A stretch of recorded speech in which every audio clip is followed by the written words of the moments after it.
human rights. In 2014, the UN Commission of Inquiry published a landmark report on human rights abuses in North Korea. That report, in combination with US legislation, really created a groundswell of attention to the plight of the North Korean people. We saw the issue discussed for the first time in the UN Security Council. The US President met for the first time with North Korean defectors in the Oval Office. And today we mark 10 years since the UN Commission of Inquiry with this international dialogue with our partners, the National Endowment for Democracy, the Ministry of Unification, and Human Asia. So this all started yesterday with a conference at NED that Damon hosted, where there was very compelling testimony by defectors. And today here at this conference hosted by CSIS, we will have a full morning's conversation on the whole question of what's the road forward, as well as a stock taking and a look at where we've come from. So we have a great day planned for you. We are very happy to welcome Justice Michael Kirby, the lead author and head of the Commission of Inquiry report. South Korean Ambassador for Human Rights, Yoo Ji-tae, thank you for joining us. U.S. Ambassador for Human Rights, Julie Turner, who will be joining us later this morning.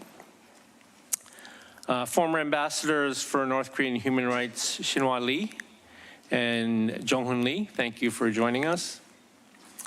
Former U.S. Ambassador for Global Criminal Justice, Morris Tan, thank you very much for joining us.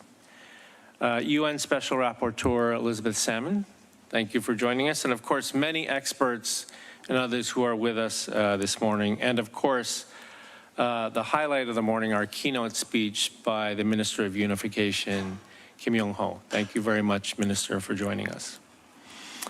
So with that, I'm going to hand it over to our three hosts for the morning. Dr. John Hamre, our President CEO at CSIS, Ambassador Cho Hyun-dong, Ambassador to the United States for the Republic of Korea, and Damon Wilson, who is President and CEO of the NED.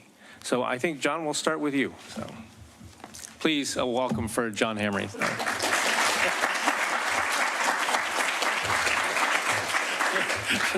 Oh, my goodness. Welcome to all of you. Thank you. Delighted to have you here. Ambassador Cho, it's always great to partner with you, and I'm really delighted to have this event with you, and it's really very important for us. And Damon, welcome. We're delighted. I celebrate your elevation to being the head of the NED, and it's a marvelous thing, and you're just bringing great energy to it, so it's just wonderful. And Ambassador Kim, I want to say thank you. Our conversation last night was very moving, and I really appreciate the insights that you shared with me. You know, the world is again dividing. It's not dividing so much around economics, it's dividing around the whole question of human rights, when you get right down to it. Now, Korea has lived with this for 70 years. The division of Korea was the last time that we had a great battle over the issue of human rights. And how is society organized? How is government organized? You know, in the freedom tradition, the role of government is to balance the needs of society and the freedoms of individuals. And we struggle with that, but that's an important dimension, and it is the foundation of our civil society. The world that's emerging again now is one of authoritarian rule, where we have governments that decide, a small group of elites decide what everybody else in their country must follow.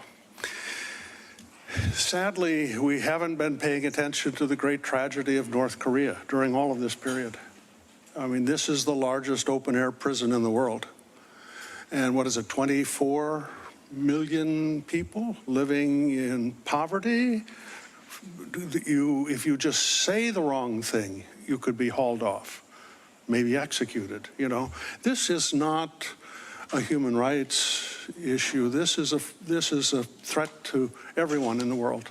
It really is. We don't pay enough attention.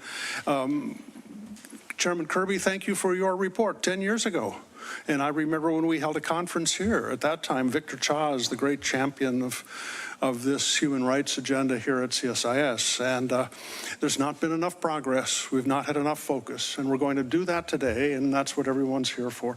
We're very proud to have the opportunity to co-sponsor this event. Let me turn to Ambassador Cho for his remarks. Thank you.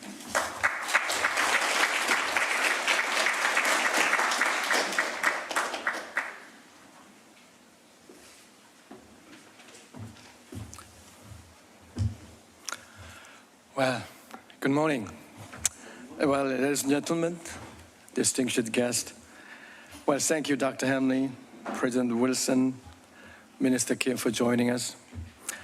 And thank you to all of the co-sponsors of today's event. I'm grateful to be joined by so many of the world's premier minds about North Korean human rights. I also like to recognize the heroes of North Korean human rights issue, Justice Kirby, Special Rapporteur Salmon, and Professor Lee. I thank you. And I genuinely appreciate the passion you all have and your commitment to finding solutions to such a difficult problem. This is the first time that Ministry of Unification has held international dialogue on North Korean human rights outside of Korea. Hosting it here in Washington, D.C. speaks to the strength of our country's partnership and the commitment we both have to this issue. 10 years after UNCOR exposed the DPRK's disregard over human rights, and the regime continues to commit most serious abuses and violations against its own people. Under President Yoon's leadership, the ROK government has increased our effort to expose these heinous crimes and to ensure that Pyongyang answers for its actions. Last month, we convened a session of the UN Security Council on North Korean human rights to hear vivid and detailed testimony from North Korean defectors about the abuses they saw and experienced while living in the DPRK. This was the second UN session on human rights in North Korea in less than a year, following a similar session last August. Also last month, Ministry of Unification published a new edition of this report on North Korean human rights as a part of our government effort to document the regime's many egregious violations. And Ambassador Lee Shin-hwa, ROK Ambassador for International Cooperation on North Korean human rights, has tirelessly traveled the world to coordinate international response. I thank you for your dedication and service. We are fortunate that all of this work, the Korean government enjoys strong support of our ironclad ally, the United States. This was emphasized during President Yoon's state visit last year. It was both an important agenda item during the discussion and an important point for President Yoon during his address, the joint session of the Congress, when he declared, I quote, "We must not shy away from our duty to promote freedom for North Korean people," unquote. The strong support continues this year. A bipartisan group of U.S. lawmakers recently introduced legislation to reauthorize the North Korean Human Rights Act, showing the broad support for initiative continues to enjoy. When talking about U.S., I want to particularly highlight the work of Ambassador Julie Turner, the U.S. Special Envoy for North Korean human rights issue, who has been a champion of our cause since even before her appointment last year. Even as we work together to improve human rights situation, we must bear in mind that human rights cannot be addressed in isolation. Pyongyang's action make it clear that human rights and security are two sides of the same coin. The population starves, yet they use their scarce resources for nuclear and missile development. They use ruthless oppressions to maintain their hold onto power. They control every aspect of civil life, including thought, culture, and language. And they refuse to even meet with negotiators or accept humanitarian aid. The reality is painfully obvious. North Korean human rights abuses are just a small part of a grotesque society of fear, a society that exists solely to keep the ruling powers in place. But we know the truth. Fear alone cannot sustain a regime. Unless they start to feed their starving people, attend to their basic need, and improve their welfare, the system will crack. For North Koreans, hey, look at this. Breaks, there will be no stopping it. The recent deflection of high-ranking officials are a clue that this process may already be underway. As people recognize the system is beyond repair, they will abandon it and try to get out before the structure collapses and takes everyone down with it. That is why this is the moment to redouble our diplomatic pressure. And right now is the critical time to devise a strategy that leads to positive changes in the lives of North Korean people. This issue means a lot to me. Both my parents grew up in Hwanghae province in North Korea. And when they fled south, they left some of their family members behind. So I have relatives I have never met who still live on the other side of the DMZ. So you can believe me when I say that not a day goes by when I do not wish for a time when my cousins, our cousins in the North, can experience a better future, and like us, can lead free, dignified, and prosperous lives. I see today's meeting as a small but important step toward realizing that dream. So thank you again for taking part. I look forward to hearing what everyone has to say today. Thank you.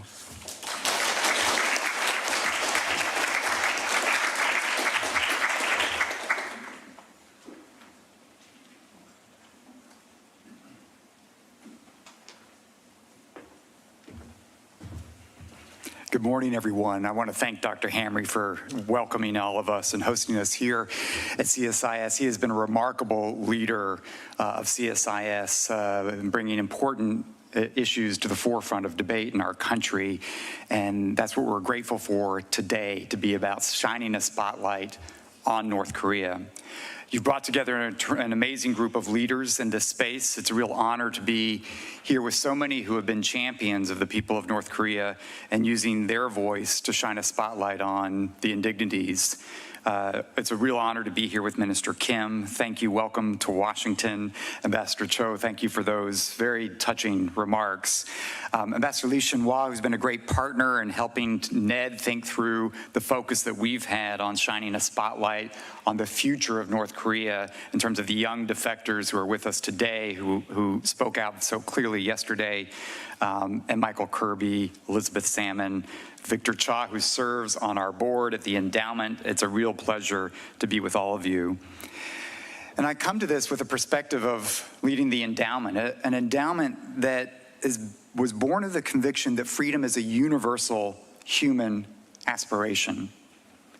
And we heard this from our North Korean young defectors over the past couple of days, that North Koreans aspire for dignity and justice. It is a drive that is innate inside the human spirit. And so at the endowment, we have the privilege of having a singular focus on how to support freedom and democracy around the world. And we are built for tough times and tough countries. And this means that we can be steadfast, reliable, long-term partners on those at the forefront of this struggle. And North Korea is one of the world's most closed, isolated, repressive countries in the world. And that's why it's one of the top priorities for the endowment to stand by the people of North Korea. We don't shy away from what feels like or can look like intractable problems. Rather, we lean into them and see what Ambassador Cho just outlined, the possibility. And we're proud to have been a strong partner of the North Korean human rights movement for over 25 years, having provided both moral and material support. And this has been a real focus around many of you who are in this room, the work around human rights documentation and international advocacy, getting information inside North Korea, and empowering defectors themselves to play a leading role in advancing this movement. Dr. Hamry referred to North Korea as an open-air prison. And it's what motivates the defectors that we've been spending time with. We know from the work of the Ministry of Unification and other studies that have documented that over 80% of escapees have confirmed that they have seen, they have consumed foreign media, South Korea dramas, South Korean music. One of the greatest vulnerabilities of the Kim regime is that people were equipped with outside information. Simple. Because independent information is the basis of fostering critical thinking. And so that's why we've seen a regime that's cracking down on access to information through new laws, harsh punishments, essentially trying to reign through fear. We talked about this yesterday, but when I was in Seoul in January, reports have been coming out about two North Korean teenagers, two 16-year-olds, who were sentenced to 12 years of hard labor for watching and distributing K-dramas. And there was leaked footage of these two boys standing on a stage like this in an amphitheater, filled with hundreds of their peers. And based on the research, the statistics, the data we've seen, we know that the overwhelming majority of their peers watching them being sentenced, that they also had watched K-dramas, independent information. And what do you think those kids were thinking as they watched that? I could be guilty too. But more than that, they were thinking, this isn't right. What's happening with this regime isn't right. There's something fundamentally wrong. And so I think what we're talking about today, big ideas, policies, strategies, it ultimately comes back to individuals and people and their agency and their dignity. It's this slow questioning of the rules and the norms that can lead to meaningful change in North Korea. The ground is shifting under the feet of Kim Jong-un, and he may not even understand that. This is a regime that can appear strong with military bravado and exercises and missiles, but it's actually quite brittle. And when you know things are brittle, they're incapable of absorbing the shock of change. And that is what this young generation of North Koreans who believe and are accessing information of the outside world and see the possibility of freedom. One of the defectors yesterday said the most powerful thing she saw when she was in North Korea was not just the attractive life that comes from a K-drama, but when she saw evidence of North Koreans who had come to the South and flourished, that they were going to universities, driving cars, building a family, and saw that someone like her who had no opportunity, no prospect of hope to believe in that kind of future could see North Koreans just a year, 2 years, 3 years into freedom in South Korea flourishing. That's powerful. As Ambassador Cho said, you cannot sustain a regime on fear alone. And that's why this discussion today is so important. Over the past few months, the endowment has had the privilege of working with some of the defectors who are with us from Seoul, who have been talking about how to claim their future, how to come together to articulate their vision for a different future for North Korea. And yesterday, we'll release it tonight, they prepared a declaration for dignity, hope, and freedom, in which they said that they hope that their work of optimism about the future of imagining a different North Korea can provide the small ripples today which can lead to a tidal wave of change in the future. You'll hear from Kyung-hyuk Kim today on this stage. He was part of North Korea's elite. He studied at Kim Il-sung University. And it wasn't until he was studying abroad that he had access to information where he began to learn that the government that he knew was committing human rights atrocities against its own people that had been hidden from him.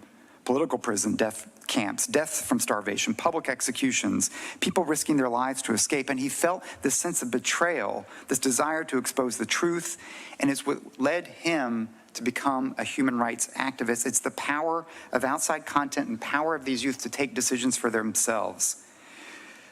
So we've seen that what we're talking about isn't an abstract idea of human rights. It's about people who are passionate, who have a belief in a better life for their families, their community, and they're going to do something about it. And what we've seen time and time again is that they're willing to do their part under great, great danger. And the question that sits for many of us today, and as we continue through these conversations, we must do our part. We need to see them. We need to hear them. We need to listen to them, respect their views. That is the power of the human rights dialogue that we're having, because ultimately, lasting and meaningful change in North Korea, it must come from North Koreans themselves. And we are optimistic at the endowment as we see them every day working toward this cause. It's a privilege to support that cause. It's a real honor to be with you today, and I look forward to the conversations. I want to thank the minister, thank CSIS for bringing us all together. Thank you.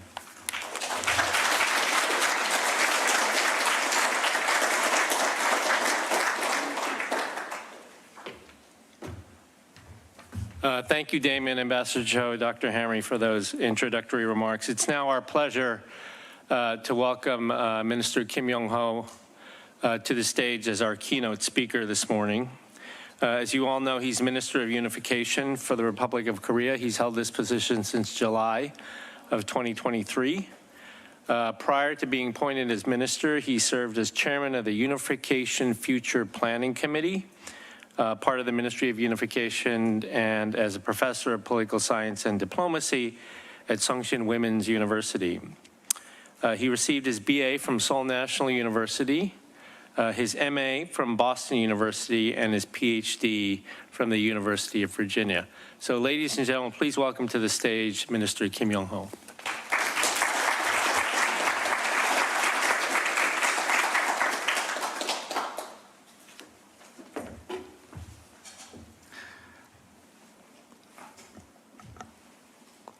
Good morning and welcome, distinguished guests, ladies and gentlemen. First and foremost, I want to extend my particular gratitude and welcome to John Hamley, President and CEO of CSIS, and Damon Wilson, President and CEO of NED, and Jo Hyun-dong, the ROK's ambassador to the U.S. Gratitude and welcome also goes to all distinguished guests, including Professor Lee Jung-hoon, Chairman of North Korean Human Rights Promotion Committee, Professor Victor Cha, Korea Chair at CSIS, Professor Won-jae Chun of Handong University, and Professor Andrew Yeo, Korea Chair at Brookings Institution, who will be chairing each session. This year is significant in many ways for North Korean human rights. It marks the 10th anniversary of the publication of the COI report, a crucial milestone in North Korean human rights issues, and the 20th anniversary of the establishment of UN Special Rapporteur on North Korean human rights. This year, the ROK government designated July 14th as North Korean Defectors Day, and its inaugural ceremony was held. The fourth Universal Periodic Review of North Korea is also scheduled for November. I am pleased to see this meaningful discussion on North Korean human rights is taking place here in Washington, D.C. at such an important time. President of the Republic of Korea, Yoon Suk-yeol, declared in his March 1st Independence Movement Day address this year, I quote, "Unification is precisely what is needed to expand the universal values of freedom and human rights," unquote. The effort to guarantee the freedom and the human rights of North Korean residents who are citizens of ROK and our Constitution is the most fundamental duty of the state based on the spirit of the Constitution. Amid the constraint of the reality of division, the state's top priority for North Korean people who suffer daily human rights violations should be to hold the perpetrators accountable for these violations. The first step toward accountability is the precise documentation of fact. Since the enactment of the North Korean Human Rights Act in 2016, the South Korean government has established the Center for North Korean Human Rights Record and the North Korean Human Rights Documentation Office, laying the foundation for the collection and preservation of record to seek accountability for those responsible. Based on this foundation last year, the North Korean government published its first North Korean human rights report and released the second annual report last month. This year's report particularly highlighted four major issues. First, information control. Second, forced repatriation. Third, overseas workers. And the fourth, human rights violations and the COVID-19 pandemic. First, regarding information control of the populace, North Korea as a totalitarian dictatorship aiming for total control of the mind and the body of the citizens inevitably places high importance on information control. However, according to the report on North Korean economy and society published by my ministry in February this year, based on a survey of 6,000 defectors, the rate of those who watch the foreign videos has risen, reaching 83% recently.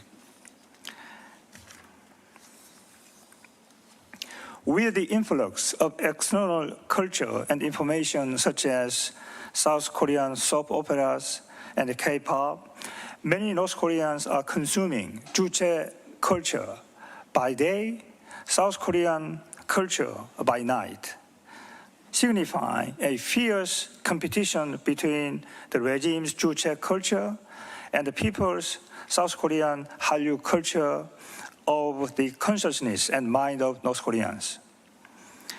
The continuous enactment of law since 2020, such as the law on rejecting reactionary ideology and culture, the Youth Education Guarantee Law, and the law on protecting Pyongyang cultural language, reflect the North Korean authorities' sense of crisis regarding the rejection to Juche culture.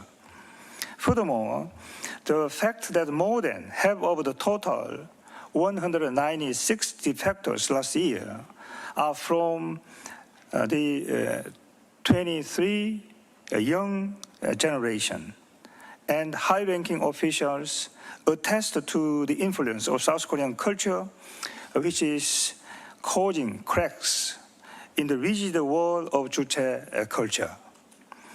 Considering these internal changes within North Korean society, the importance of cultural approaches is increasing alongside political and military approaches to strongly deter North Korea's military threat, making it a time to start discussion on this issue. Second, the issue of forced repatriation has been a continuous North Korean human rights issue since the mid-1990s, when North Koreans began fleeing for survival during the odious March. Especially last year, when North Korea's border closed due to COVID-19 was lifted, the world witnessed the tragic reality of large-scale forced repatriation by Chinese authorities. North Korean defectors in South Korea, whose parents, siblings, and children were forcibly repatriated, have made every effort to inform about the brutal human rights abuses their repatriated families would face and to prevent further repatriations. We have reached a point where all of us gathered here must seek effective means of cooperation to prevent the recurrence of forced repatriations. Third, rich and in-depth insight into the nexus between North Korean human rights and security is necessary. And the issue of overseas workers clearly illustrate this relationship.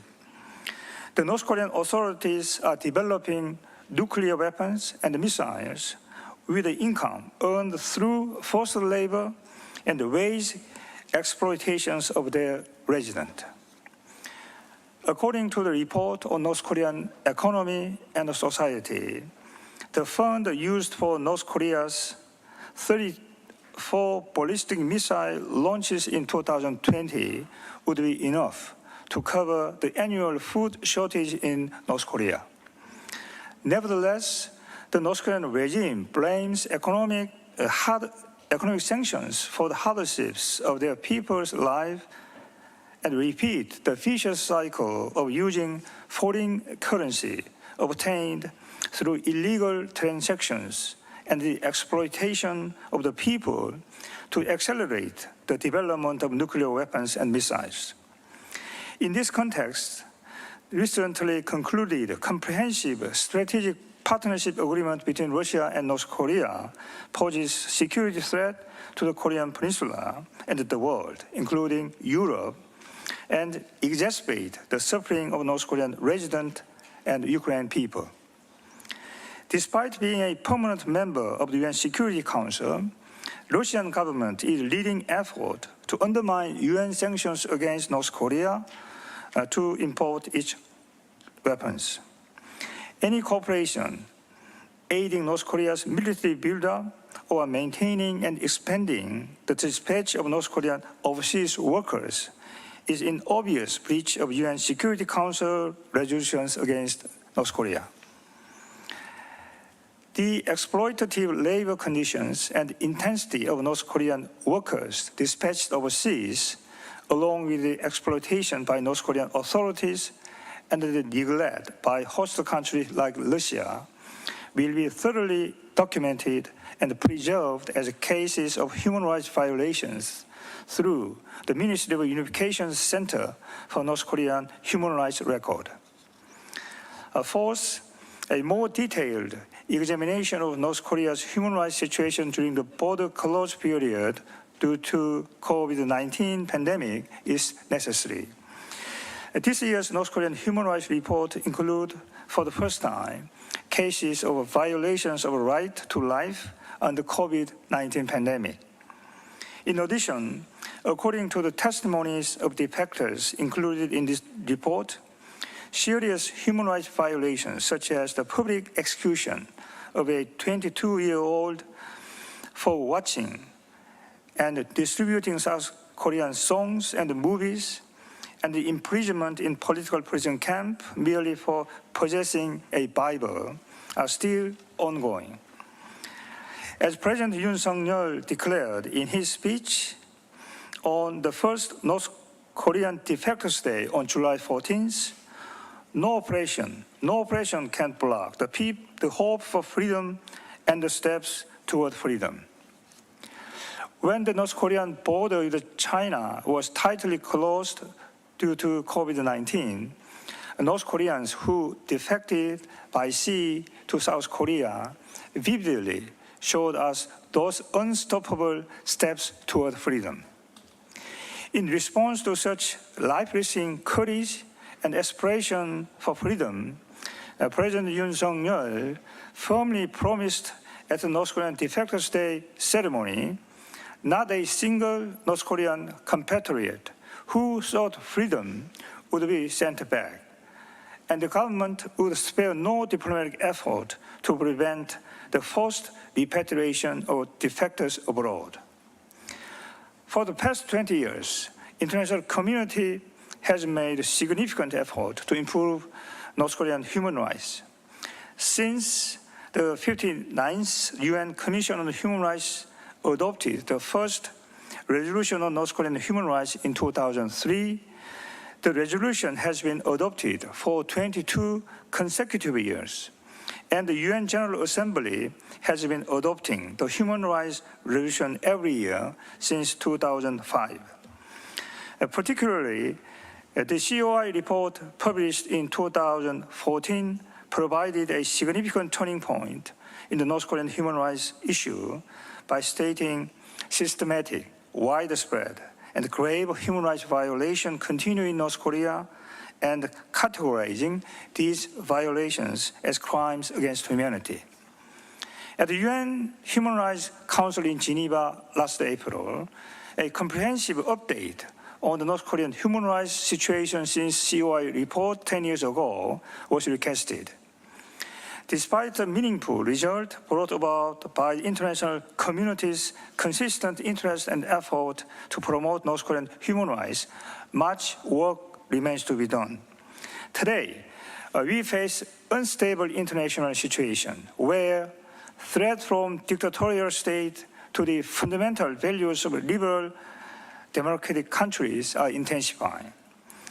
In this context, the determination and proactive role of countries in the free world to defend freedom, human rights, the rule of law are most crucial than ever. And the focus of this effort should be on North Korea. President Reagan, in his 1982 speech to members of the British Parliament, called for the solidarity and action of free world countries to protect liberal democratic values. The ROC-US alliance is an alliance based on shared values of freedom, democracy, and human rights. Based on the solid ROC-US alliance, we will be able to deter North Korea's military provocation, defend liberal international order, and resolve North Korea's human rights issues. And only then will a free and peaceful unified Korean peninsula, where the human rights of North Korean residents are fully guaranteed, become a reality before us. Thank you.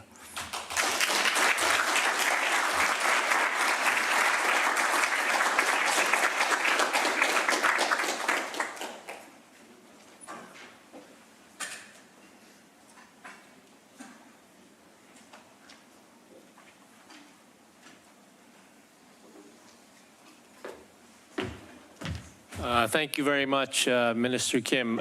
So I think what we'll do is just move directly into our first panel. So those panel members, panel number one, can please come to the stage.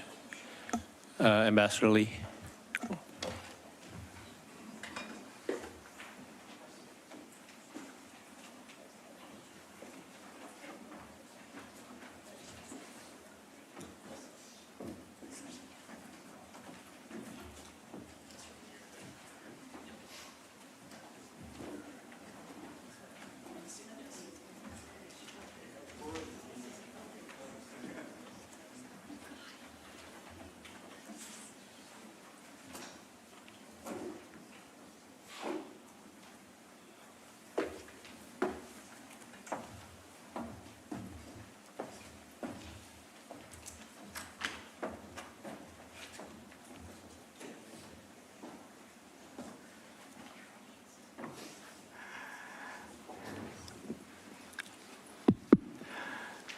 Good morning, everyone. My name is Jung-hoon Lee. I'll be moderating this first session of this conference. I'm a faculty member at Yonsei University and currently chairing two committees at the Ministry of Unification of the ROK, one for unification issues and the other for the promotion of North Korean human rights. It gives me great pleasure to be moderating this session. Before I begin, being here, sitting right here gives me great memories of some 10 years ago. I was just, as Michael was walking in, we were saying, here we go again. Because 10 years ago, if you remember, Victor, we had our first anniversary of the COI conference here. And I woke up very early in the morning, and very rarely it was actually snowing that morning. And it snowed by DC standard so much that schools were shut down, everything was being shut down, so we were really worried, but the conference went ahead. And lo and behold, because everything was shut down and we were about the only thing that was going on in DC, it turned out that we had a great turnout and a very successful meeting. Michael was present then as well. So here we are, 10 years after, still at it. We have 4 very distinguished panelists this morning. I will introduce them first and then give you a very rough outline of what we're going to be doing. Sitting next to me, of course, is Michael Kirby, who is the formerly High Court Justice of Australia, but we all know him as the chair of the Commission of Inquiry for the Human Rights in the DPRK. Michael Kirby, maybe we should give him applause.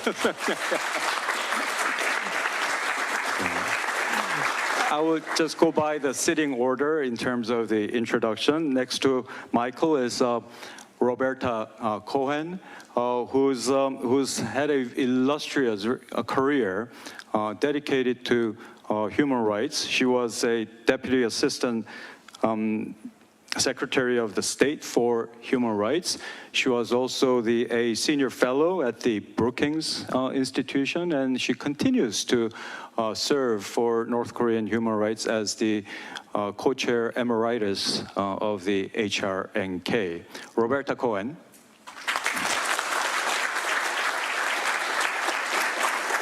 And next to her is Elaine Pearson, who is the director of the Human Rights Watch's Asia Bureau or Asia Division. Yeah, and as you all know, Human Rights Watch is probably one of the most influential and expansive human rights civic organization in the global context. Elaine? And finally, sitting at the end is Director General Kim Sun-jin, who is the Director General of the Center for North Korean Human Rights Record of the Ministry of Unification, which our Minister Kim Yong-ho had earlier alluded to in his speech. So what we're going to do in this session is we're going to have Director General Kim first give an overview of this new annual report that the Ministry of Unification has produced. So this year marks the second annual report. Last year was the first. So after he gives an overview of this new report, its contents and what its meanings are, then we'll follow up with Michael Kirby, some reminiscence of the COI, how this compares and maybe it's the continuum of these documentations as produced by the ROK government. And then Elaine can talk about your work at the Human Rights Watch. You also do a lot of the documentations. And finally, we'll turn to Roberta, who will give an overall observations on the importance of documentation and of course, what does documentation mean? Where does this lead to in terms of its causal link to the accountability? Because at the end of the day, it's accountability that's going to make a difference. So I will now turn over to Mr. Kim, who I will give each of you about 10 minutes of time. You can freely talk about your views on these issues. And then we'll have some back and forth discussions on some of the issues that you've produced. If time permits, then I will turn to the audience to field maybe 2 or 3 questions and comments, short ones, and then we'll try to wrap it up for the next session. So, Director General Kim. 네, 위원장님 감사합니다. Thank you. Before my speech, let's watch the Ministry of Unification's video for promotion.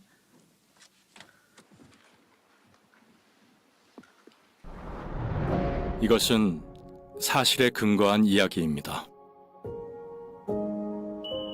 For South Koreans, people in North Korea are not just anybody's.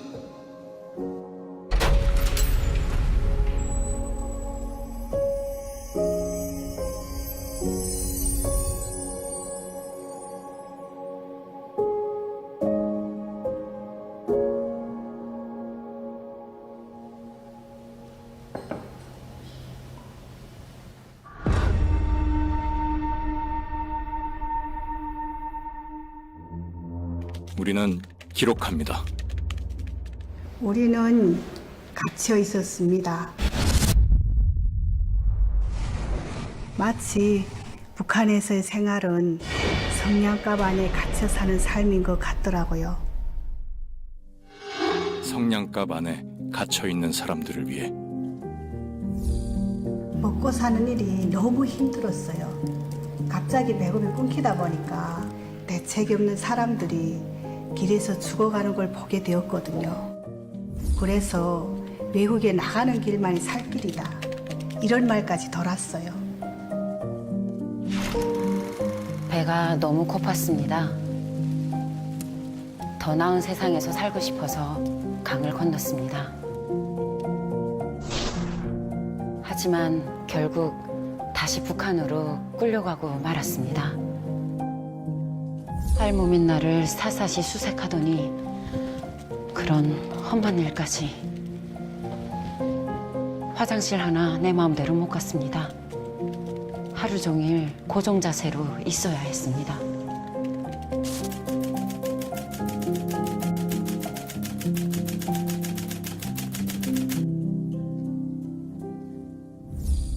저는 외화벌이로 해외에 파견돼서 건설 노동을 했습니다. 근데 이상했어요. 일은 하는데 제 몫은 없었어요. 성납금으로 내야 될 게 많았어요. 국가계획분, 당비. 다 빼고 나면 제 손에 남는 돈은 없었어요.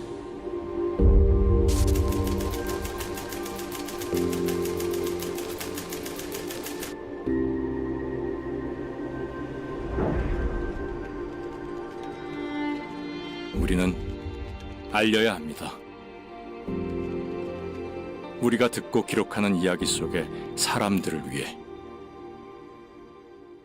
하루는 보안원들이 동네 사람들 다 모이라고 했습니다. 가보니까 한 청년이 꽁꽁 묶여 있었습니다. 순식간이었습니다. 모든 사람들이 보는 가운데.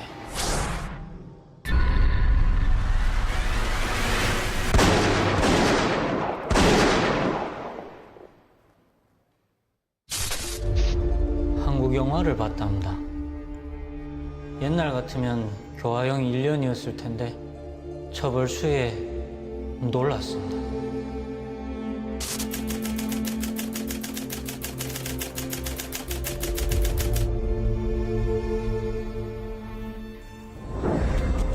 만약 아무도 기록하지 않는다면 어둠 속에 머물다 사라져버릴 이야기. 우리는 이 기록을 통해 이 이야기들의 빛을 비추려 합니다. I would say in Korean, 이제 그만하세요. Please wake up, open your eyes, look out at what is happening in the world. 기록은 역사가 되고 역사는 미래를 만듭니다. 기록으로 어둠을 밝히겠습니다. 네, 대한민국 정부는 지난 23년에 이어서 올해에도 북한인권 보고서를 발간 공개하였습니다. 통 보고서에는 북한 당국에 의해 자행되고 있는 Again this year, the first one was in 2023. This report outlines significant human rights violations committed by the North Korean authorities. And I would like to highlight a few recent cases. First, after Kim Jong-un's rise to power, North Korea has intensified ideological control over its people. There have been notable increases in human rights violations under 3 recently enacted laws. For example, a 22-year-old man was publicly executed for watching South Korean dramas and movies, which is a violation of the law on rejecting reactionary thought and culture that was enacted in 2020. also the control of information and the violation of freedom of expression severely impact North Korea's younger generation, often called the 장마당 generation.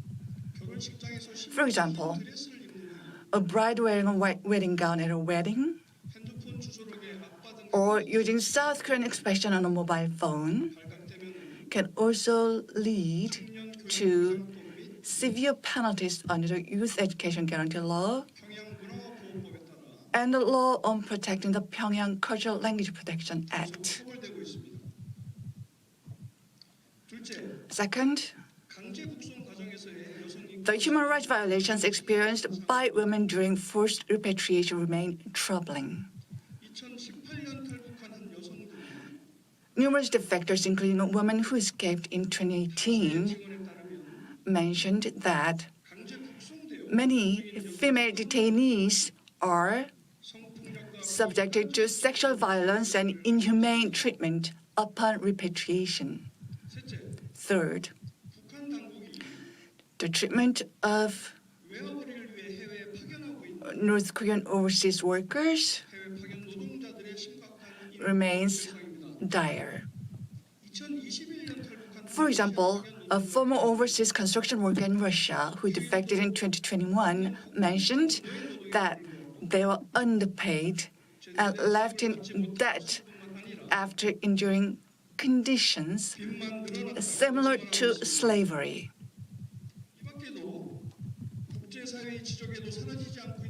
In addition, DPRK is arguably the worst zero human rights zone on the planet, with political prison camps that are still around despite international criticism, and abductees and detainees who continue to be held in conditions that make it difficult to verify even the most basic information about their lives. I'll lecture the testimony of a female detector in her 50s from Gangwon province. She said, North Koreans say that we are trapped in a tiny matchbox. They all know that there is no freedom and that they are doomed to the life of oppression, unable to make their voices heard. It sounds like the desperate cries of a person who has spent her entire life trapped on North Korean soil. We should not turn a blind eye to human rights abuses against North Koreans that have become increasingly severe under Kim Jong-un regime. We hope that the newly released 2024 North Korea Human Rights Report will serve as the basis for a comprehensive update of the COI, which is currently underway, and will continue to actively engage with the international community to achieve real improvement in North Korea's human rights record. Furthermore, I urge the release and repatriation of missionaries Kim Kuk-gi, Choi Chun-gil, and Kim Jong-uk, who have been detained by North Korea for 10 years, along with the 3 North Korean defectors who are nationals of the Republic of Korea. Hannah Arendt once said, even in the darkest of times, we have the right to expect some illumination. The Center for North Korean Human Rights Records of the Ministry of Unification is dedicated to documenting and illuminating the human rights situation in North Korea. Thank you.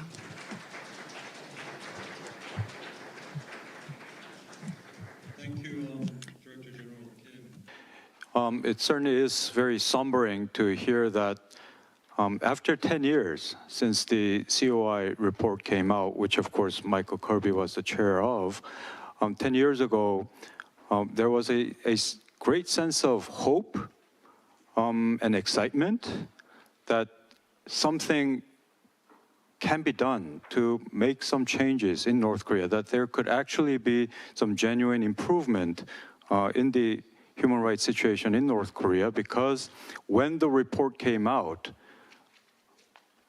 in New York at the UN, there were movements amongst the North Korean delegation that suggested that they were very sensitive to what had just transpired, that they were inviting Marzuki Darusman to Pyongyang.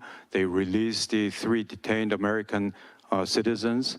So there were things where we felt that, we found the Achilles gun of North Korea, that we should continue to press on this issue of human rights.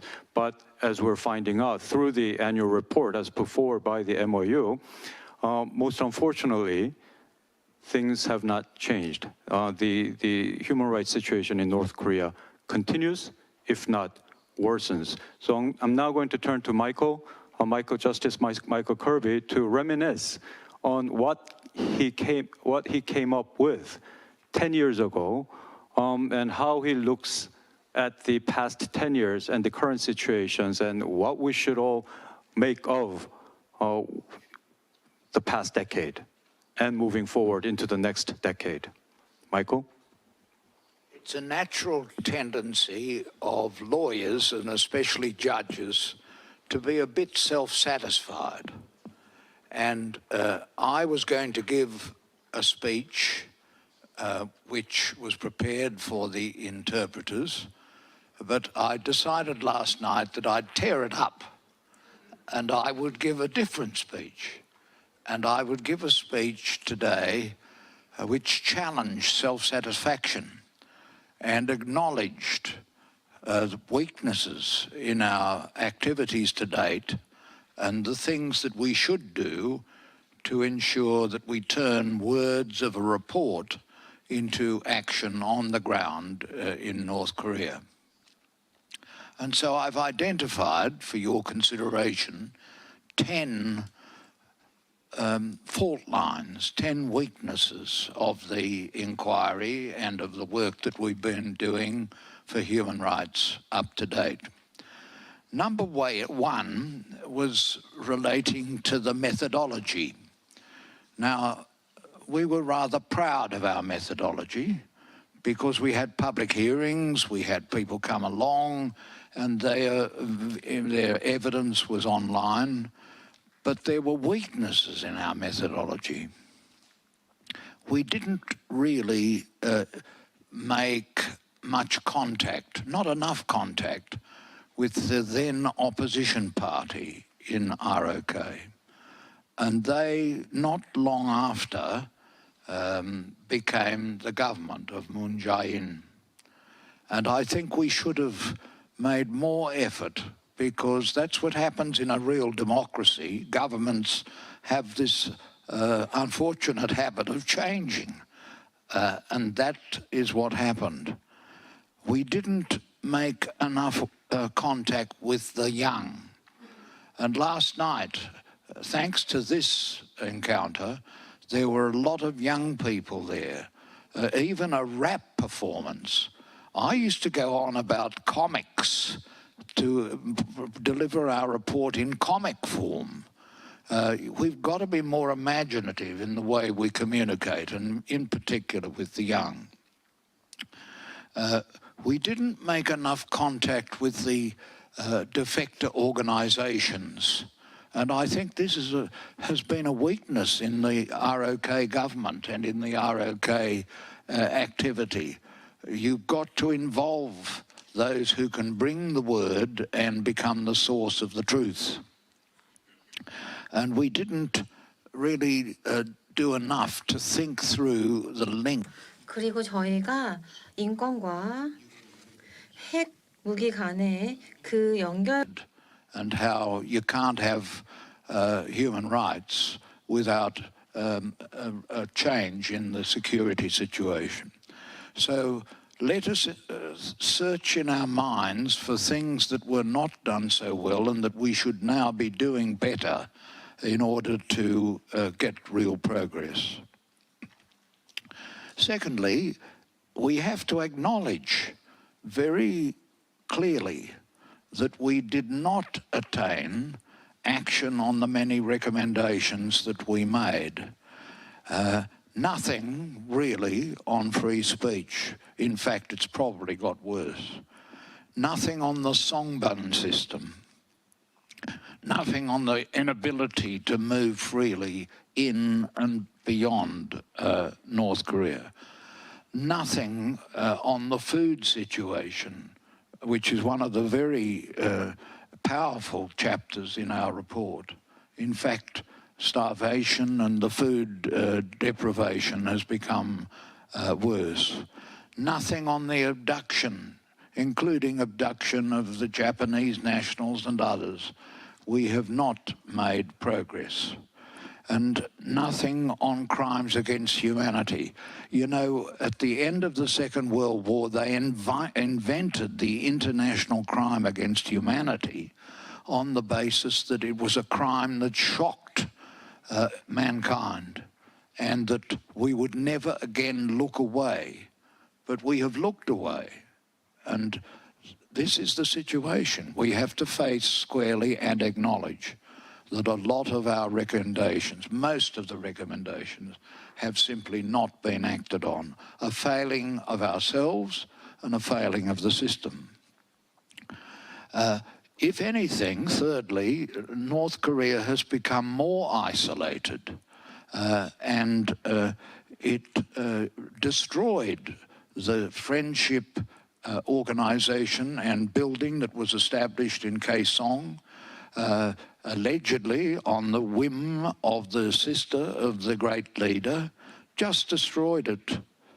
And secondly, balloons that are being sent to North with the message of freedom and rights have been responded to by balloons that come south with human excreta.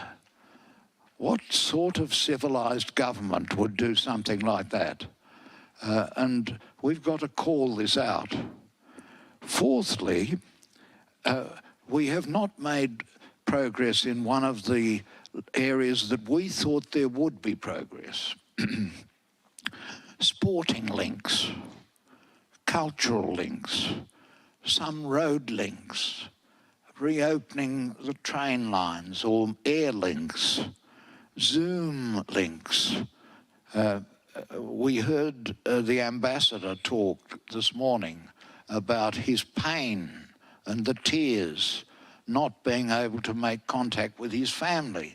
Just down the road. All the roads are still there, and the railway lines are still there, but we have not established true physical links.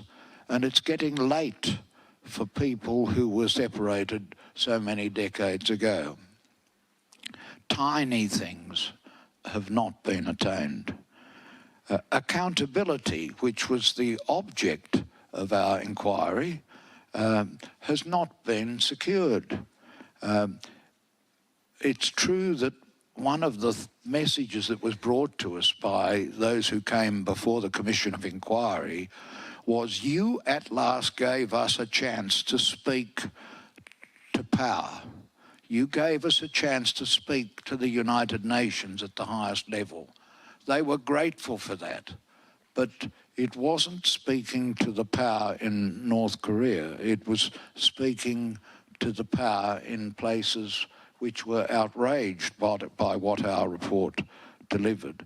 And the command principle, which we drew to the notice of the great leader, that he could be liable for crimes against humanity himself, personally, has not been acted upon. The reference to the Security Council, of the Security Council to the International Criminal Court has not happened. Sixthly, there's been the expansion of nuclear weapons, of missiles, and of labour brigades that have produced more weapons for money in conditions, as has been pointed out this morning, that have been shocking and contrary to human rights. Seventhly, the hostile world environment has got worse. We haven't really entered a phase that is favourable to action on our report. And that has to be acknowledged frankly. The wars in Ukraine, in Gaza, and threatened conflict in the South China Sea, all of these are very hostile to action on our report. And we just have to face that fact and think of ways we can get around that, if we can. Eighthly, the retreat from the noble ideal of reunification has been marked by the decisions of the North Korean government, even to destroy the monument which lay on the path between the North and the South. The great leaders said it was an eyesore, and so it was blown up. The ideal of reunification has even been removed from the agenda. Ninthly, things have actually got worse in many of the areas that we described in our report. Prisons, at one stage we thought the prisons were being reduced in number, but a closer inspection of the satellite imagery shows that they have simply reorganized the prison buildings, and the new buildings are larger and can contain more prisoners.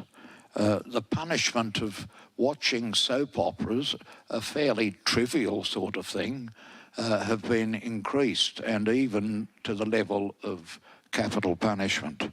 The control of the economy has become even more harsh and is now much more similar to the control during the regime of Kim Il-sung. And tenthly, the DPRK remains the most isolated country in the world.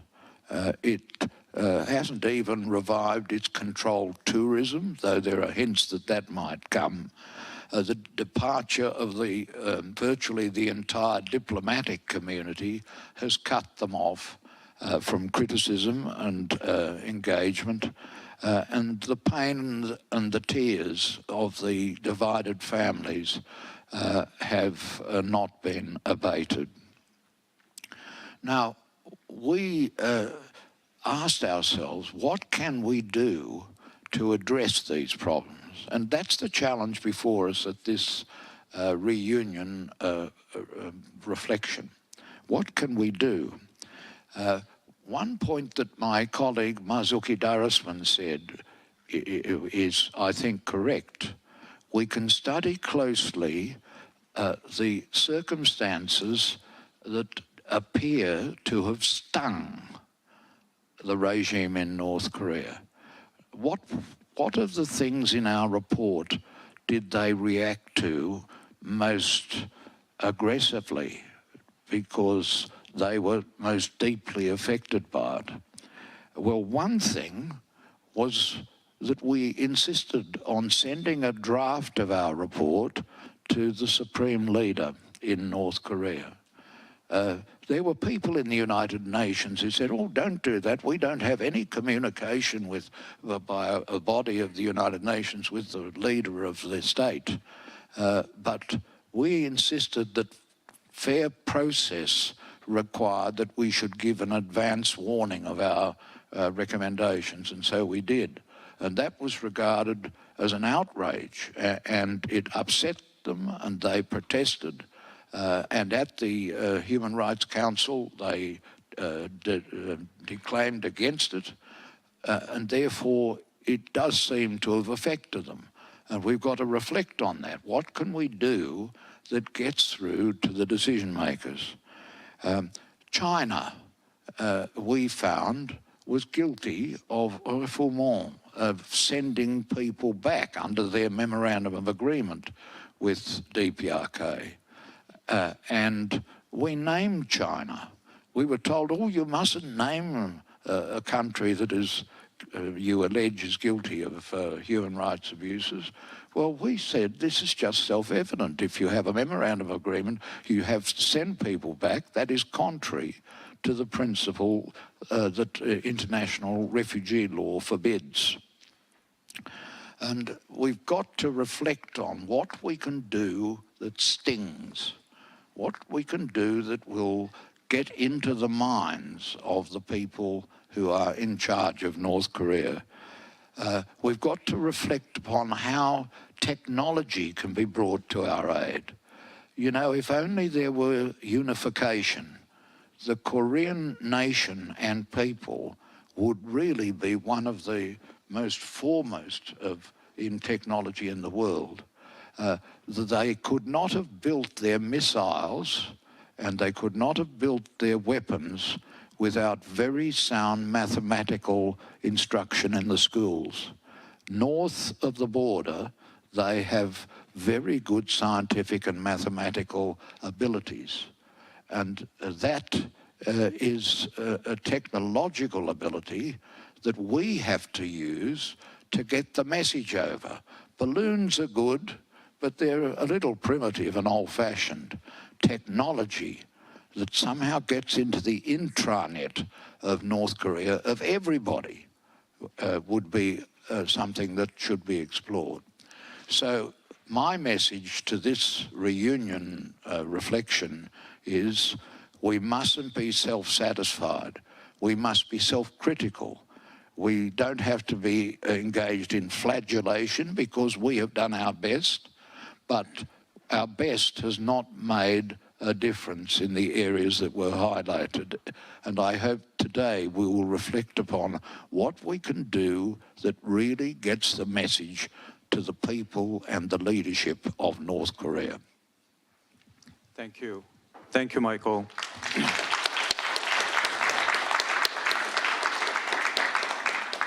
I certainly share with Michael the frustration in terms of the lack of progress that's been made over the past decade. That said, I think you're too hard on yourself because reflecting back, Michael Kirby's work and the COI has produced much more positives than the negative.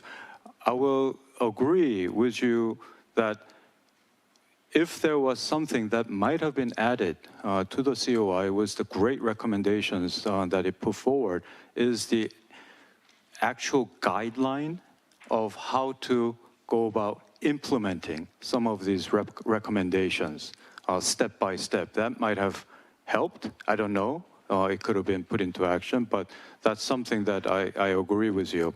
Now I'm going to turn to Elaine Pearson, who does her work of documentation of the North Korean human rights. So maybe her views on COI, maybe the new annual report by the ROK, and how that sort of works out with your work at the Human Rights Watch. Sure, thank you so much. I'm also going to deviate a little bit from the pre-prepared presentation, so just making that clear to the translators. But it's really great to see so many of you here today, so thank you for giving us the opportunity to share our views.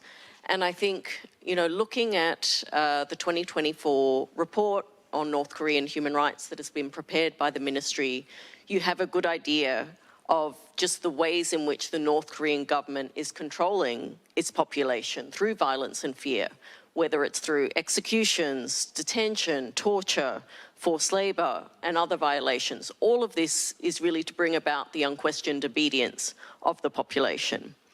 And obviously, 1 year ago, we had this very pivotal Commission of Inquiry report, which acknowledged that these abuses are among the worst in the world. They are crimes against humanity.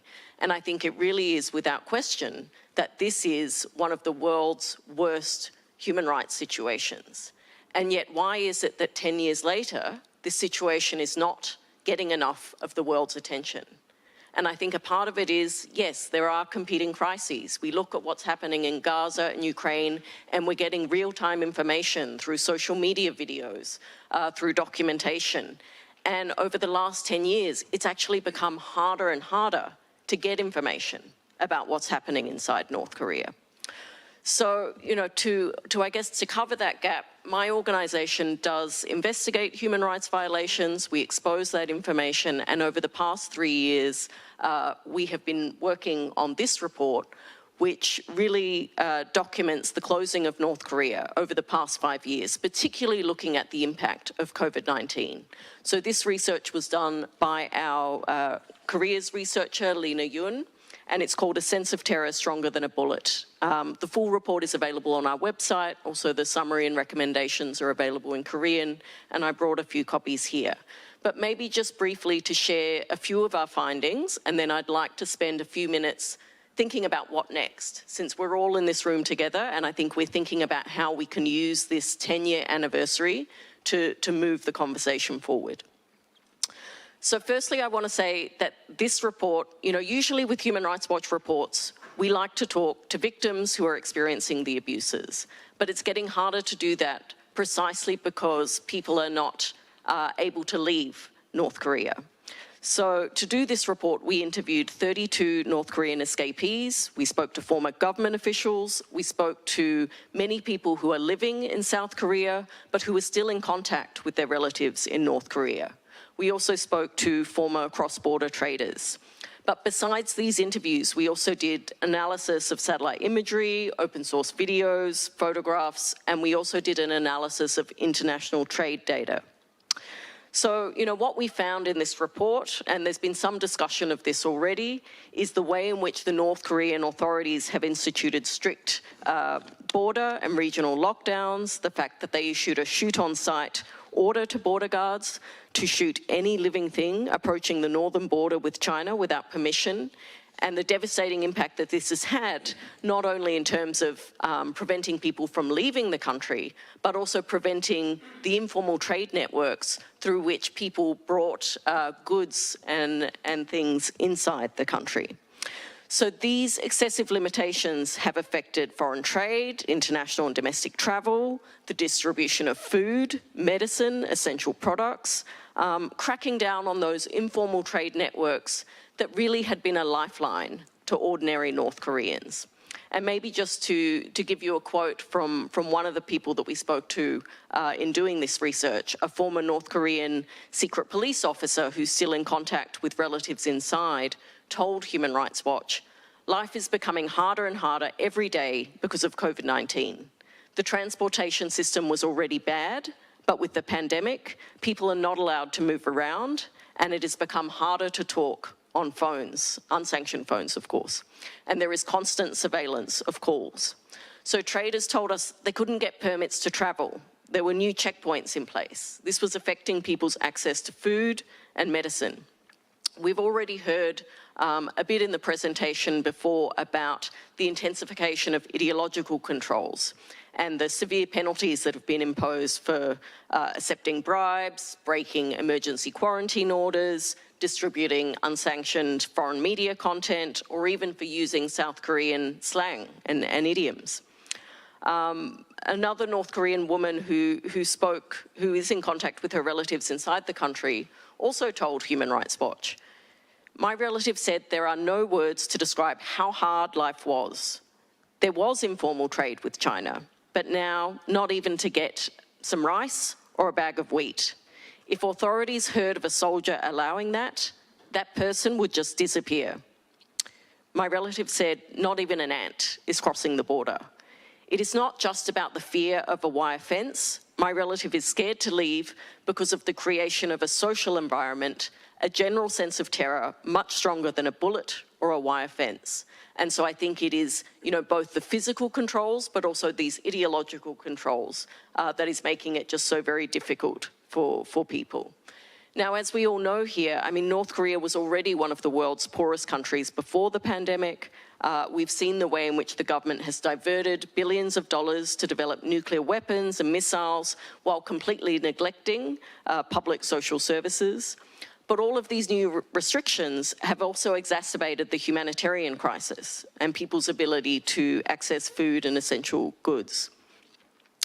It's very difficult to monitor the full impact of these restrictions, but what is clear is that the people of North Korea are almost entirely cut off from the rest of the world. And, I think the question is now, how can we ensure that there is greater scrutiny by the international community?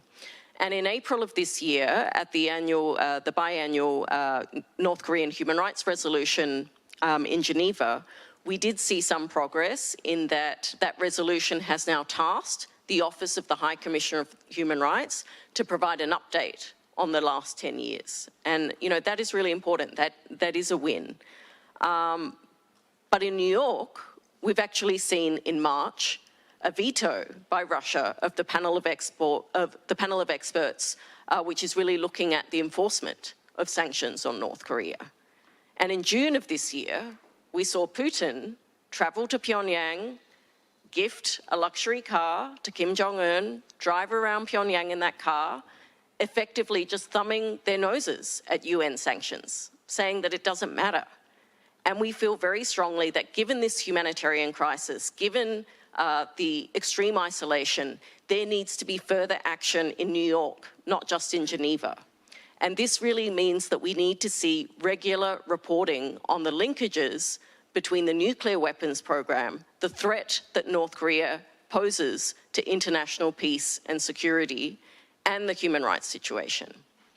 And, we have had, some reporting on this, but I think if we want the debates that happen at the UN Security Council to be meaningful and not just to be ritualistic, then we need to have some annual way of ensuring that reporting is getting into the hands of diplomats in New York. And so, we've talked a bit about how to do this. We've talked a bit about reconstituting the panel of experts. There's discussion about that. But we do have one upcoming opportunity. And I think this year, given it's the 10th anniversary of the Commission of Inquiry report, we want to make sure that the annual resolution in the General Assembly on North Korea has a bit more teeth. And so we would like there to be some language in that resolution. The EU is the penholder of the resolution, but the South Korean government, Japan, the United States, Australia, other governments that are concerned should really be pushing to ensure that there is language in that resolution on regular reporting, tasking the UN Security General, for instance, on exploring and reporting on those linkages between the weapons program and the human rights situation. So, for instance, it could look at forced labor by the military. It could look at the diversion of essential resources at the expense of the civilian population. There have been reports of radioactive contamination of workers. There are many different avenues that could be taken. But I think what we really want to see this year is a way to connect those debates in Geneva with the discussions in New York. And I think, until there is a connection between the nuclear threat that North Korea poses and ensuring that is connected to the human rights situation, it will be very difficult to see progress on these issues. Okay, thank you, Elaine.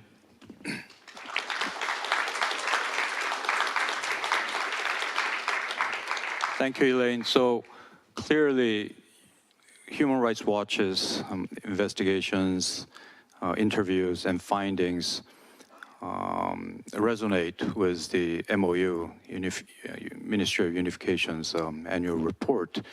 I fully agree with your suggestion that something plus alpha must be done at the Third Committee and the General Assembly, particularly in light of the dead end that the Security Council has become. And you mentioned of Russia's action to veto the mandate, to extend the mandate of the panel of experts for the Sanctions Committee.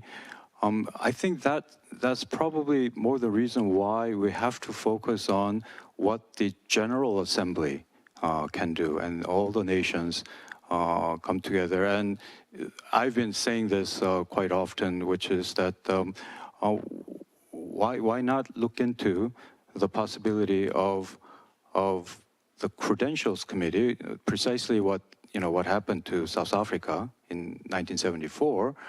I mean, here we have a country that violates every rules and regulations, laws of the UN Charter, and yet It chairs the disarmament conference. It becomes a executive member of the WHO. This is just not right. So I believe that, if we really want to see some changes, I mean, these are the drastic measures that have to be considered, at least tried, to make a difference. Otherwise, who knows? We may be talking about the same thing in 10 years. So thank you for that. I will now turn to Roberta Cohen to give a general observation of the importance of documentation and how this all leads to what we want to achieve on the situation of human rights in North Korea.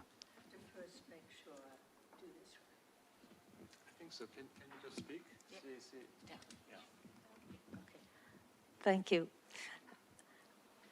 I first wanted to say that I have been involved in the human rights movement for far more than 10 years. And it's not for the faint of heart, human rights. Documents are not self-implementing. If you look even in the United States, the Bill of Rights, we have to fight for it every day. So I wouldn't be overly discouraged by the fact that we have to do something to implement the recommendations and findings that exist. And I think that this meeting itself, and I thank the Ministry of Unification, CSIS, and NED for this dialogue, because I think it signals that unification is not only about economic and political issues, but also about human rights. And I think that's something new as a statement. And that North Korea will need to reform its practices to make unification possible. The meeting recognizes, and I think this is very important, that human rights and democracy are a strength of South Korea and of the United States. This is not something one puts aside. It is who we are, and South Korea and the United States are reaching out to the North Korean people in solidarity. And I think that one of the most meaningful ways of supporting the North Korean people is by documenting the human rights situation in the country. It helps to set the agenda for public and for private diplomacy by identifying the issues that should be highlighted. Identifying them doesn't mean that they're going to happen. It's going to happen overnight, but it's very important to identify what needs to be part of an agenda, and it contributes evidence for eventual trials, and that is very important as well. In fact, I find it remarkable that despite North Korea's long-standing isolation, its restrictions on access, the absence of civil society organizations, human rights monitors, free media, that a considerable body of information has emerged. And this has been over the past 2 decades, mostly from those who escaped. There are some 34,000 North Koreans in South Korea. And last year, some 10 high-ranking defectors entered South Korea, including one from the North Korean embassy in Cuba. They have plenty of information, and information also comes from those who are still in the country. That's very courageous. And it comes from North Koreans in China and other countries, and from satellite imagery that often focuses on the prison camps. The UN Commission of Inquiry report of 2014 is considered the gold standard and was the first to make the determination that North Korea is not just involved in serious human rights violations, but in crimes against humanity, demanding accountability.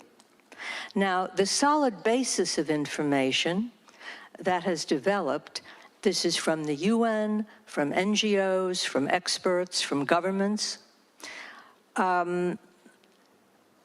is important to underscore because at the United Nations, which is the principal forum for looking at human rights in North Korea. China has been describing massive human rights violations in North Korea as so-called. And in a memo to the UN in 2023, it denied any current evidence of torture and other such violations.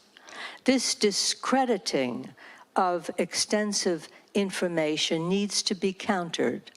And I think the UN Human Rights Office would do well to publish and circulate an annotated list of the reports and testimonies that document the massive violations. Last week, the UN Human Rights Office published a report on the widespread use of forced labor in North Korea based on 183 interviews conducted between 2015 and 2023.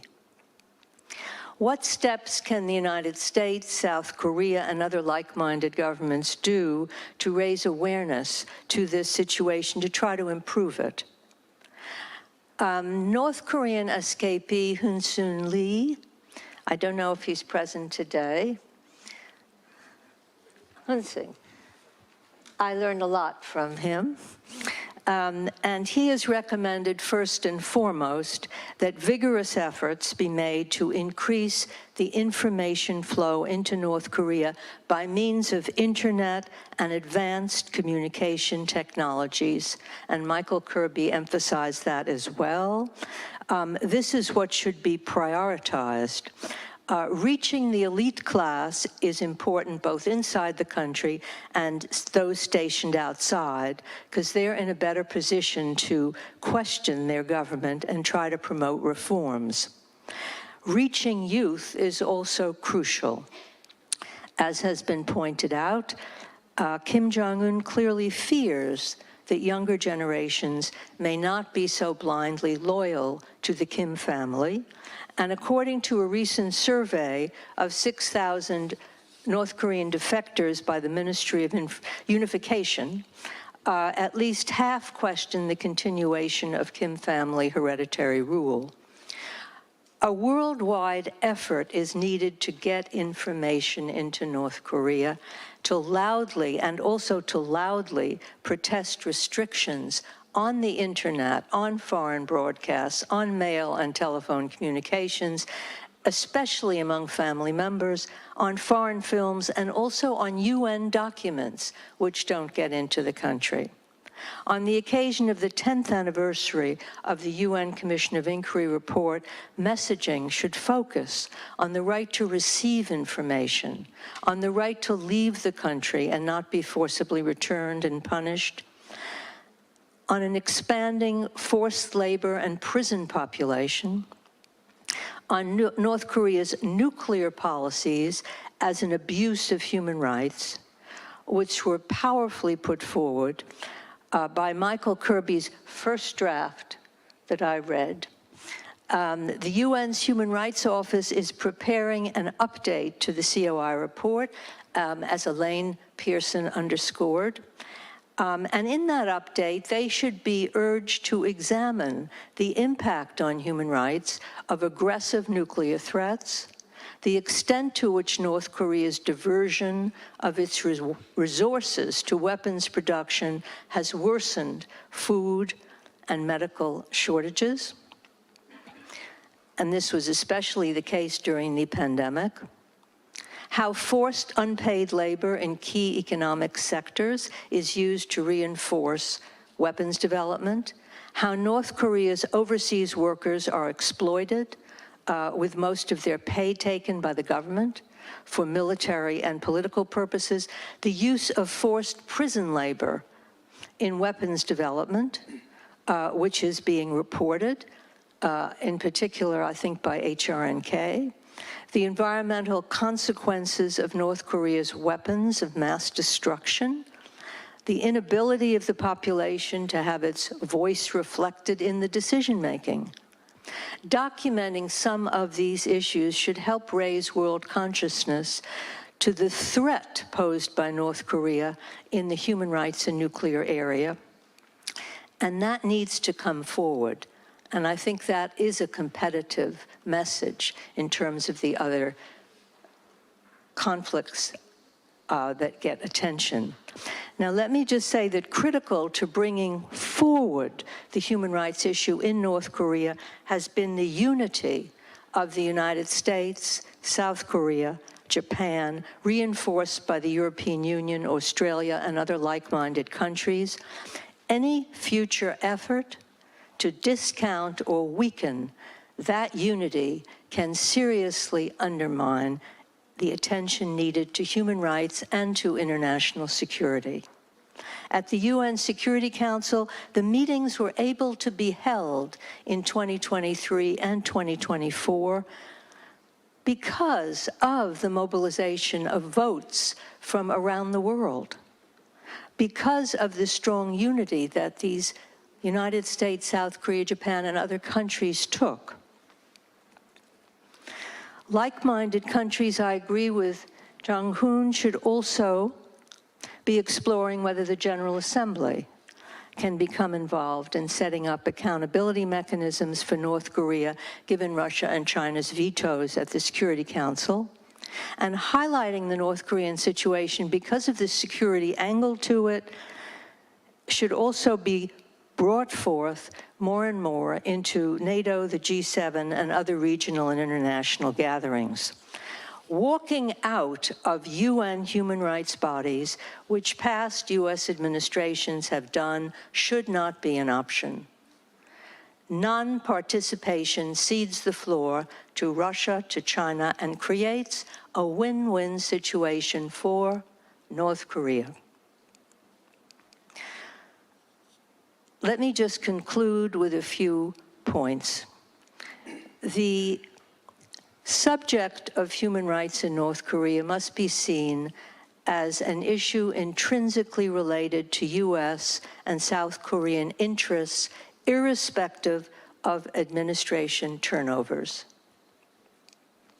It's part of who we all are, as I mentioned before, and shouldn't ever be cast aside and seen as some kind of obstacle. And if you look at the practical side, it's very obvious. If you were to have nuclear negotiations, verification, access, openness, monitoring is required. If you were to have economic development or investment promotion, it would need to address forced labor. Promoting people-to-people exchanges would have to involve steps that guard against political hostage-taking.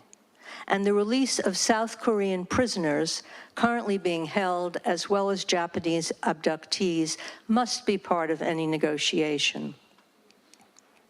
Humanitarian aid deliveries must require adherence to standards for monitoring access and non-discrimination in distribution. The lifting of US sanctions and US legislation depends on human rights improvement. A final word on the importance of having US special envoys on human rights in North Korea and a South Korea envoy who can join together in strategizing and also reinforce the role of the UN Special Rapporteur.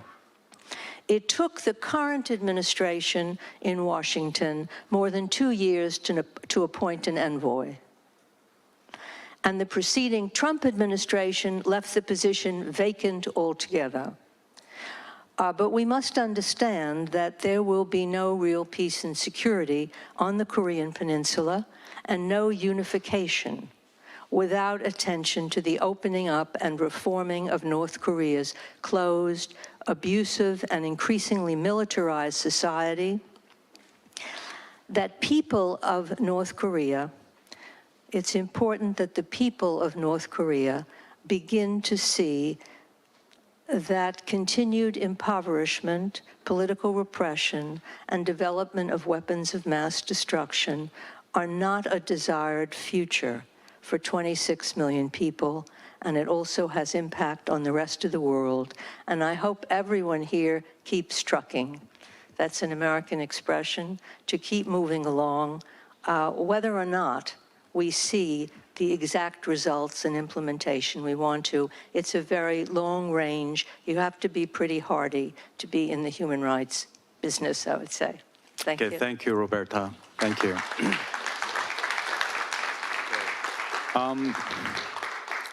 I've been flashed twice on the time limit already, so we don't have a lot of time. So here's what we'll do in the remaining 5-6 minutes. I'm going to, Michael earlier made a reference to Marzuki Darusman, the former special rapporteur, and the necessity to find where it stings. So I'm going to ask each of you to identify one area that could really sting the North Korean Kim Jong-un regime, that could move the needle, okay? And I need you to identify that in like 20 seconds each. And then I'm going to turn to the audience. Probably I'll take like 2 very short questions to address to one of the panels or all of the panels, and then I'm going to try to wrap it up. So, Michael, 20 seconds. I think what we did in naming the Supreme Leader as a person who could be personally held accountable was what stung, and I think that should be pursued. And it is established international law that if you have command over acts like crimes against humanity and you don't exercise the command to prevent them, you are personally liable. And that being the case, I think we should pursue that and it should be spoken of. You can't keep it to ourselves. We've got to speak it out and make sure it comes to the notice in order to shame the government of DPRK. Roberta? I agree with Michael about accountability. I think this threatens the legitimacy of the regime, and I think it's frightened them. And initially, they took a number of steps because they got very nervous in 2014. But I would add one more. I know you said just one, but I'm taking liberty of 2. The second is information. More and more information comes in. That is going to threaten the regime more than anything. Elaine? So I think, and this alludes to something that Michael mentioned earlier, but we do need to build stronger networks with middle power countries to build a stronger cross-regional coalition of governments that are concerned about these issues. If we really want to see more progress at the UN Security Council, we have to make Russia's veto and China's actions really hurt, and that's by actually building stronger relationships with the global south. Agreed. Director General Kim? 네, 저에게 만약에 If I do have a needle, then with the North Korean authority, I want to sting that between the North Korean authority and the young generation of North Korean people. The young generation who are in their 30s, 40s, I think they will play the key roles in the future of North Korea. So I would focus the policy efforts in that area. Idea is really a step in the right direction, because having them there is the way you can shame them, and having them in the room is what they don't want. They don't want to have to answer, and when the facts are put out, they have to answer.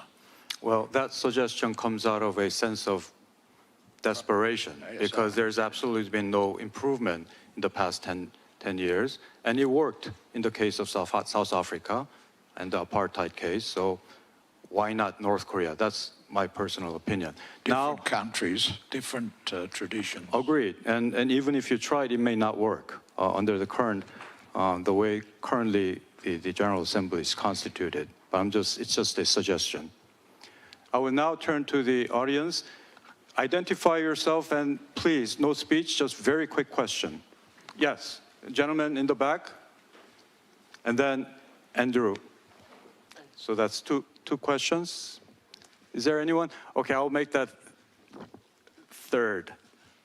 Yeah, I'll go with you too. So 4, but very quick. Okay. Hi, I'm Hun Chan-jung. I'm an undergraduate student at Georgetown. So do you have any insights into 제2교포 북송 산업, in which around 93,000 Koreans in Japan and Japanese citizens were displaced from Japan to North Korea and never returned until 1980? 84. Thank you. I'll take the questions first, and then we'll go to the panel. Hi, thank you all for your comments. Michael, you mentioned looking at what we can sting North Korea with. In the past, there was also attempts to try to find avenues that there could be some agreement with North Korea. So issues like persons with disability rights or children, that was maybe another productive way to get to North Koreans. Is that no longer possible because North Koreans reject everything, and that's why we're just focusing on what can really sting or hurt the North Koreans? Thank you. Okay. Hi, good morning. I wanted to echo Elaine's point earlier about the recent veto by Russia regarding the UN POE renewal. So my question is if you, whether the panelists foresee this kind of veto as sort of a recurring new challenge, and if that's the case, what would be the most effective way to navigate through this? Okay, and the final question.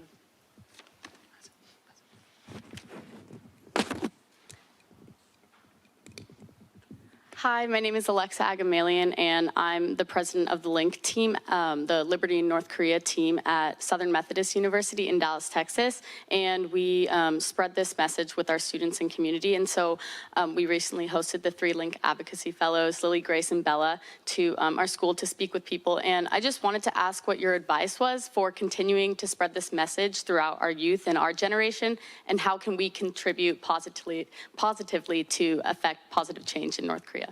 Thank you. Okay, thank you for those questions. Anyone from the panel? Well, I think that was a fault. We didn't reach out to younger people, and we didn't use social media, and we should open our mind to new problems such as cybercrime and things that we didn't have time to look at, that we should certainly have on our minds. And I mean, all of the suggestions here, I wasn't intending to be hard on ourselves. I think we did as good a job as could be done, but we mustn't be satisfied. We must not be satisfied with the position reached, and we must continue to speak up and to make it plain to the people of North Korea that they have friends, that in the world people know what is going wrong, and that action is being taken by the world out of our common love of one another and the Universal Declaration of Human Rights. Okay. Roberta? Yes. I just wanted to address something Andrew Yeo raised. There have been, at least as I saw reports, some changes after 2014 that North Korea began to make. One was in the disability area. There were efforts made, and a rapporteur was invited in. That was something unusual. An outside human rights monitor was brought into North Korea, and they did not give the person very much access, but there were recommendations from this report, and there was a relationship. And there also have been other, maybe legal changes made on either affecting women or children. There should be a list, and I think the UN update ought to cover those. But I think what seriously happened is that at some point when the geopolitical situation began shifting, and North Korea could rely on Russia and China to be defending its human rights record, which wasn't so much the case initially, it made them rather impervious, I think, to making additional changes or to making them known. But there is a process coming up now in November, I think it is, the Universal Periodic Review, where they have to report on their own human rights, so what they implement of recommendations made to them in the past. And I think that would be a good time to gauge whether they do feel they have to make some improvements and whether they are, and then whether how they deal with the rest of the crimes that they are, the many crimes that are not implemented at all in terms of improvement. Thank you, Roberta. Elaine? Yeah, just quickly to respond. So, I mean, on the first question, I think in the next panel, we will have a discussion also hearing from the lawyer who has been very active in working on the Paradise on Earth campaign. So we'll be talking a bit more about that. I was also going to mention the upcoming UPR in November is an opportunity. And yes, I mean, certainly disability rights was one of the areas where it felt like there was some progress.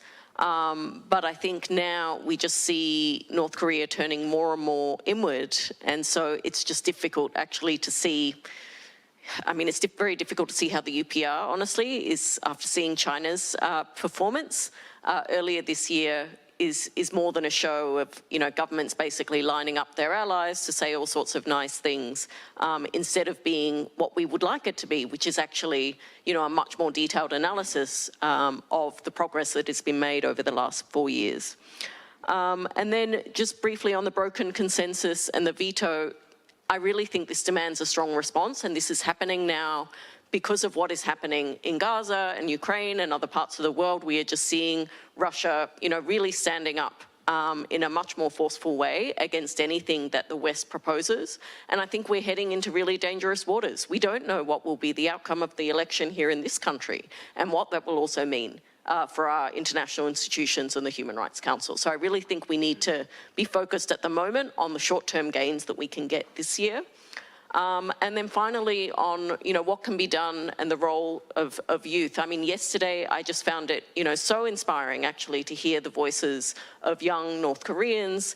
And I think there needs to be ways to strengthen and empower those voices and also to connect them with other young Asian activists in diaspora communities who are also exiled from their homelands, whether they're from Hong Kong, Tibet, Xinjiang, even other countries across Asia, Vietnam. And, you know, I do see that this is a real opportunity because young people are able to educate themselves about what is happening in their country. They're saying, we want to be a part of this conversation. We're not just going to be spoken about and written about.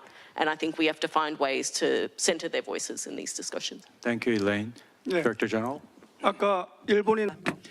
Earlier, there was a question about Japanese abductees, and if I may address that. At our center, actually, under the direction of the Minister of the MOU, when you conduct a survey of the North Korean defectors, we ask them whether they have seen Japanese abductees, and this kind of efforts have been made, and I do hope that this will be an opportunity for us to address this issue. Concludes our session. I did have a very nice concluding remarks or all figured out, but I don't think we have time for that. But so I will just say that, you know, what I don't want to see happening is in 2034, I don't want Victor to be inviting all of us back here, celebrating 20th anniversary of the COI, talking about how terrible things are. Because another day of delay in solving this issue is another day of suffering for 25 million North Korean brethren. So I thank the wonderful panels. Let's give them a nice round of applause. Thank you.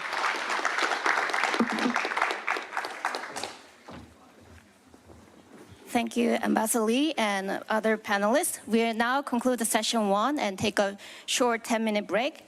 Refreshment is outside, so please enjoy them. Session 2 will begin at 10:05. Thank you. 11:05. Thank you.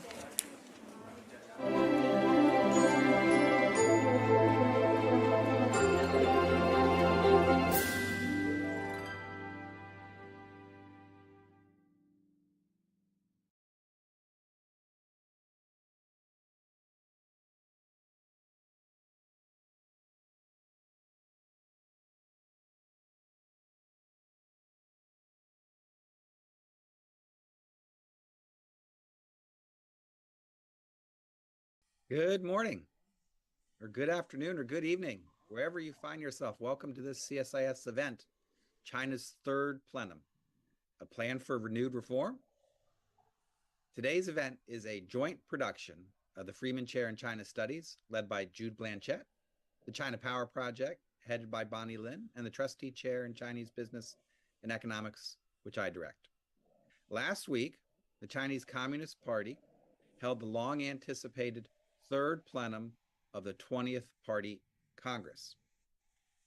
Given the problems encountered by China's economy over the past few years and the drop in confidence domestically and rise in tensions internationally, there was an expectation that this meeting would focus on China's economy and put forward a bold vision, along with lots of details that would allay these concerns. Yesterday, while everyone else was still getting over the flight delays from Friday and Saturday and trying to figure out where US presidential politics are going, we were poring over the outcomes of this plenum, laid out in its 17,700-word decision of the CCP Central on continuing comprehensive deepening of reform and push forward Chinese-style modernization. Try and say that 3 times fast or slow. To break down the plenum, the decision, and the implications for Chinese politics, the economy, and foreign policy, I'm delighted to be joined by a stellar group of China watchers.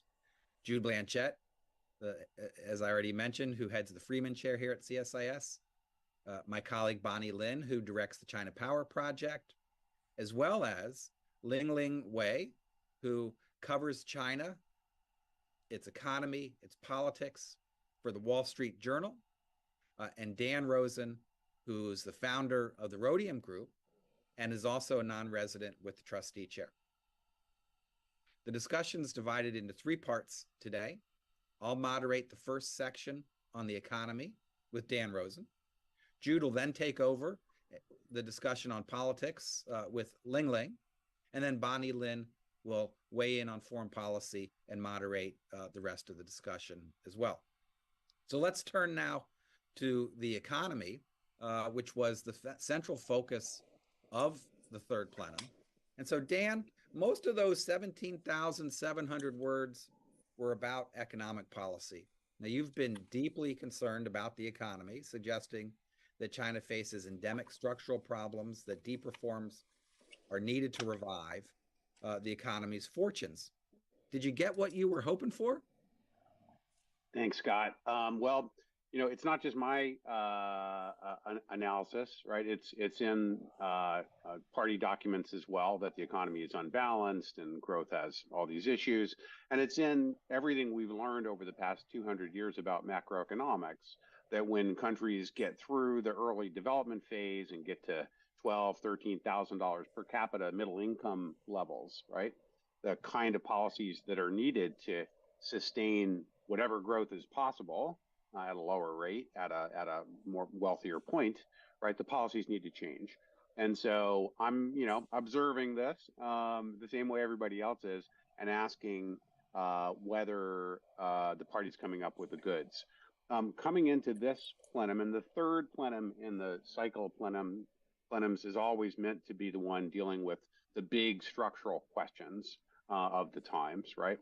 My colleagues and I had 3 criteria that we were looking for over the past couple months as we got ready for this. The first was the quality of the diagnosis of the economic challenges. If you don't diagnose correctly what you're dealing with, then you can't move on to figure out what to do about it, right?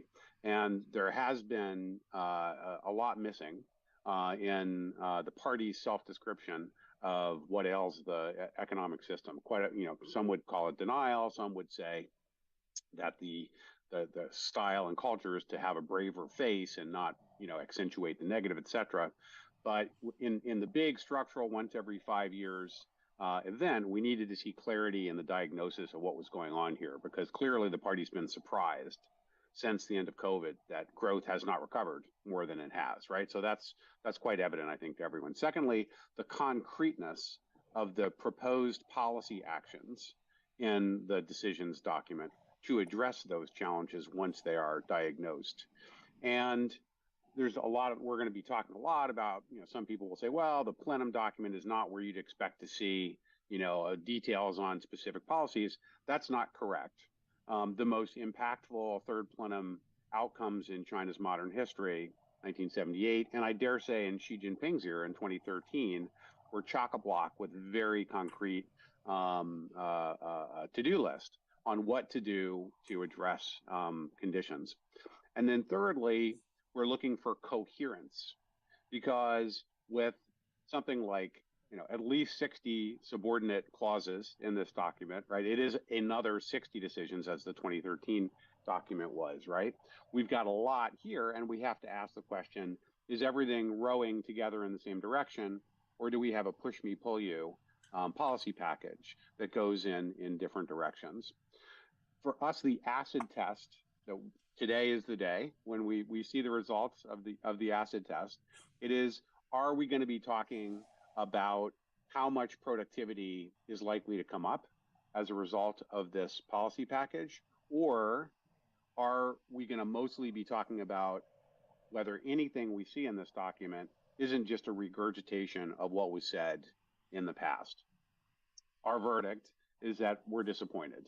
And by and large, everyone is just going to be talking about how much this is just a repeat of what we've seen in the past. These are promises that have already been made. There is absolutely no diagnosis of the structural nature of the economic headwinds and problems that China is encountering today. There is almost nothing concrete and specific new policy actions to be taken. It is all about the what we're going to do and want to do, and nothing about the how we're going to do it here. And there's a tremendous problem of incoherence in the package, where it's asserted that a whole new corporate system is going to be created, for example, and lots of other sweeping statements like that. But there, at the same time, is all this talk about enhancing the big state role of the state-owned enterprises, right? So how is it that you're unleashing markets where at the same time you're growing the role of state in the system? I could go through, and we will hopefully, and go into a little detail here about just how incoherent this mix of things is. So take all that together. I don't think we're gonna see any lift under the wings. And indeed, this morning, the People's Bank of China had to cut interest rates a little bit to try to create a little more lift under this thing. Whereas if this had been a good document, I think the markets would be rallying a little bit, which they did not do. Dan, let me follow up with one specific area that the decision and the plenum focused on, which has been a focus of you all, your colleague Logan Wright, who's also a non-resident with us, and that's the fiscal system and finances. They did provide a list of things that they say that they want to achieve. End off-budget financing, unify budget allocation powers, more systematically use tax breaks as incentives, reform personal income taxes and other kinds of taxes for income related to property, finance, etc. Reform central local fiscal relations, give more resources to localities to deal with the financial problems that they have to address. Is that the wrong direction? Is it not enough? Is it, what would be the right kind of way to discuss addressing the challenges in China's fiscal system? Scott, you're hitting the nail on the head. The fiscal stress in the system is probably the single most acute challenge that China is facing right now, right? There are some cyclical aspects to the very low GDP growth China has had for the past 18 months, 24 months. And that is somewhat normal, especially after a global pandemic that, is a century event. But the ability of government to use fiscal wherewithal to lean against the cycle is absolutely sidelined. The conventional ways for local government to raise funds, to pay for the unfunded mandates they're handed from Beijing by selling land to property developers. This is what has created China's problems, not what has been a source of countercyclical government, power to deal with economic challenges. And indeed, the document says, again, we will do center local fiscal reform. That was an urgent, high priority in 2013. In 2013, fiscal had its own subsection in the document. This time, fiscal does not even have one of the 15 subsections. It has been subsumed under another broader section.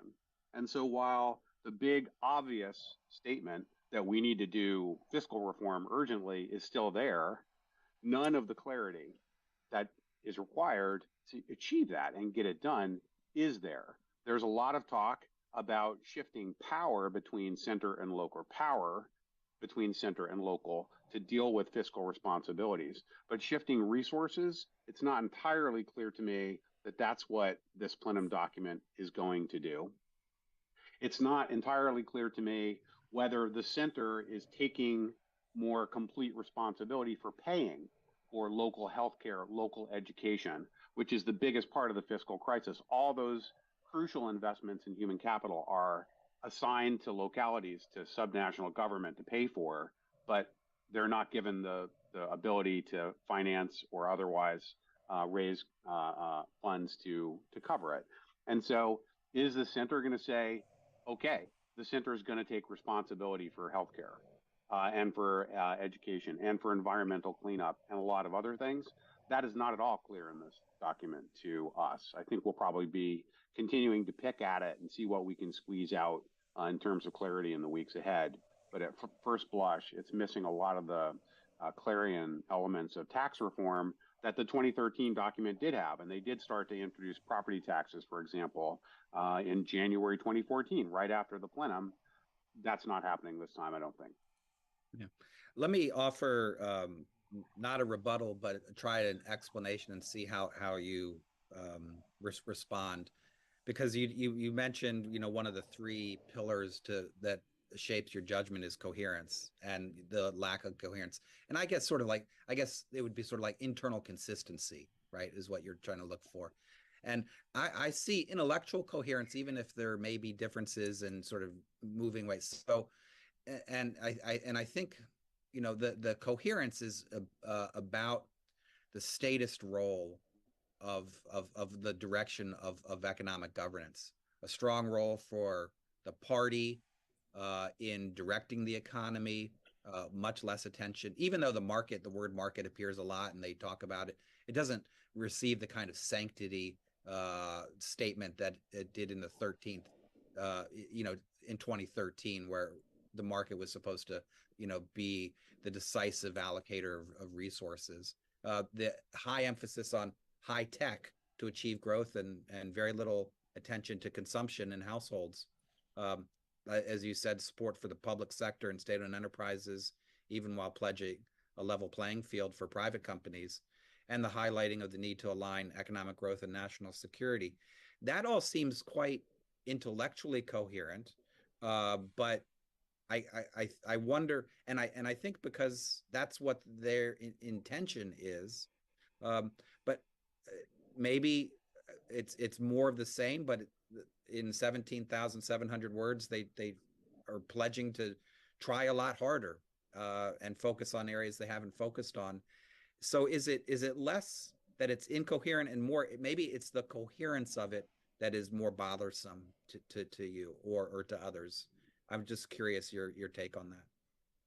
I don't know, Scott. Well, we'll need to continue this for a while, this part of our conversation, I think. I think along the lines that you're unspooling there, coherence would be a more complete state-organized solution to China's economic problem. But I continue, because I don't think anybody has discovered a way for the state to deliver high growth or as high growth as markets have done. And so we still see a sort of recourse to pointing to the market and saying the state will make sure the market does it in order to come up with the ability to say that this is going to get us to where we want to go by 2035. And we have all these targets set out in the long term in terms of how much China intends to grow. But here's my favorite line in the English translation that kind of captures this odd admixture of statism and market. Quote, "We will develop better mechanisms to ensure the contributions of production factors, labor, capital, land, knowledge, technology, management, and data are determined by the market and rewarded accordingly." Well, how is the state and the party to order the markets to be efficient in rewarding every factor of production, right? If we look at the performance of the economy, labor productivity, capital productivity, overall growth, it is inversely correlated with the reversion back to state planning that we've seen over the past decade. So somehow sticking markets are going to figure it out in this sentence without providing the connective tissue to explain how on earth and whether the party even understands how market works, I would say I don't think so when I look at this. It seems quite incoherent to me. So I'll be curious to continue the conversation with you and see whether there's a way in which this rhymes. Yeah, I'm not sure how they're going to square that circle. If I was a private, I'd be really curious what dinner tables are for private entrepreneurs who are meeting over the weekend and this week, what they're talking about, whether they feel like they've been given a new runway and lease on life, or whether they feel further squeezed. I also think foreign governments looking at this are going to be thinking that the tensions that they currently face with China aren't going to be going away anytime soon. Yeah, let me just as a final thought, like observe, right, that one of the biggest concerns for us outside of China looking at this whole package is that it essentially denies the whole thesis that there is a macroeconomic imbalance in the way China's system works that is spilling over capacity into global markets, taking up space that's going to prevent any other developing country from ever moving into light manufacturing, creating politically electric battles over high-end sectors like electric vehicles, of course, and other things in Europe, the United States, Japan, South Korea, and elsewhere.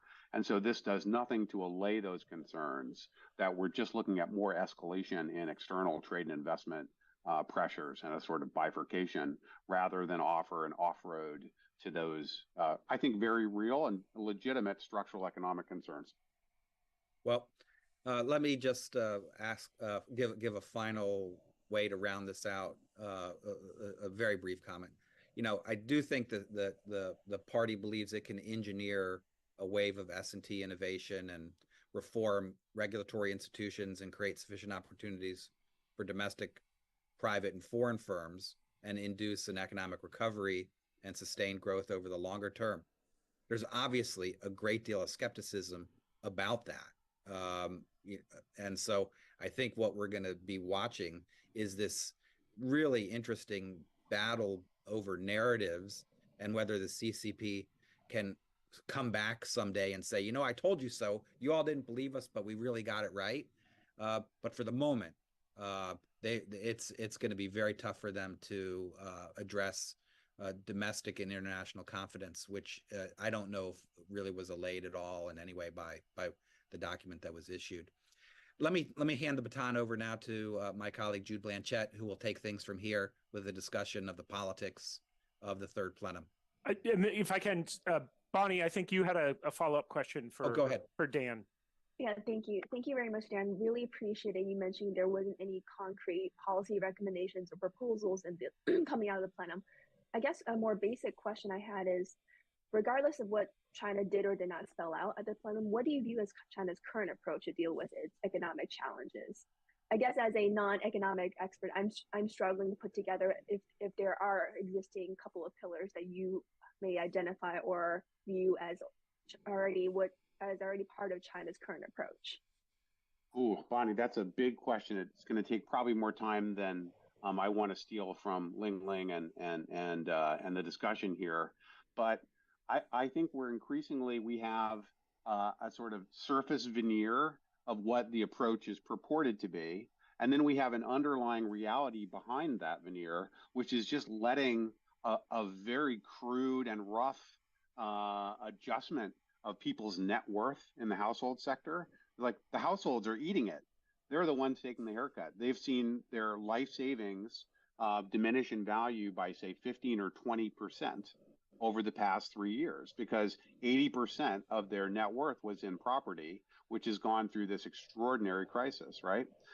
Likewise, the legitimate expectation of about 800 million Chinese to be able to go up the conveyor belt toward middle income, middle class status has been set back terribly by the lack of an adequate fiscal capacity in government, and also the closure of international economic opportunities. It hasn't entirely happened now, but unless you think I'm wrong about the sort of continued deterioration of expectations on the international trade and investment side, it's going to a lot of Chinese are going to lose the opportunity to participate in a sort of healthy globalization because of the unnecessarily kind of self-serving document that we see here in 2024, which takes us through 2029. It's going to be a brave new world by then. I am pretty confident of that.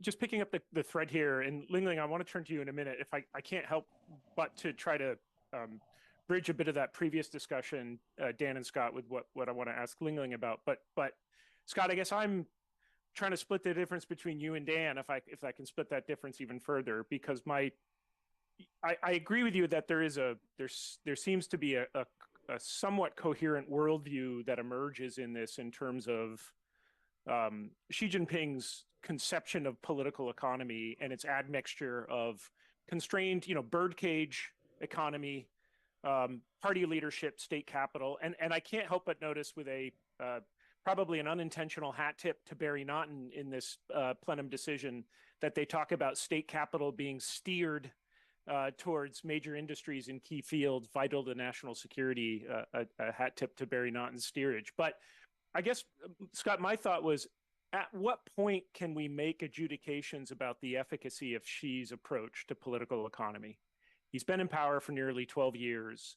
And I think of is China better off now than it was 12 years ago approach, and sort of building on Dan, it strikes me that this document doesn't speak to many of the central concerns that not we Western neoliberals have about how China should run its economy, but what many Chinese economists, social scientists see are the really critical gaps that need to be addressed on fiscal, tax and fiscal system, on human capital and talent, on distribution of the fruits of growth into the Scott Rosell invisible China world. It seems to me that with all the power Xi Jinping has, there is a true rejuvenation strategy that I'm still surprised he's not focused on. Instead, and I'll just make one quick comment and then turn to Lingling, we have a whole big new section on national security in this plenum document. And it's an interesting section on national security. For one, I'm struck by the fact that 10 years into making national security a very key focus of his policy agenda, he still feels like much, much more needs to be done here. This is not just a rote resuscitation of previous concepts of national security. He's adding new things in here, like we're now going to be thinking about coordination of security in quote, neighboring regions. So we're pushing national security out of our borders. We're going to be linking national security to, quote, protection against risks to China's interests and investments overseas. This is very much a counter-containment strategy of national security. He talks about new mechanisms for countering foreign sanctions, interference, long-arm jurisdiction will need to be strengthened. So the longer Xi is in office, the more the inadequacies of the national security state he's trying to construct become, on his own terms, evident. And so I'm just struck by how much deeper the hole seems to be getting as Xi Jinping tries to dig his way out on this national security piece. That's a long throat clearing, Lingling, to turn it to you to say, I think I know how you assess this document based on comments you made before we started, but let me give you a blank slate here. I have a few targeted questions I want to ask you, but just at a high level, we all had to read this over the last 24 hours. What struck out to you? What kind of key messages do you think the Xi administration was trying to deliver with this document? Oh, thank you, Jude. I really hope I'm not that predictable. Well, to your question, from the really bigger point I'm seeing here after having read this big document, thoroughly as everyone else has, if we ever need an official declaration of the end of Deng Xiaoping's reform era, this document would be it. So why I'm saying this is because this third plenum document made it very clear that when Xi Jinping talks of reform today, it doesn't mean economic liberalization. It doesn't mean things like giving markets and private entrepreneurs more room in China's economy. It doesn't mean relaxing the party's control over the economy. It means doubling down on command and control. I did a little bit of compare and contrast between the plenum that ended last week and the one that took place in 2013, soon after Xi Jinping came to power. So just a few a few major takeaways I want to share with all of you. First of all, both plenum, as Dan laid out, the 2013 plenum laid out roughly 15 areas, specific areas for reform. And this time it was about 14 areas. So roughly the same number of areas for reform.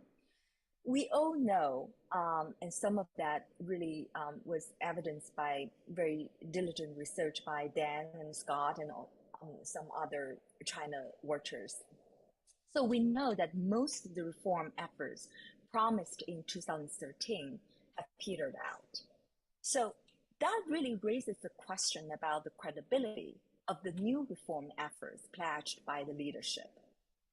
The second point is that the most notable pledge made by the third plenum in 2018 involved letting the market play the decisive role in allocating resources. That pledge was downplayed in this plenum that ended last week. And instead, the leadership stressed the need for the government to guide the market. The third point is that back in 2018, the plenum also pledged to accelerate the transformation of government functions.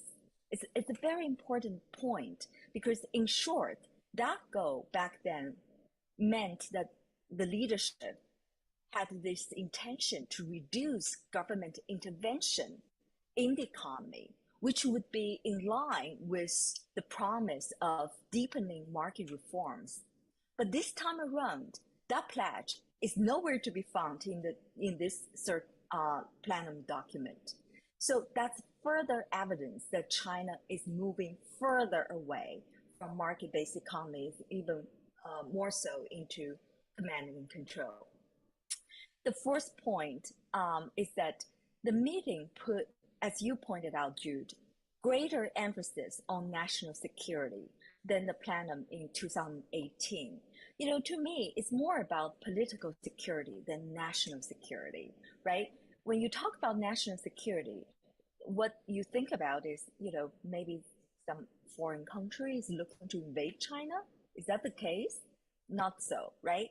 But it's more about Xi Jinping himself wanting to centralize power and secure power, right? So that's really secure political security we're talking about. So greater emphasis on national security, or in my view, political security. But I want to say is that that's not to say that the economy doesn't matter to the leadership. It still matters. But Xi Jinping's goal is to build up the country's economic resilience to counter pressure from the US and other Western countries. So that means greater resources, more resources to be directed by the government into high tech and other areas seen as strategically important for the party state. The kind of industry-centered economic policy that has taken shape in recent years will continue.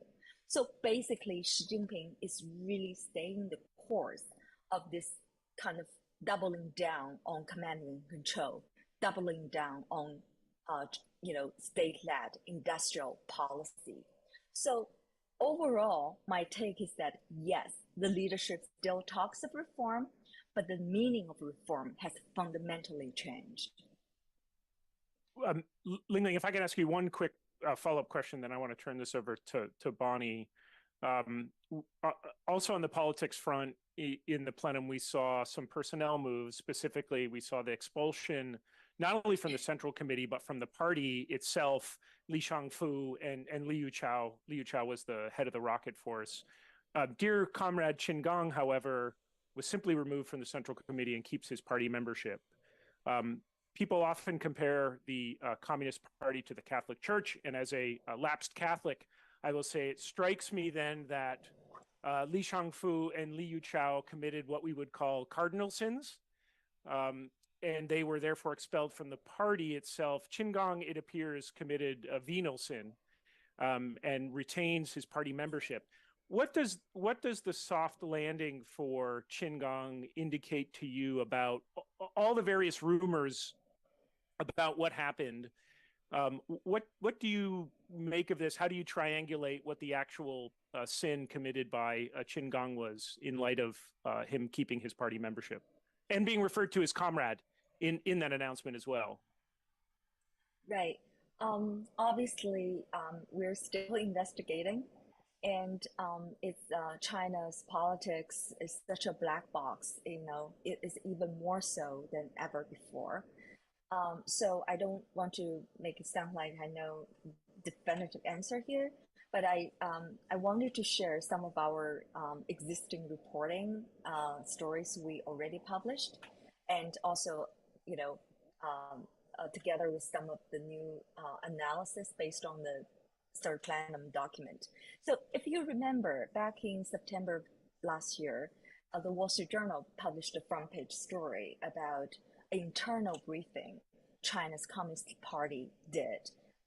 It was in last summer. The internal briefing, the audience was to senior party bosses, provincial party bosses, and ministers. So at the internal briefing, according to sources familiar with the matter, Qin Gang was removed from the foreign minister position because of alleged lifestyle issues. As you all know, lifestyle issues is basically way, you know, about extramarital affairs, the kind of stuff, mysteries of matters that fallen senior officials are known to have had, right, for many years. That is basically what the internal briefing said. However, back then, the internal briefing also indicated that the investigation into Qin Gang was continuing. On what?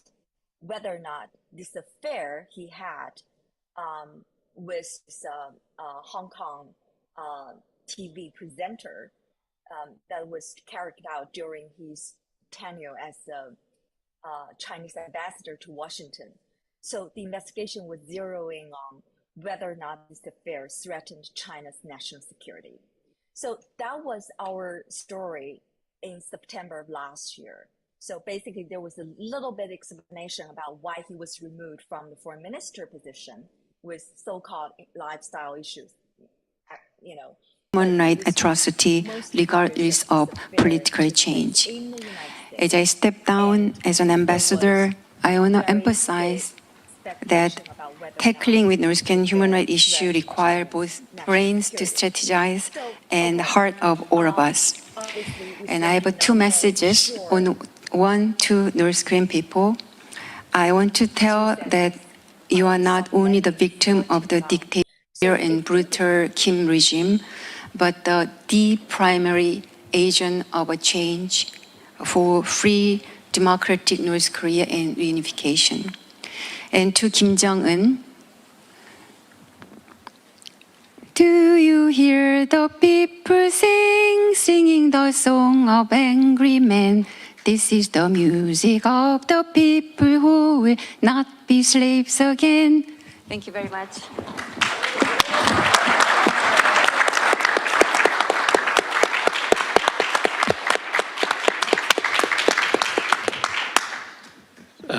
Thank you very much for that wonderful presentation, and your singing is quite good, quite nice at the end. That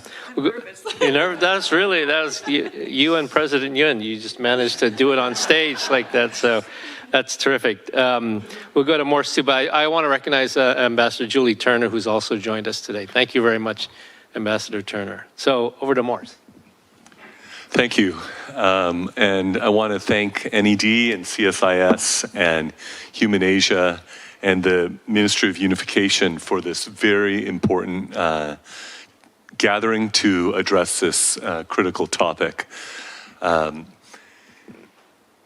Accountability has been demonstrated so far in the academic research as the single best way to prevent future mass atrocity crimes.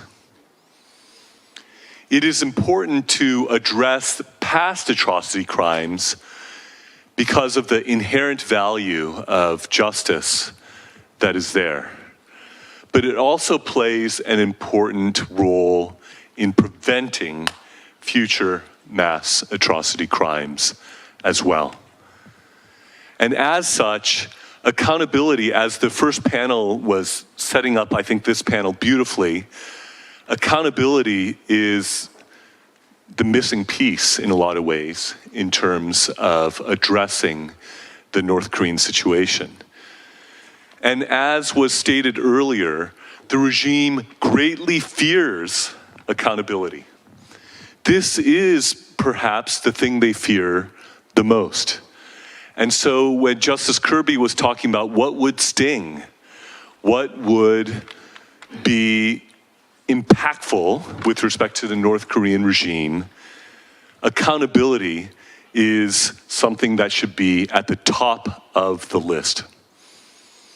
This is a regime that operates on the basis of force, that understands and is impacted by little else than forceful measures. And so that being the case, accountability is crucial along these lines. If I may, I'd like to draw from things that were done in the Office of Global Criminal Justice that I led, and perhaps analogize with how similar things could be done with respect to North Korea. In a sense, I'm more concerned that accountability happens than necessarily the specific means or the specific avenue through which it happens. And if anything, if there could be a concurrent race of all sorts of different means to implement accountability, all the better. And so let me see if I can give you some examples along these lines and how this could potentially be applied in the North Korean context. When I entered the Office of Global Criminal Justice as the ambassador, there was, shortly into my time, the decision by the International Court of Justice based on Gambia's complaint against Myanmar for genocide inside their country. Aung San Suu Kyi, the Nobel laureate, the civilian president at that time of the country, was advocating on behalf of Myanmar in regards to this matter before the ICJ. Nonetheless, the International Court of Justice moved forward with the genocide charge against Burma. This is one example. And the ICJ, this was the first time that another country had lodged an accusation for genocide against another country before the International Court of Justice. So this was historic, what happened at that time. And this was something that our office was happy to support as well. Supporting that and other such things with respect to Burma was an investigative mechanism that was seeking to gather and organize and prepare evidence to be used in prosecution with respect to Burma. In addition to that, I was also advocating for a mass atrocity crime determination against the Burmese military. And I'm pleased to say that that has eventually gotten across the finish line. Maybe a bit later than I would have preferred. I wonder to this day, if it had gotten across the finish line earlier, would the military coup that happened in Burma not have happened? Or would it have made them at least think twice about that military coup? It's a counterfactual, one cannot know for sure. I am glad that it eventually did get across the finish line about a year after the coup had taken place. But this too can provide a certain analogy with respect to the North Korean situation. There have been other investigative mechanisms that have prepared and organized evidence. There's been an investigative mechanism in Syria as well. There's been an investigative mechanism in Iraq as well. And these are, again, very important mechanisms to lay the groundwork to gather and organize evidence to be used for prosecutorial mechanisms moving forward. The evidence that was gathered in regards to Syria has been used in a different sort of way that I also want to mention as an analogy. During my time as ambassador, there was the first prosecution going on in regards to Syrian defendants in Koblenz, Germany. And this was together with other domestic prosecution that was going on in various countries, Spain and Sweden and Germany and various countries, where they were prosecuting Syrian defendants. They would have the hook of having those who had nationality in that country where the domestic prosecution was happening. But there is also talk potentially of prosecution based on universal jurisdiction. The country of Belgium previously had engaged in prosecutions on the basis of universal jurisdiction a good bit before. Because at the end of the day, if injustice anywhere is a threat to justice everywhere, then what is happening in North Korea is not just a Korean issue and a Korean problem, it is a human one that is a problem for the world. And so this is another avenue that I think is being explored as we speak about potential prosecution, maybe in Germany, in regards to North Korean human rights. There were some efforts by the United Nations to gather evidence inside of Korea. There are various NGOs that have engaged in this very worthwhile effort as well. And these sorts of efforts should be implemented and should be used for actual prosecutions. I've been given to understand that there are prosecutorial attempts going on in South Korea, but that they have met various roadblocks and challenges, that there have been some judges who have been unwilling to move forward with such prosecutions.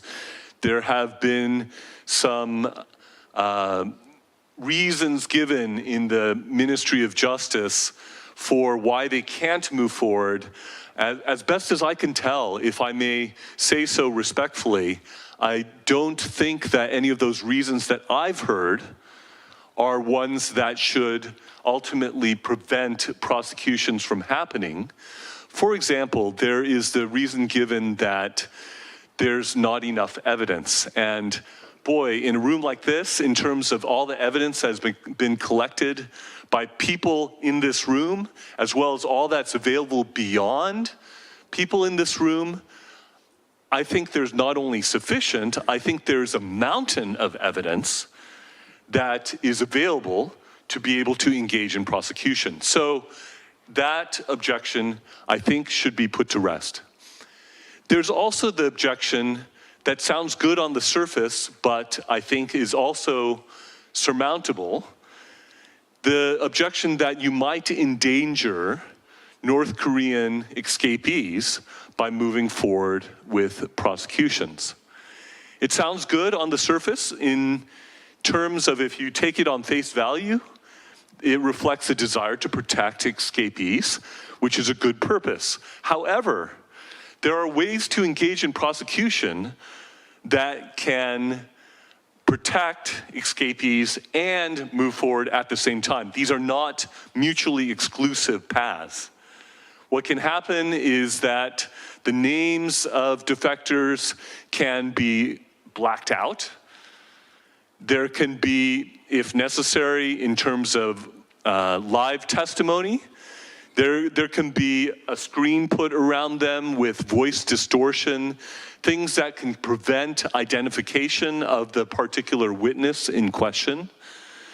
There are various means by which these crucial witnesses and their testimony can be both protected in terms of the security of the witnesses, but the testimony itself could be admitted and brought forward and used in prosecutorial efforts. What is significant in terms of domestic prosecution possibilities is that the South Korean Constitution identifies all Koreans, whether North or South, to be citizens of the Republic of Korea, and therefore South Korean courts do have jurisdiction. And this is true starting from Kim Jong-un. Kim Jong-un could be prosecuted in South Korea. Some people say, okay, so you prosecute Kim Jong-un in South Korea or in Germany or in some of these places, so what? What are you going to do about it after you prosecute and indict Kim Jong-un? Well, I'll tell you the impact that it can have. First of all, as I said before, they're deathly afraid of such accountability. Second of all, if there is an indictment that issues forth and a warrant for the arrest of Kim Jong-un that comes forth, this would be very restrictive of his ability to move around, lest he be afraid that he may be apprehended and brought to the court. Furthermore, this can be used as negotiating leverage in diplomatic interactions with North Korea. And so people who say, so what, this doesn't matter? No, this has a great deal of sting to it. This has a great deal of force to it. And this is the sort of thing that can help to bring about greater resolution of what is going on the Korean Peninsula. This could ideally be a precursor towards the eventual unification of the Korean Peninsula, which South Korea has an entire ministry devoted to unification, right? And unification itself would resolve many issues in and around the Korean Peninsula as well. And eventually, there could be a broader-based accountability that could be brought, where there could be potentially, if it hasn't already happened at that point, for example, to give another type of example of what can happen, there could be a hybrid tribunal that is set up to deal with prosecuting those who are most responsible for the most atrocious crimes. There can be a truth and reconciliation commission that could be used for those who are least responsible for these crimes. And then there could be domestic prosecution potentially for that largest group, which is that middle group, which are neither most nor least culpable for these crimes. What kind of crimes are we talking about? All the different categories of mass atrocity crimes apply in this instance. You have not only crimes against humanity, which have been mentioned, which, by the way, there is no statute of limitation for any of these crimes. These mass atrocity crimes continue on, and there could be accountability no matter how much later it is, because they are that serious. Secondly, there have been war crimes that have been committed. There were war crimes that were committed in the original Korean War. There were war crimes that have continued to be committed after the full-blown Korean War. And actually, there has never been a cessation, an official end to the Korean War. There was a ceasefire that was supposed to have a peace treaty follow. A peace treaty has never ensued. And one of the significant aspects of that, legally speaking, is that all the war crimes that have been committed after the ceasefire, North Korea is still on the hook for those war crimes. Third of all, North Korea, the North Korean regime, which is the worst, most unjust totalitarian dictatorship, bar none, in the world, and I've seen many horrible situations around the world. That was my job. That was also what I was studying as a scholar as well. This is the worst, in my view. Just think about 15 million North Koreans exterminated in the course of their own history. But the third category is genocide. Which genocide categories would this fit under, you might ask? There are at least a couple of categories. One is, in North Korea, they eliminate those or treat very badly those who are not fully Korean. For example, half Chinese babies that are born in concentration camps in North Korea are immediately murdered. They are destroyed and placed in boxes. And if you read the testimonies of those who are eyewitnesses of this, anyone who is not fully Korean, they are told, we do not have enough food to feed even our own people. We cannot feed half-breeds. This is a category under the Genocide Convention. The second one is the genocide that has happened against Christians. Once upon a time, Pyongyang was considered the Jerusalem of the East, the center of Christianity for all of Asia, and pastors, elders, other leaders of Christian churches were systematically martyred when the communists took over. And every study, every year, that has looked at this, including the US State Department, including those of NGOs, every study every year has said that North Korea is the worst persecutor of Christians, bar none, in the world. Every study, every year, along these lines. So that the Jerusalem of the East became the center of the most despotic regime on planet Earth. This too, as a religious group, is a genocide category under the Genocide Convention. They are easier on other groups. But according to, for example, one defector who was not a Christian, his testimony is that the Christians in these concentration camps and in other contexts are treated the worst of anyone else in the country. And so every single mass atrocity category applies to North Korea. So there should be a mass atrocity determination by the US government following the 7th one that was done against the Chinese Communist Party, the 8th one that was done against the Burmese military. The 9th one should be a mass atrocity determination against Kim Jong-un and his elite in North Korea. These are some of the ways that all the great work that has been done by so many NGOs, the testimonies by defectors where sometimes they are truly risking their lives. Do you know that North Korea publishes a public assassination list? Do you know who's at the top of that list? It's the defectors who are speaking out against the injustices of the regime. They are at the top of that public assassination list. And these voices, these witnesses should be amplified, and actual action should be taken to bring accountability and a measure of justice to the most unjust regime that exists on this planet. Thank you. Thank you, Dr. Wilson. That was a great presentation. And I think that Thank you. Now we'll go to Katie. Oh, you don't want to go now? Okay. Okay. All right, Mr. Suda. Hello.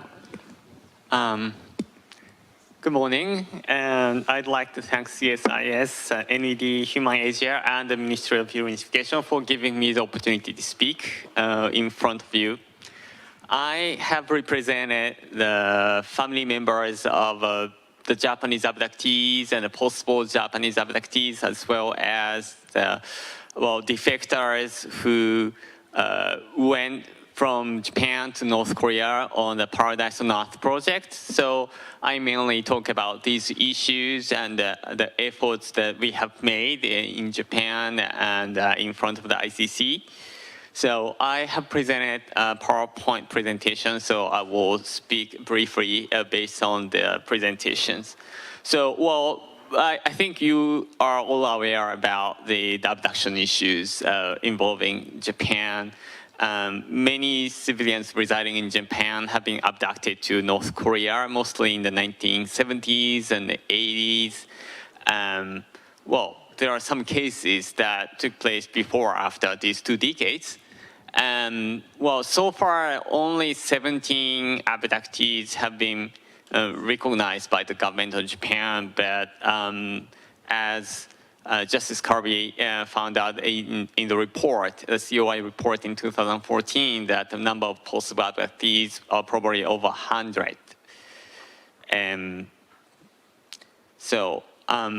As you know, the abductions are considered to be as enforced disappearances, which is a part of a crime against humanity under the ICC Roma statute. And in addition, once you are abducted from Japan to North Korea, they are prohibited from freely circulating around, and they are deprived of freedom of any sorts.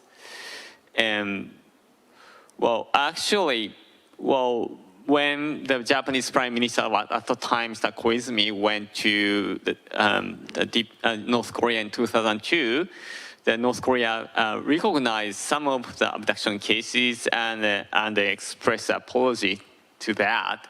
However, most of the cases have been denied, and to this day, the fate of the abductees are unknown. It's been, in some cases, more than 50 years since abduction took place, but their fate is still unknown. And I will also explain about the Paradise on Earth project by North Korea. As you know, the North Korean government has a sort of a branch of de facto embassy in Japan called the Chonryon. It's an organization present in Japan. And the Chonryon has advocated that North Korea is a paradise on earth in 1950s. In fact, that's not a paradise at all, but because the Korean residents in Japan at that time were facing severe discrimination in the Japanese society, unfortunately. So the propaganda by Chonryon was attractive to such Korean residents, and as a result, 93,000 people, mostly Korean residents, but some of the Japanese citizens as well, were lured from Japan to North Korea between 1959 and 1984, believing that the North Korea was in fact a paradise on earth, which was a false promises.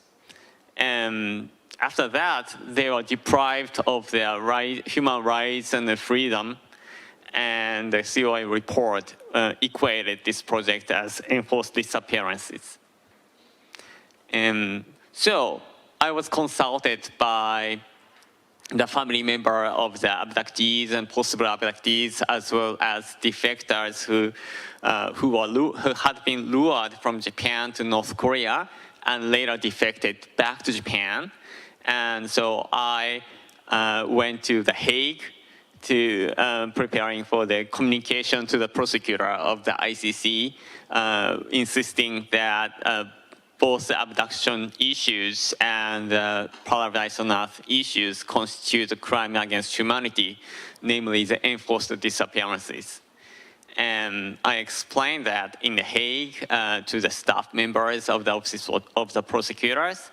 However, well, the result is that because these two incidents took place before the ICC came into being in 2002, and Japan took part in the ICC in 2007, so it was outside of the temporary jurisdiction of the ICC.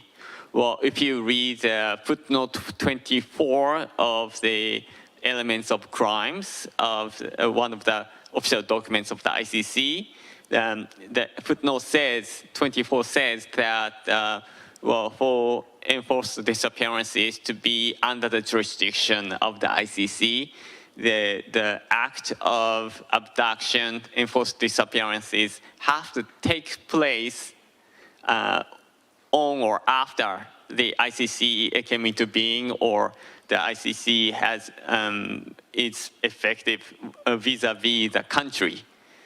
So, well, in case of Japan, it has to be on after 2007 that abduction started, but that was not the case. So, well, what are the other possible means for the accountability? Well, actually, well, my fellow attorneys, well, I spent all of my energy for the ICC communication, so I pretty much pass the torch to the younger generation of the attorneys and who are eager to pursue the accountability on what North Korea has been doing. So well, actually, I also became, in the end, one of the attorneys representing in front of the Japanese domestic court. And the defectors have decided to file a lawsuit against Kim Jong-un to seek the compensation of damages incurred by this Paradise-on-Earth project. So I'm saying that, well, this is a torturous act by the North Korean government, by Kim Jong-un, that to lure by false promises the Korean residents in Japan and deprive such residents who are lured to North Korea of their human rights and the freedom of movement. And so, and this should be considered together as one tortious act that is impossible to separate from luring and depriving. That's the assertion by our side. However, in the first instance, the Tokyo District Court rejected our claim, saying that there are two separate acts. So the Tokyo District Court considers that luring by false promises and the deprivation of human rights are two separate tortious acts. And as for the former, it took place in Japan, but it took place more than 50, 60 years ago, so the statute of limitation has run out. And as for the deprivation of human rights and other freedom of movements and so forth, these incidents took place in North Korea, so it's outside of the territorial jurisdiction for Japan, so the Japanese court cannot treat this case. That's the judgment as a first instance. So we are not happy with the result, so we decided to appeal. And in October 2023, Tokyo High Court rendered a judgment which I found quite innovative. Well, so the Tokyo High Court said that it's impossible to separate the acts of luring by false promises and the acts of depriving the freedom of those who are lured in North Korea. So in arriving such a conclusion that these two things cannot be separated from each other, the court carefully examined the purpose of the Paradise on Earth project. Well, actually, the purpose of this Paradise on Earth project is to supplement the labor forces. At the time, North Korea was suffering from the labor shortages, so they decided to import, quote-unquote, the Korean residents in Japan who are facing discrimination in the Japanese society. So the Tokyo High Court went into the historical aspects and carefully examined the background of this project and concluded that they cannot be separated from each other. So as a result, the Tokyo High Court found that a part of this illegal act took place in Japan. Therefore, the Japanese court is competent on the whole act, including the deprivation of human rights within North Korea.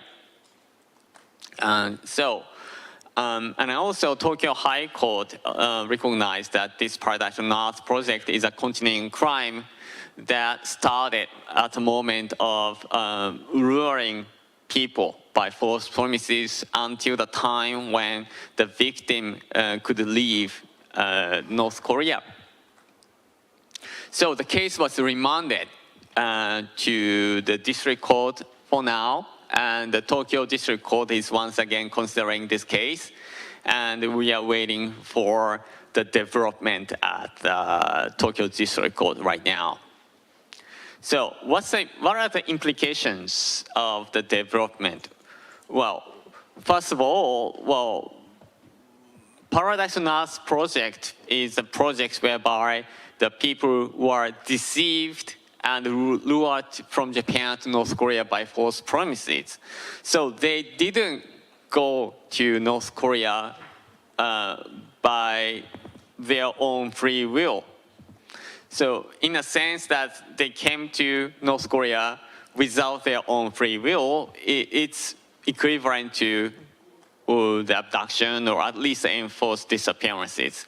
So at least the act of luring by false promises or the Paradise on Earth project should be considered as a crime against humanity, either under the clause on the enforced disappearances, or if not, at least it's something equivalent to or similar to the act of enforced disappearances under Article 7, Paragraph 1K of the Roma Statute.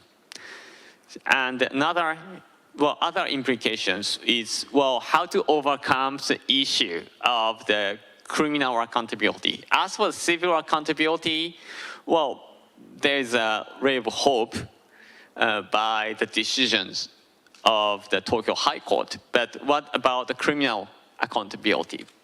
Well, the roadblock or obstacle to it is obviously the famous footnote 24 of the elements of crimes, which prevents the prosecution of the enforced disappearances that started prior to July 1st, 2002, or prior to 2007 in the context of Japan. I wonder whether there's any way to modify or amend the footnote 24. That's one of the possibilities. If not, actually, the COA report suggests the establishment of ad hoc tribunal via the resolution of the General Assembly.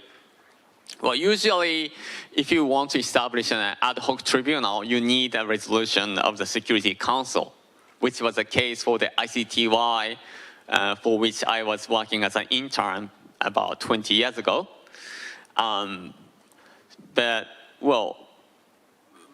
Currently, the Security Council is not functioning very well due to various conflicts. So the situation is quite similar to the situation in 1950, where the resolution Uniting for Peace was adopted. At the time due to the Korean War and the beginning of the Cold War, the Security Council faced similar difficulty as the difficulty we are facing today. So we can refer to these 1950 resolutions to establish international tribunal based on the General Assembly resolution. And another encouraging aspect is exactly the point raised by you that actually the South Korean court may have the jurisdiction over what happened in North Korea. So if you combine your proposal with the General Assembly resolutions, maybe we can envision something like the Cambodian style of the tribunal, the hybrid tribunal. So that's well, that's what I would like to talk about this morning. Thank you very much.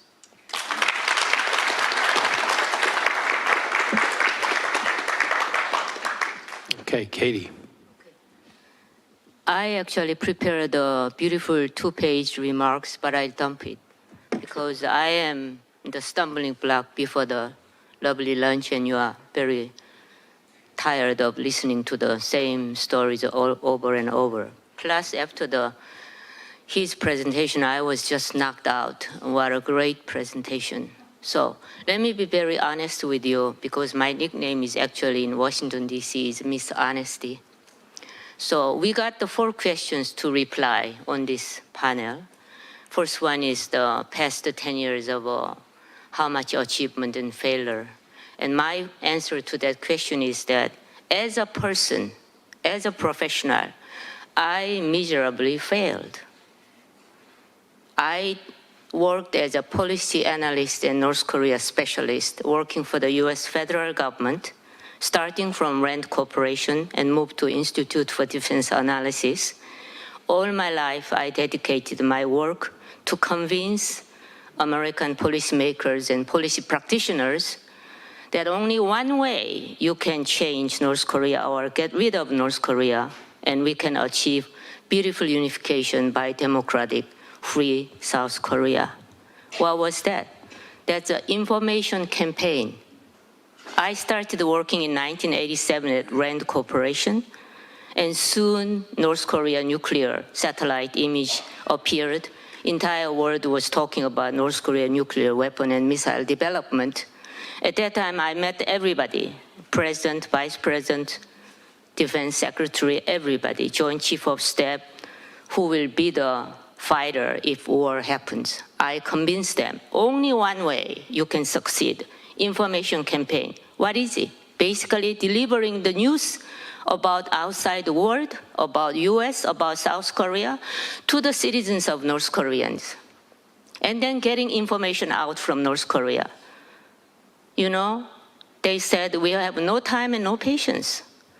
North Korea nukes are made like a hot muffin in the oven. At that time, they just had one crude bomb. And compared to the advertisement of a toothpaste company, an American cereal company, that same amount of advertisement money can be used for the information campaign. I tried to convince, I failed it. I failed with not only with my own country, America, but my native country, Korea. I failed with Japan. I actually met everybody, Prime Minister, President of all these 3 countries. I miserably failed it. So that's my confession. Now, moving on to the so-called, what kind of innovative approaches, I God's sake, all the innovative approaches put on the table. But it's nothing worked. Always agreed, yes, North Korea is worst. I mean, worst of the entire global community. I mean, 21st century, Nazi gulag, plus strange things going on in North Korea, and nothing happens. Why? Because super politics and national politics are always preceding. In North Korea human rights issue, it's a little pawn in the chess game. They all agree, and they just say bye and had a glass of wine and they forget. Nothing implemented.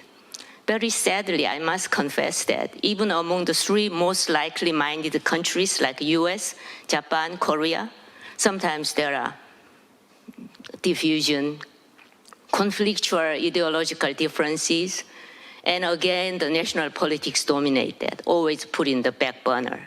So, you know, the last Independence Day, which is Great Day in America, was my birthday. And how old I am? I'm not shameful to tell you my age. I just become 75 years old. You know, in olden days, you died twice. But these days, conditions of human life and environment medicine are so good, we can live up to 100. But don't say that, because everyday energy is sagging. So I decided it's not the time to asking government to do something information campaign or to do something lift your finger. All these great minds, bright scholars and envoys and everybody gather and nothing happens. So I am working on the accountability. Not as great as his great idea, but since I'm not an expert, but I finally decided, dumping all my career, I become an activist. I became the chair of the newly created NGO titled Free Korean Association in the USA. Originally, it was a Free North Korean Association in the United States, but South Korea is not free either. You are the hostage of North Korean blatant nuclear threats, psychological warfare. You are not free either. So basically abbreviated FKA. FKA has only one goal: building the memorial park dedicated to the people who was executed, murdered, killed, died of starvation, died of illness. Nobody see the dead body. You know, when North Korean defectors happen to be in Washington, D.C., their first desire is to visit White House, the symbol of a great apex of a global democratic headquarters. But not many people have a chance to go to White House. What is their most desired place? Holocaust Museum. You know, I have a very weak heart, so I never actually seen the entire collection, but in front of the Holocaust Museum, bloody pictures, historic relics, North Koreans shed their bloody tears. Why? That's the different era. But same thing is happening in 21st century today. So they cry and they say, I even didn't touch my dead father's finger because they just killed and buried and dumped it into the river. I don't know what's going on. So, you know, defectors are very interesting species. I'm saying all human beings are same. There is always factions and different groups. Somebody says, let's go this, let's go this. But Washington-based defectors decided we need a memorial park dedicated to the killed North Koreans, murdered North Koreans, will be murdered North Koreans in the future. None of them opposed it. So this is not my idea. Defectors decided to build a memorial, monument, and park.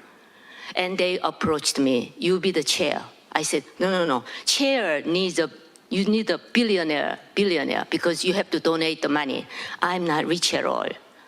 But they said, you have a great personality, great global network. You are respected. You are very honest. You be the chair. So after agonizing decision-making, I finally accepted it, and I'm the chair. And I petition to you, today, we start from here. That's the accountability, holy, sacred memorial park. Why? We will have not only the monument, but we will have a digitalization of all the people killed, including my dispersed families. And then continuously we will add it. You can touch it, and you can see who was killed and where they buried or not buried. So I brought the petition chart here. So you sign your name, email, and signature, because more than 10,000 names, the federal government will consider whether this should be an important decision-making to grant Memorial Park. And also, I have information that you can fund. So let's say, great accountability, holy space will be created with your help. And that's the reason why I accepted this invitation. Thank you.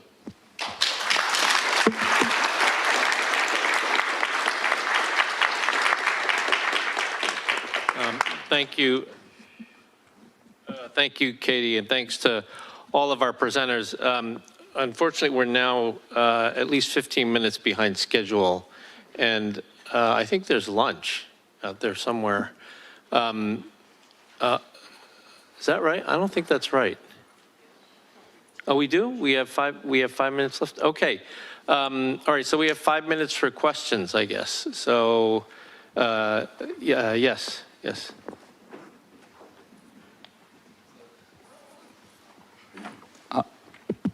Yes.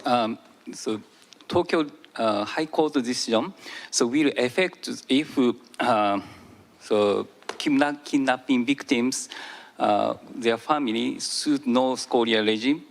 So so it means Tokyo High Court recognize their district covered to North Korea incident. It means that decision influence to kidnapping court case if they sue North Korea regime. Theoretically, yes, because well, the Tokyo High Court decisions. It's working. Okay, the Tokyo High Court decisions says in the context of the Paradise Lost projects that the act of luring by false promises and the act of deprivation of human rights are inseparable and constitute one tortious act, part of which took place in Japan. If you apply the same logic in the context of the abductions, the act of abduction at the coastline or somewhere in Japan, and the act of deprivation of their human rights thereafter in North Korea are inseparable. So logically speaking, if there were such a lawsuit brought into the Japanese court, if you apply the logic of the Tokyo High Court, that's a conclusion that well, what you are suggesting seems to be the conclusion logically. Yes, I think we had a comment here as well.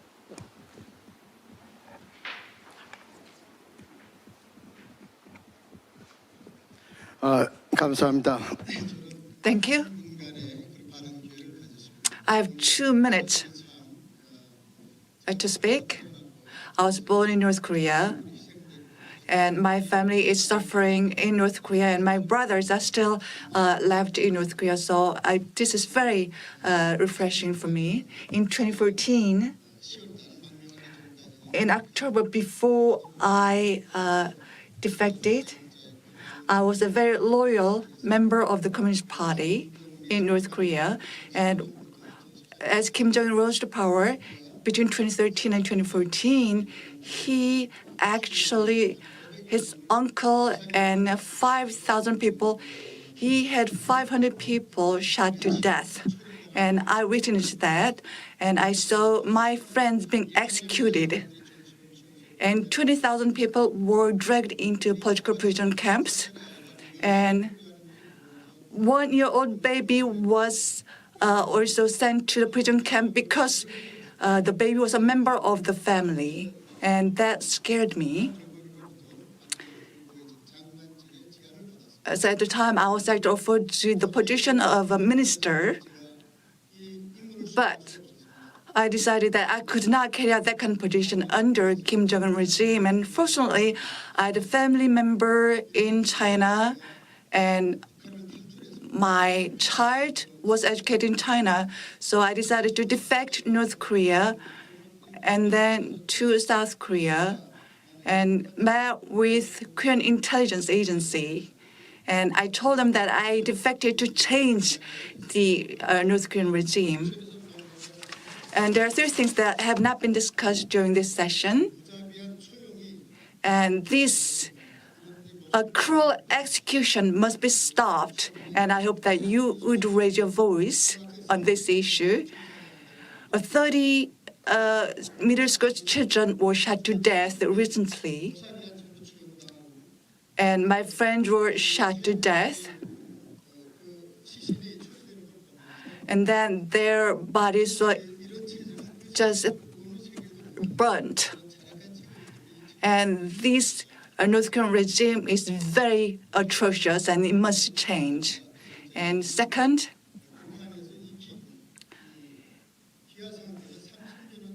famine has been ongoing for the past 30 years.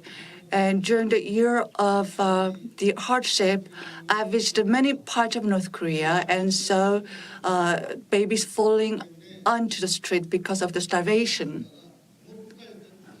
And North Korea once was an industrial country, but for the past 30 years, North Korean people have been starving to death, and due to the dictatorship of Kim Jong-un. So as we have been discussing in this accountability session, we need to hold Kim Jong-un accountable. You are not qualified as a leader. You are diverting all the resources into weapons program.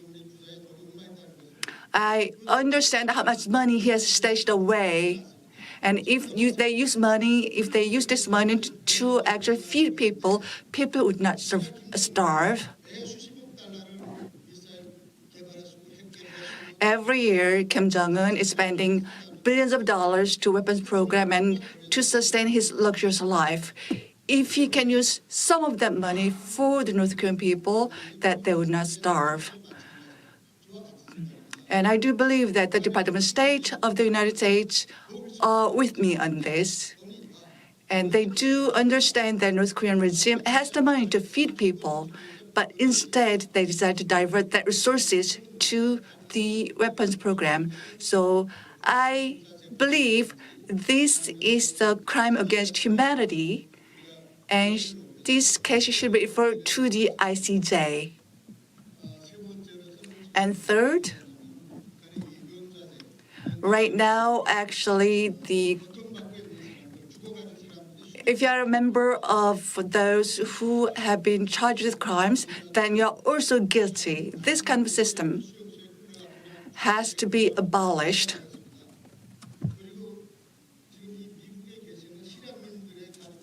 And all the members of the defectors in the U.S., actually, in terms of class system, they are not even qualified to join the Labor Party. And if something goes wrong, they will be actually sent to the prison camps. The same goes for the defector families in South Korea. So this guilty by association has to be abolished. There are so many people suffering from this guilty by association.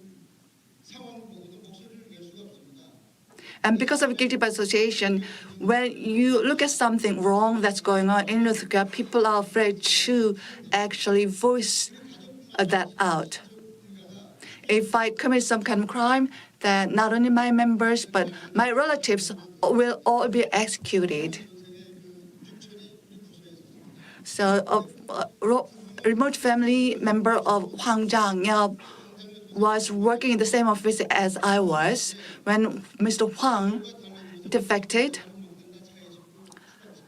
the following day, the police came to arrest him and took him to prison camps. And this is what is going on in terms of guilty by association. So those who have interest in the human rights of North Korea, I do hope that you'd focus your attention on the abolishment of guilty by association. And Kim Jong-un is also guilty by association. And if his uncle has defected to the United States, then it naturally disqualifies him as a leader. Thank you very much for your attention. So really excellent ideas that have been presented on this panel, and I wish I had more time for discussion, but unfortunately we'll have to conclude this panel. I'll just say at the end, while I certainly understand the sentiments that Katie expressed about the inability to see progress, I will say that I think, as many things in world history, it looks like there's no progress until the day that there is. And we've seen that throughout history. People said the communist system would never end until it did. People said the Arab Spring would never happen until it did. And so I think that's the case with all of us here as well. So thank you all. Audience, please thank our panel for an excellent conversation. We will now adjourn for lunch. There, you can grab something out there, a brief lunch, and then we'll continue with panel 3. Thank you again.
Good afternoon, everyone.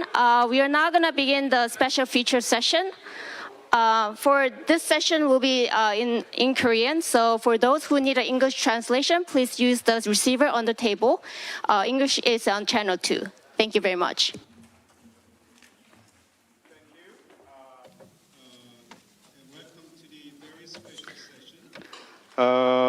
And this session, we will address the issue of right to information or the right to know. And we have very, very, very special guest. Of course, let me first introduce the actor, screenwriter, and also director. And also, you know that the Mr. Yoo Ji-tae is the Goodwill North Korean Human Rights Ambassador for Ministry of Unification. Let's welcome actor Mr. Yoo. Let's give them a warm appreciation.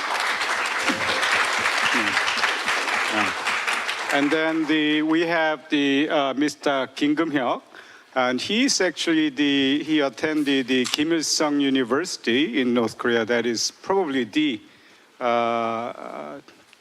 most prestigious university in North Korea. Then he also attended the university in China, Beijing, and in the process he got access to all the information which outside information about a great leader. In the process that he made a decision to come to South Korea. And it happens to be that he was the advisor to Veterans Ministry of the Veterans Affairs. So he was one of the youngest advisors. That's South Korean ministry. And let's welcome Mr. Kim Geum-hyuk. Okay. And then we have now the Ms. Kang Kyuri. Actually, I had a great time talking to her and found out that she was a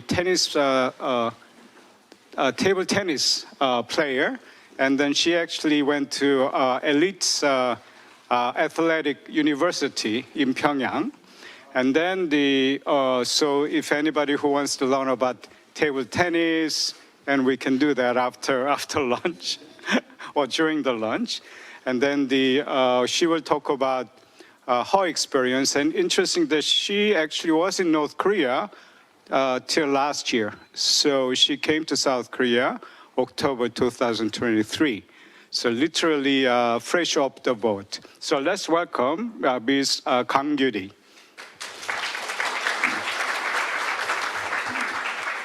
I'm a law professor from Korea, and my first job was in New York, Brooklyn. I was assistant district attorney, prosecutor in New York, but I moved to Korea and I became a law professor, and I'm a volunteer and was researcher in North Korean human rights issues, and especially the children's issue and disability issue. And we do have a very compact session, about 40 minutes. So what we're going to do is that I will first show a clip.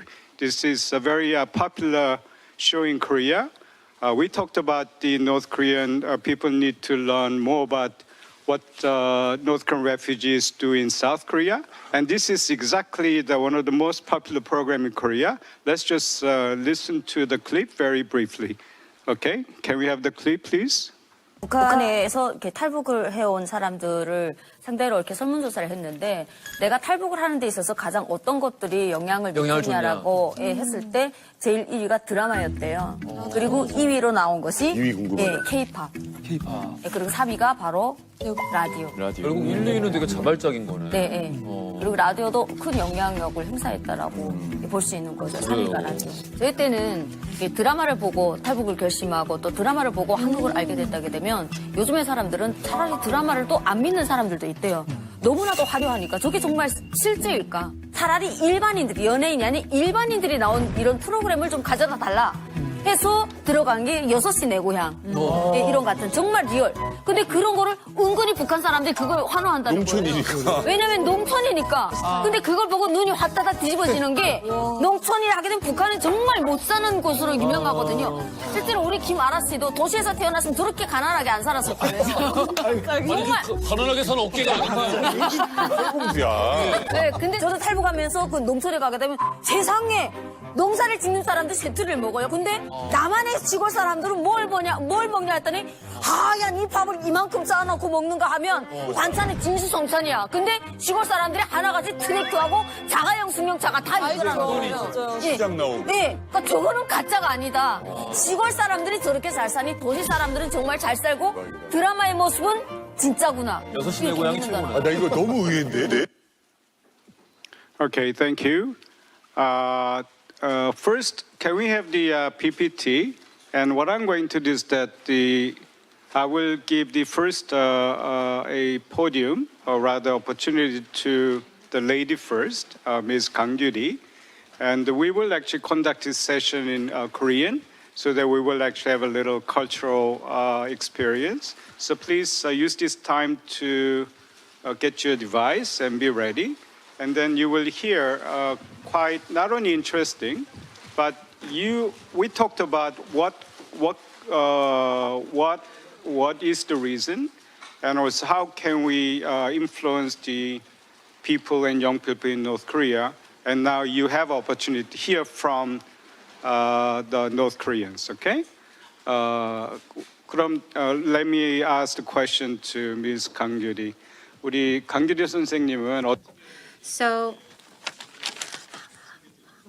how did you come to South Korea? Can you introduce yourself? Hello, my name is Kang Gyuri. Until a few months ago, I was living in North Korea, and now I'm here. Before I came here, in North Korea, I watched a lot of K-drama and also KBS, like 6 o'clock show, or like very like general living or related shows. And what's wrong with Secretary Kim was one of my favorite. To watch this later on. So that's one. 그리고 또. And what others? And that Hitler was also one of my favorites. So when I was in North Korea, I think I watched several rounds of it again and again. I fought with my friends. Here's Ji Tae-yu, who's actually in the drama. I thought he was really cool and handsome, and then my friend was very jealous. Is that why you came to South Korea? Oh, well, but honorably, I'm sitting next to him, so I feel so honored. And also, thank you for your attention to North Korea human rights and being the ambassador for this effort. And I would like to extend my gratitude to all of you who are here today as well. In North Korea, when I was young, I was born in Pyongyang, and I spent my childhood in Pyongyang, and my grandmother was religious, and for that reason, I was deported to province. At that time, Pyongyang was great, had better living conditions than other provinces with more rations. But in provinces, there was not much electricity. It was very poor condition to live.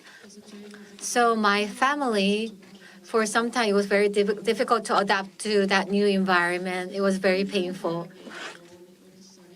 So I went to Pyongyang University, and while I was in college, I had this dream when I came to Pyongyang University, but they said that because of the bad, my 성분, because of my grandma being religious, they said I had limitations. So I was working, I went back to the provinces, watching K-drama, working during the day, and also I started to be curious about South Korea from then. So I'm going to ask a question. Among the panels,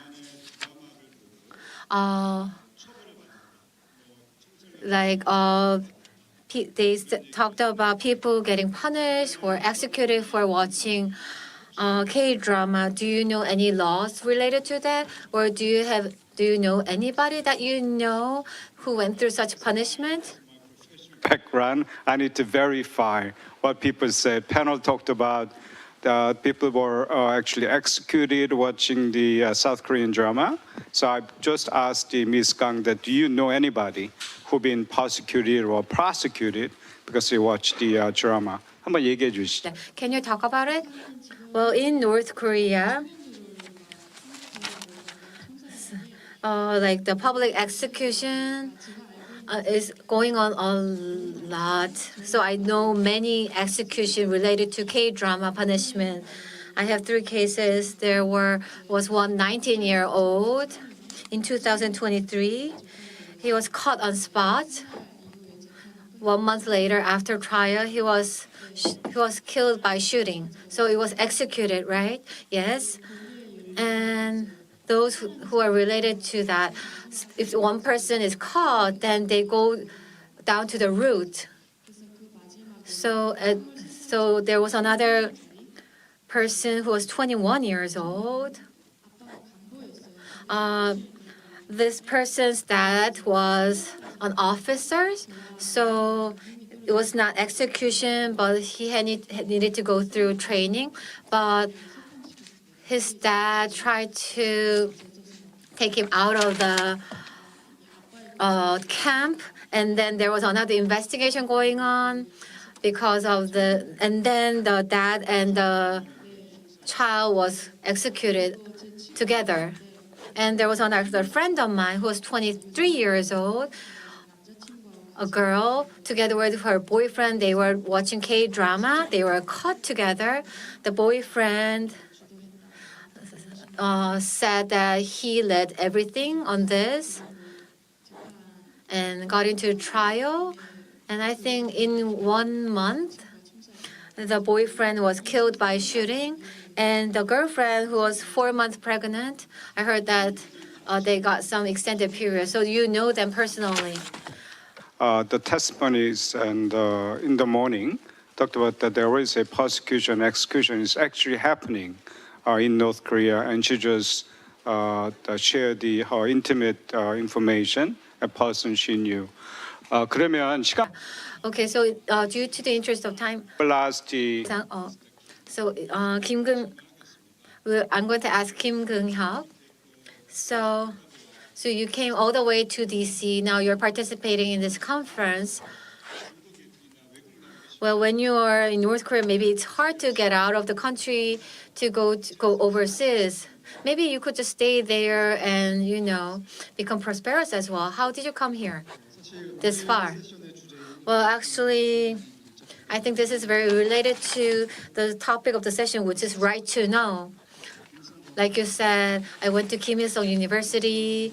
If I finished my study in China, went back to North Korea, maybe I would have been one of the very successful person in North Korea. However, I couldn't choose that route because when I went to China, there were things that I learned, and there are things that I came to know.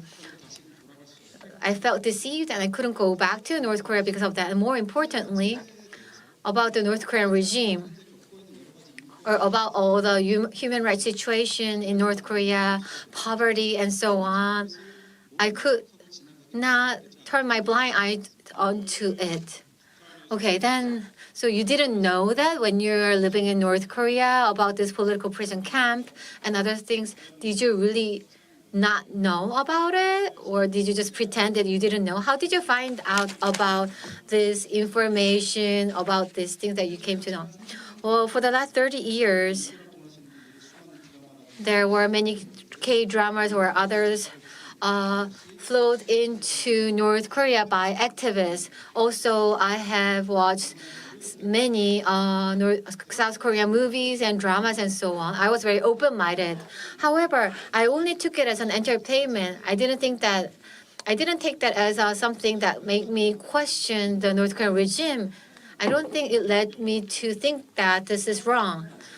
how did that happen then? I went to China, and then the lifestyle was totally different from what I had in North Korea. And I could meet people who I couldn't meet in North Korea, like people from South Korea or other countries. Then I could hear their perspectives on North Korea, which was shocking to me because I have never learned such perspective before. But was it you're just in personal shocking, or because I'm sure you're an elite, right?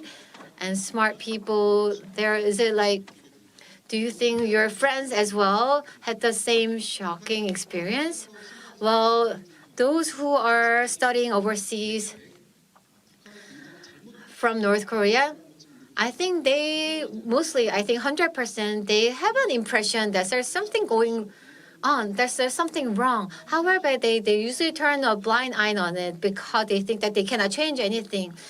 So some people just go back, and some people are like, how can we turn a blind eye onto it? So some people escape. I think there are two categories of people like that out of those people who are studying outside of North Korea. Just one last question before we move on to Ji-tae-yu. So like K-drama, movies, songs. And Ms. Kang, you said that you were influenced by that to decide to get out of that country. So the youth of North Korea, college students of North Korea, the young generation, future generation, next generation.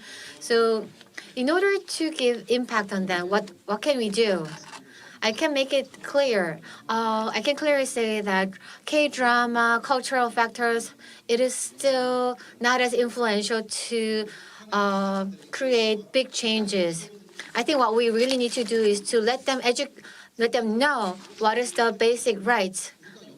In order to do that, we need to give them hope. How do we do that? We need to be able to give the hope, which is that they are in this very isolated situation. However, we can talk about what are the experiences that the North Korean defectors who used to share the same experiences, and then how these people are making efforts to help them. And we are not going to ignore North Korean human rights situation, and we are making diverse efforts to guarantee their basic rights, and we are going to continue our efforts. We need to give them such belief and trust. They may think that there's no alternative. I think if there's no alternative for them, I don't think they will be able to get out of such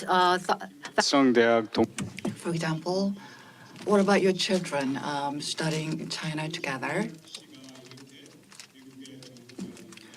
Right now, you are raising your voice in front of this U.S. audience and then in front of the UN audience. Will that make any change? Yes, I do believe so. Yesterday, we had another event at NED, and we came from Seoul all the way to Washington, D.C. Along the way, we came up with a Washington Declaration to show the direction North Korea needs to take and how international community can help us lead that kind of movement. Yesterday, you're talking about video statement that was published at NED. Well, actually, we can get into that later after listening to our ambassador. You're an actor, and you're a professor as well. You've been listening to their stories, and also you've heard the stories of North Korean defectors yesterday. So how did that make you feel? Oh, well, actually, we do have a PowerPoint right up there. Can I have a next slide? Okay, let me use this one. So those of you who do not know, 그렇지, 예. 자 이제 좀 약간 분위기가 살아나고 있습니다. Okay, now we are getting it. He's a great actor, right? Boy is okay. Nice, okay. Yeah. All right. Now you and I know you all know the international law, criminal law, but there are certain things you must watch about Korean culture. Otherwise, old boy, there's a couple of things about 최민식, one of the person there, is eating is it octopus? 낙지인가요? Octopus alive. So it's pretty gruesome, but they made incredible impact. And then 저건 또 만화가 있네. 저기 제가 만든. 자, 좀 얘기 좀 해주시겠어요? Actually, there's a webtoon that I created. Please tell us about Ankai.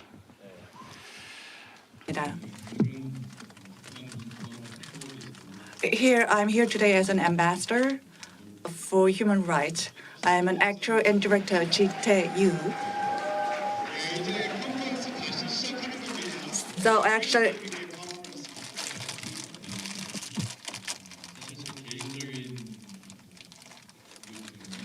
for personal reasons, I took interest in refugee issues. So prior to this one, actually, I created a film about refugees, and I also directed that film. So this would be my second cartoon movie, animation movie. At the time of old movie, Korean movies actually had a lot of investment. But after that, investment went to the entertainment-oriented movies. So as an alternative, I decided to convey my message through a webtoon, and that's why I created Ankai. Actually, the whole thing took a lot of time. Actually, it took 10 years altogether. The movie is about, what is it about? The movie is about, actually, it's a dialect from Hamgyong province. It means wife. And a female North Korean defector was trafficked and then met a Chinese guy. And then she fell victim to the sexual molestation, sexual victim, but then finally found love. As I was doing research on North Korean issues, I looked into a lot of different things. There are many things that I could actually adopt into film, but I decided to talk about, portray basic human rights issues. So is this a webtoon? Yes, it is a webtoon right now. And based on this webtoon, I am actually working on animation. So how are we going to actually adapt that into animation? There are many different ways, 2D and 3D, and all kinds of tools. There's a rotoscoping, what's called rotoscoping. So you'll actually take an actual pictures and then use line drawing. And we can leverage AI, so you don't have to use a lot of money to create an animation. So that's what I am working on. So in 3 or 4 years, I plan to complete it. Actually, making this is not that easy, especially an independent film. You cannot, it's not easy to receive financial assistance. So how do you fund this animation? Actually, there was someone who said that they're going to make small financing, actually myself. So I would actually work as an actor and then come up with financing myself and then make a movie animation that I want to make. Oh, so if you were to have another conference next year, my hope is that we would be able to see the animation in a year. So all you take is money? Basically you need the funding. We have 그쵸? 네, 근데 이제 So this is what I want to say. That this could be most important thing that I want to say. Earlier there was Mr. Suda said Paradise on Earth project. So when you hear this, it does not, we can't get it directly right away. And there's the Korean-Japanese film director, Mr. Yang. He's shot a documentary, Goodbye Pyongyang. So how a family collapses through ideological struggle. And I do believe that this is a unification through culture. So of course, when you actually write and just try to just convey just with a picture, that alone is enough. But if you actually make it into film, the global community can watch it. Actually, True North, you would have heard of. This is an animation. And people watched a lot of this animation. And after this animation, Yodok prison camp was abolished. So internet community needs to come up with this kind of creative ways to directly and indirectly portray the reality of the human rights in North Korea. And I do believe that this can lead to a revolution. And turning to Ms. Kang. So, I mean, you arrived in Korea last October, right? Less than a year ago.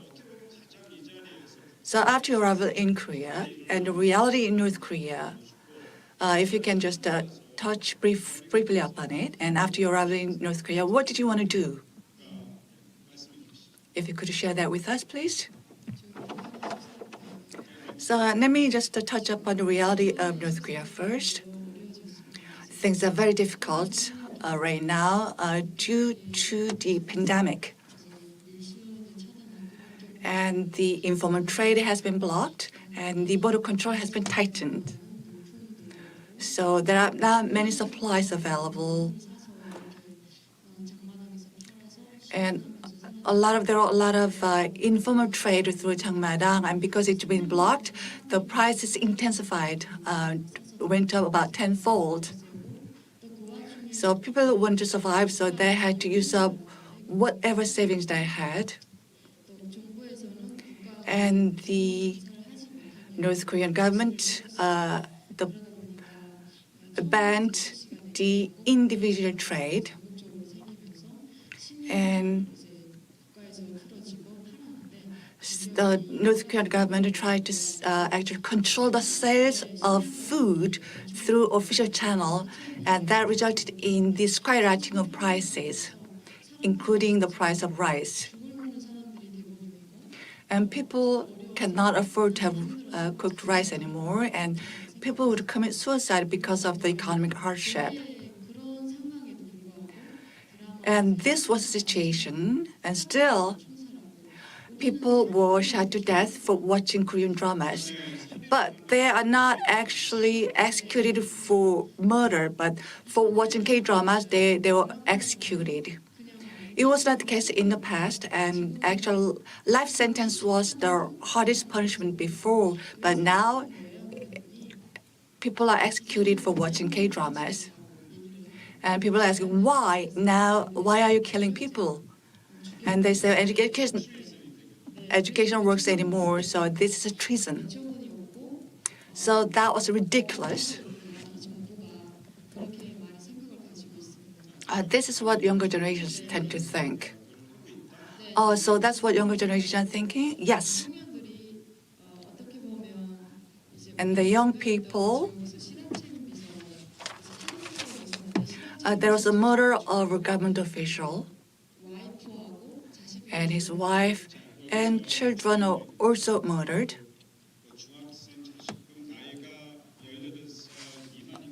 Earlier, you said the killer was actually a minor. I do understand CIC member. CIC. The rights of child. 제가 말하고 싶은 건 시당 책임 비서 드리고 싶은 것은 what I want to say was that actually the officer's wife and children are killed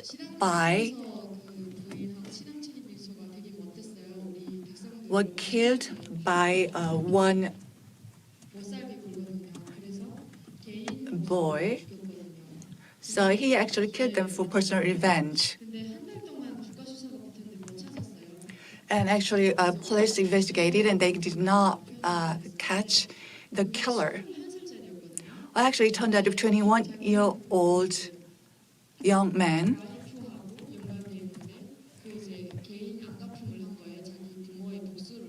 So he wanted to actually make personal revenge for his parent. Because we have limited time, let me ask you one more thing. Earlier, one of the panelists said that 17-year-old boys were executed. Have you actually heard that? When I was there, did not kill the minors. Then who did they kill? So minors would not be killed, but they would wait until they turn 18. There is an education center. They would be sent to a kind of prison. The South Korean drama, if you are in middle school maybe, and you will go to prison, the youth prison. 자, 그러면 그 하나만 더 질문하고. Just one more question. So after that, we'll get back to Washington vision statement. Now you are in South Korea. What do you want to do? Before coming to South Korea, there are a lot of things that I wanted to do. But right now, I want to actually start a business. So you want to make money. Oh, I actually was expecting kind of human rights and something like that. 얘기 좀 해도 돈 벌어갖고 뭐 하시냐고. 네, 저는 이제 First thing I felt in South Korea was that, of course, I was appreciative of all the benefits that were provided to me, and I was educated, and I'd be able to pursue further education. So I'm going to make money. And there are also South Koreans who are suffering from poverty. So I wanted to help those people out, actually. So you're trying to help South Koreans, right? Money, and then she wants to help the South Koreans, vulnerable people. So I appreciate that. 정말 감사합니다. 사업 계획. So can you let you know your business plan later? I'm looking forward to it. So Mr. Kim Keum-hyuk, can you talk about your vision statement? Can you give us more details on that? So the name of the vision statement is Courage, Hope, Freedom. And our Washington Declaration for Courage, Hope, and Freedom. So Washington Declaration.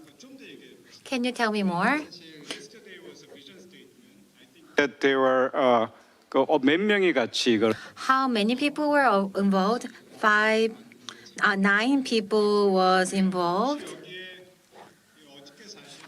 Well, actually, leaders, young people, they gathered and they drafted a document, very similar to, in a way, they call it vision statement, but today they call it Washington Declaration. 그 혹시 이 자리에 is there anyone here who are involved in the declaration together? Can you stand up?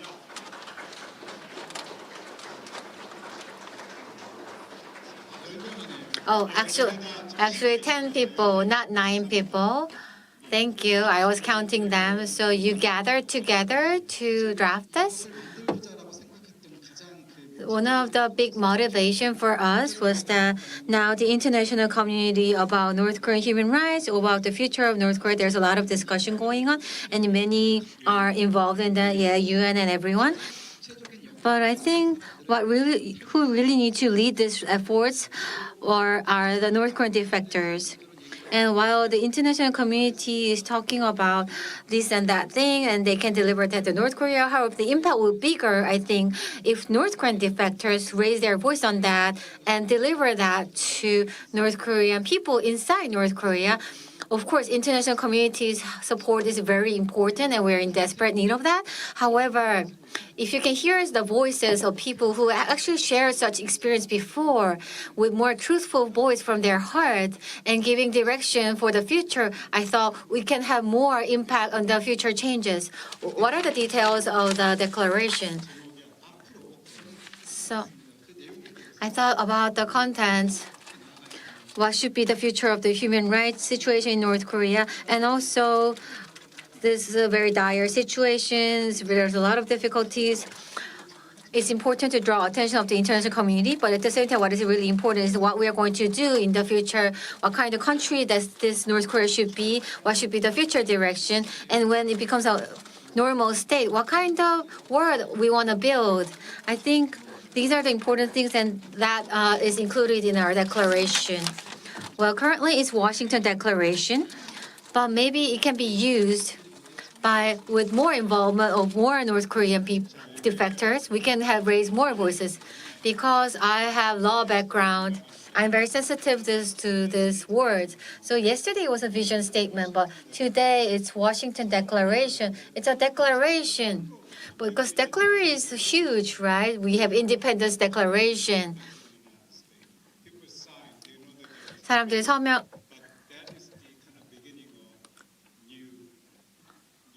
The freedom, liberty, and all 그런 걸 다 생각을 왜 선언문이라 그러셨어요? But why did you change that to declaration? We got the idea from our ancestors, the 13 students under Japanese colonialism. They thought about what they should do for the independence of Joseon at the time in Japan, right? Yeah, that led to March 1st campaign movement, right? How many people? Those who are studying in Japan. The Korean student studying in Japan, they gathered in YMCA and they drafted the declaration which became the stepping stone for the March 1st movement. Declaration of Independence and the foundation of modern Korea. 그래갖고. 그리고 그 3.1 운동의 So what happened? So that spirit led to the temporary government of Republic of Korea and also the constitution of the Republic of Korea right now. So the declaration we made yesterday was only 10 lines, but I think that will expand to 100 lines later. So like a new North Korea that we're dreaming of. So we hope that it will be the stepping stone for the political spirit or the national spirit of the new North Korea. We think that we want to declare that we have begun such efforts. Please give him a big hand.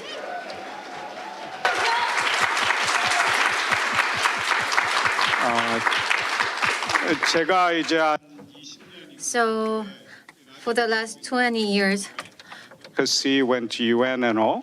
But first time I'm experiencing the North Korean student, young people, writing a Declaration of Independence and willing to sign할 거예요? 우리 10명 다 사인할 are you going to sign? So all 10 of them are going to sign. their name. 자, we will future will come. 자, 오늘 그 내용을 좀 알고 싶.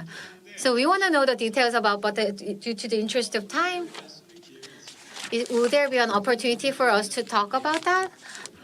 Again, tonight at the reception from 6 p.m. So this is a preview. Content of the a really North Korean Declaration of Independence. 그러니까 정말 북한의 So it will be something like Independence Declaration of North Korea, right? And then tonight, and then they will actually gonna go actual detail and content of the declaration. 그때 또 참여해. So please come. I think this is a historic moment. And also it's about our future, right? So maybe we can take that as an opportunity tonight. And Professor Yu, You saw how the young people of North Korea kind of having a talk concert yesterday. 다 똑같은 얘기 하는데 yesterday people So everybody had like different. really having a democratic dialogue. 막 서로 의견도 다른. So they all had different opinions and about North Korea, about future. You saw them having this very active dialogue. How did you feel? Well, actually, before I came here, I think maybe I have some prejudice. But after I met you yesterday, I was very much influenced. I was very much stimulated. Nevertheless, I think there's a reason why we need to focus on North Korean defectors. If you give me some time, may I share my story? 15 years ago,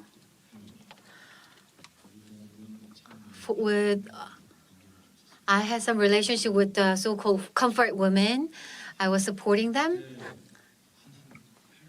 At that time, one of the women showed me her belly. She showed me the mark of the scars. When we don't have a country,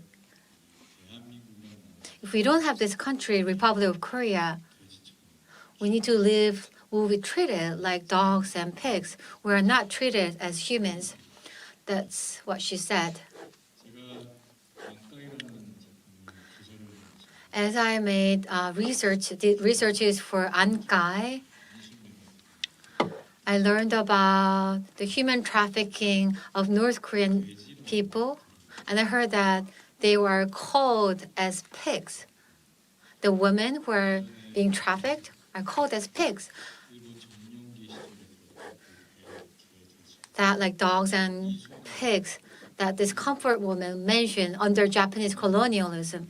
This is happening again in this 21st century. There are North Korean defectors who are called as pigs. We need to pay attention to their situation and also their human rights. I think we need to really talk about that. But yesterday, after I met you, now I have a glimpse of hope. We need to support. Also, we need to do our best to support based on our capacity, based on our solution.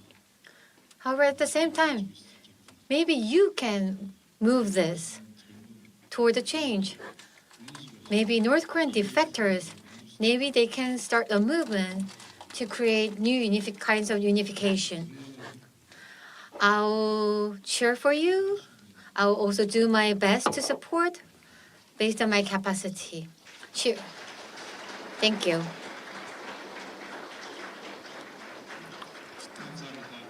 Thank you. So due to time interest, I will give each one of you to give a last comment. 이제 마무리를 해야 돼. So as we need to wrap up, please, each of you, can you give us closing comment? Ms. Kang, final words. So I risk my life to come to Republic of Korea in seeking freedom. So whenever there's a chance, I will try to share the stories and experience about human rights violation. I would like to thank Ji Tae-yu because one of the reasons why I came here is him. This is an amazing story. From beginning to the end, it's all Ji Tae-yu. But that's true. So I really truthfully thank him, and also to all of the directors and KBS broadcasting system, people who made such progress. I really thank them. Please keep doing that for us. Thank you so much. Mr. Kim Keung-hyuk. I'm very emotional right now after Ji Tae-yu's comments. I'm trying to control it. 1 month before, I had a shooting of a program with Professor Lee Jong-hoon. He said, while talking about human rights situation in North Korea, in Geneva, in full swing, that was only,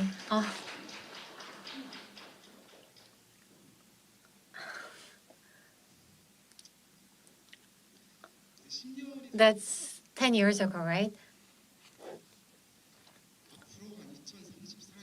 So when 2034, are we going to commemorate that 20 years anniversary? That's my responsibility. I have the sense of responsibility. 30 years later, 40 years later, if it is not resolved yet, are we going to just keep commemorating the anniversary? Throughout that time, these people are under the pain. It's so hard to live under inhumane condition. We don't want to commemorate that 10-year anniversary. I hope in another next year, I hope there is a lot of changes, not only for North Korean people, also for the activists. I hope we will be able to see hope during that next 10 years.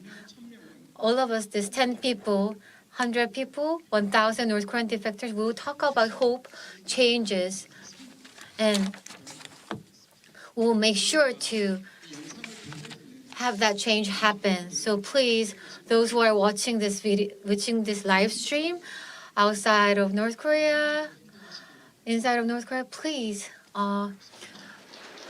act based on your heart. Thank you.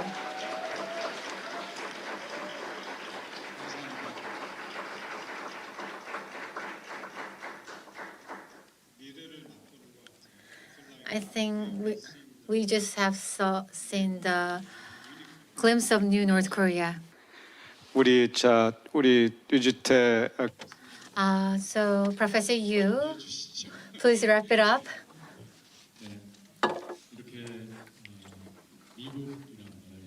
In this country, United States, talking about human rights situation in North Korea. Thank you for this event, Ministerial of Unification, NED, CSIS. Thank you so much for making this possible. And please keep researching and making efforts on this. I will do my best too. Thank you.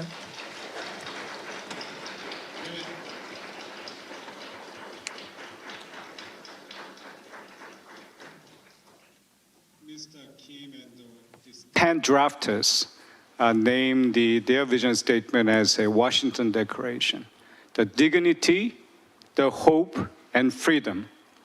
It's interesting that yesterday in our dinner table, we are really enjoying each other's company. And then my dear colleague, Dr. Lin Lee, actually used the word Korean. I remember him when he was a junior officer coming to Korea, really excited, building rapport. And then soon she's picking up, she started to learn Korean, but only with a... You've been talking to too many North Koreans that you actually got the North Korean accent. 그런데 탈북자들 많이 이야기를 하다 보니까 탈북자 액센트를 닮으셨더라고요. 지금 아시아 담당을 하고 있기 때문에 또 일본어 액센트도 지금 actually it moves, it's touching. What this means is that almost like you are getting married or you're really looking forward, and that's for the future and things to come. And today, I'd like to say that I could actually say that our future, I'm kind of 설레임 about our future and what Korea we're going to see. And I'm very excited to see what young people right here will do. Let's give an incredible appreciation and then right now, and we will conclude this special section. Thank you. 자, 일어나고 인사하시죠.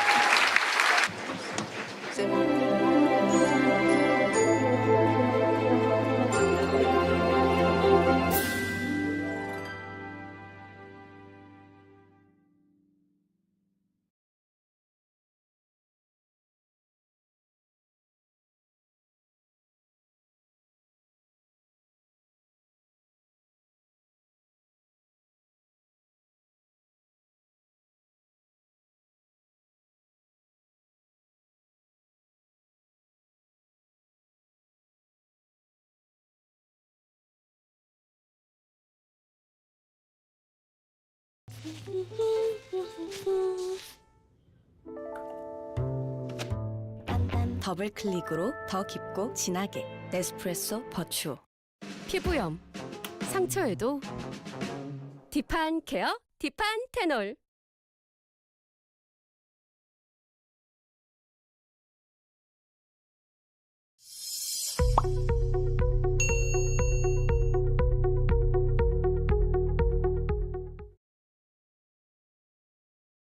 Hello everyone, welcome to this interesting video on Google Cloud Platform full course. In this video, we will explore and understand all the important concepts revolving around Google Cloud Platform, starting with the basics of what is GCP and its following concepts like GCP domains comprising various services like compute, storage, networking, IoT, etc. with a proper hands-on demonstration on these services. Following that, we will have a comparison between GCP, AWS and Azure, and we'll see how they differ from each other and how they hold their individuality. And then, at the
Okay, well, good afternoon again. Welcome to our final panel for this event on North Korean human rights in the UN mechanism. And we really have to give it up to the last panel. And when you have the next generation, the youth in the room, you get a lot stronger reception, and it's a tough act to follow with celebrities like actor Yoo Ji-tae and some of our champions of North Korean human rights from the Defector community. But this is a very important topic because a lot of the championing of North Korean human rights happens at the United Nations. And as an institution, the UN has been instrumental in elevating and magnifying the issue of North Korean human rights globally.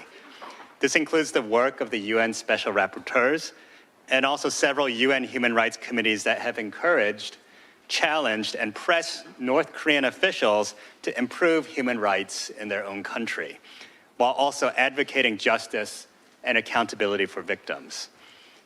So our panel this afternoon addresses the important role and existing challenges the UN system faces in advancing North Korean human rights. So joining me on the stage are 4 distinguished guests from the UN community and also partner organizations from civil society. So please just allow me to briefly introduce our panelists before we get to questions. So I'll begin with my immediate left. We have Dr. Elizabeth Salmon. She's a professor of international law at the Pontifical Catholic University of Peru and currently the special rapporteur on the situation of human rights in the Democratic People's Republic of Korea.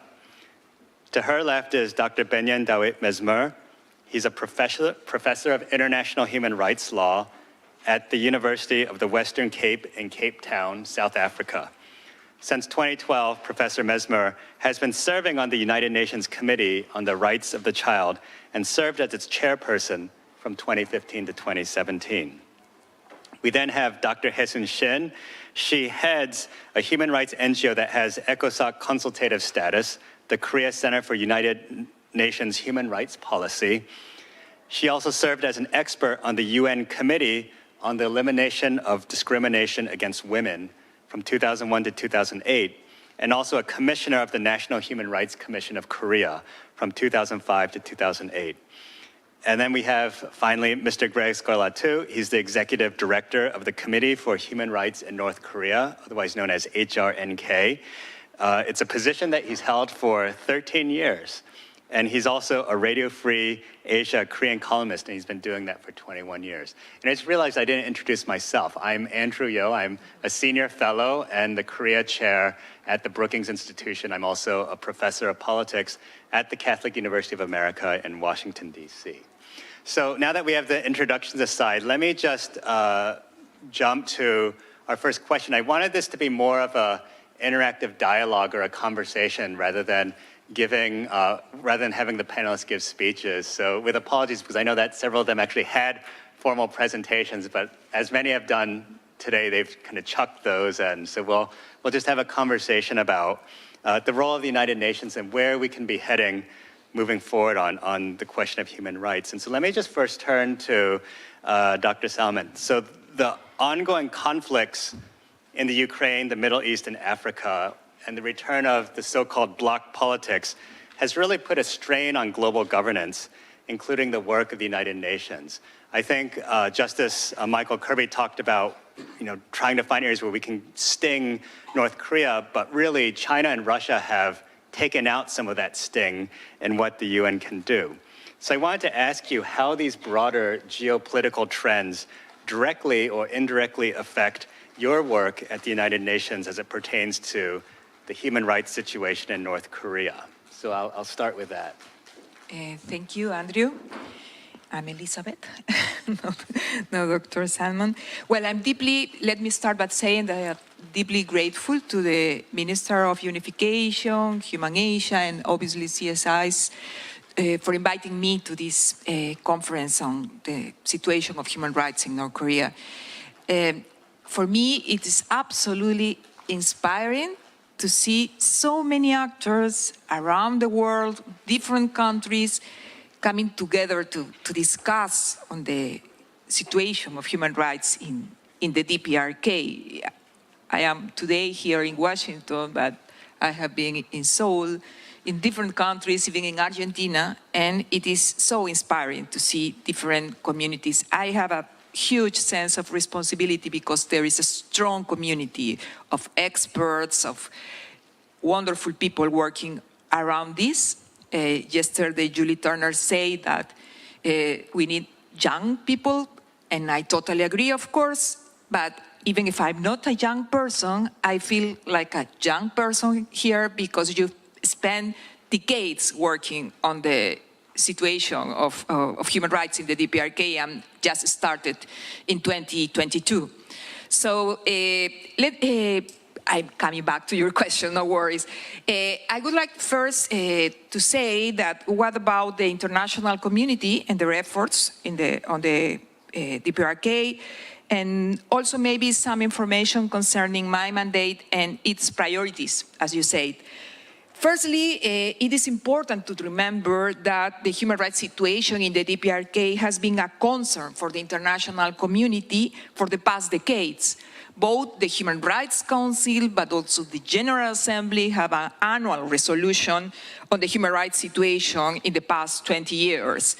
I know that this is not enough, but we need to acknowledge that it happens in the international community. Secondly, one of these resolutions was in 2004, and it created the mandate on the Special Rapporteur on the situation of human rights in the DPRK. I'm the fourth mandate holder. We had Bitit Munterbong as the first one. Marzuki Darusman already quoted this morning, and Tomás Ojea Quintana as 3 special rapporteurs, so I am the 4th one. From the very beginning of my mandate, I felt a lot of pressure to do something different, so amazing. So I decided to have a slightly different approach, and I decided to focus on specific groups in the DPRK. So maybe some of you know that I started by the situation of women and girls in the DPRK. Not only because I am a woman, but because the DPRK has a number of obligations concerning women and girls, and also because there is an urgent situation that requires our attention. But additionally, I want to say that focusing on specific groups allowed me to strengthen networks around the DPRK.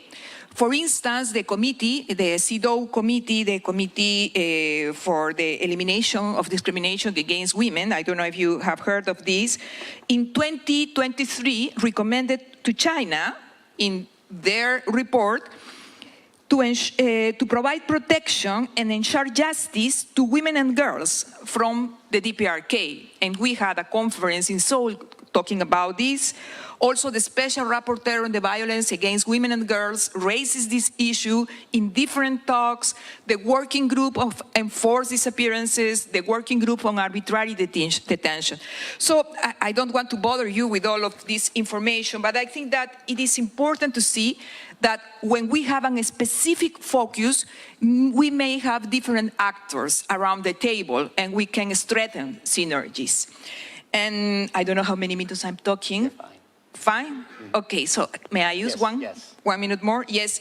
And concerning priorities, I wrote a report last year for the General Assembly in 2023 concerning the link between human rights, peace, and security to the General Assembly. I'm totally convinced that the path to sustainable peace demands engagement and full respect of human rights. The Security Council has held 6 formal meetings on the situation of human rights. I had the opportunity to brief the Security Council in March 2023 and in June 2024. And this is important because the Security Council recognizes that the situation of human rights in the DPRK poses a threat to international peace and security. So we cannot avoid this important step. I think that extreme militarization in the DPRK, I wrote that in my report, but I want to repeat it because it is important to remember that. In DPRK, the extreme militarization is not explained without massive and serious human rights violation. Not only because it diverts enormous resources to implement human rights, but also because extreme militarization is based on forced labor inside and outside the DPRK. And finally, because it is a good pretext to strengthen surveillance over its people. So I think that the link between human rights, peace, and security is a strong tool, and I'm very happy to listen that this is discussed in different environments. Thanks so much. And I think we will just go by our first names, as Elizabeth suggested, to reflect the collegiality of our community. And one thing I do want to point out is I actually read your first press statement, and you talked about wanting to have a victim-centered approach. And I think that's so important, especially because we're coming from, out of the pandemic. There wasn't as much attention to North Korean human rights in Korea or elsewhere during this pandemic period. And I think you focusing on victims and particular groups like women, children, that's so important. And that gets me to my next question, and maybe if I can turn to Benyam and Hesu to talk about children and women in North Korea. And those who don't follow North Korean human rights closely might be surprised to hear that North Korea has ratified 5 human rights treaties. This includes the International Covenants of Civil and Political as well as Economic and Social Rights. But North Korea has also signed the Convention on the Rights of the Child, the Convention on the Elimination of All Forms of Discrimination Against Women, and the Convention on the Rights of Persons with Disabilities. So it may seem surprising that North Korea actually has signed onto these agreements, these treaties related to human rights of particular groups. And so I wanted to turn to you first, Benyam, and to talk about children, an area that a group that you've focused on for more than a decade. But what do you think prompted North Korea to sign conventions related to the rights of the child?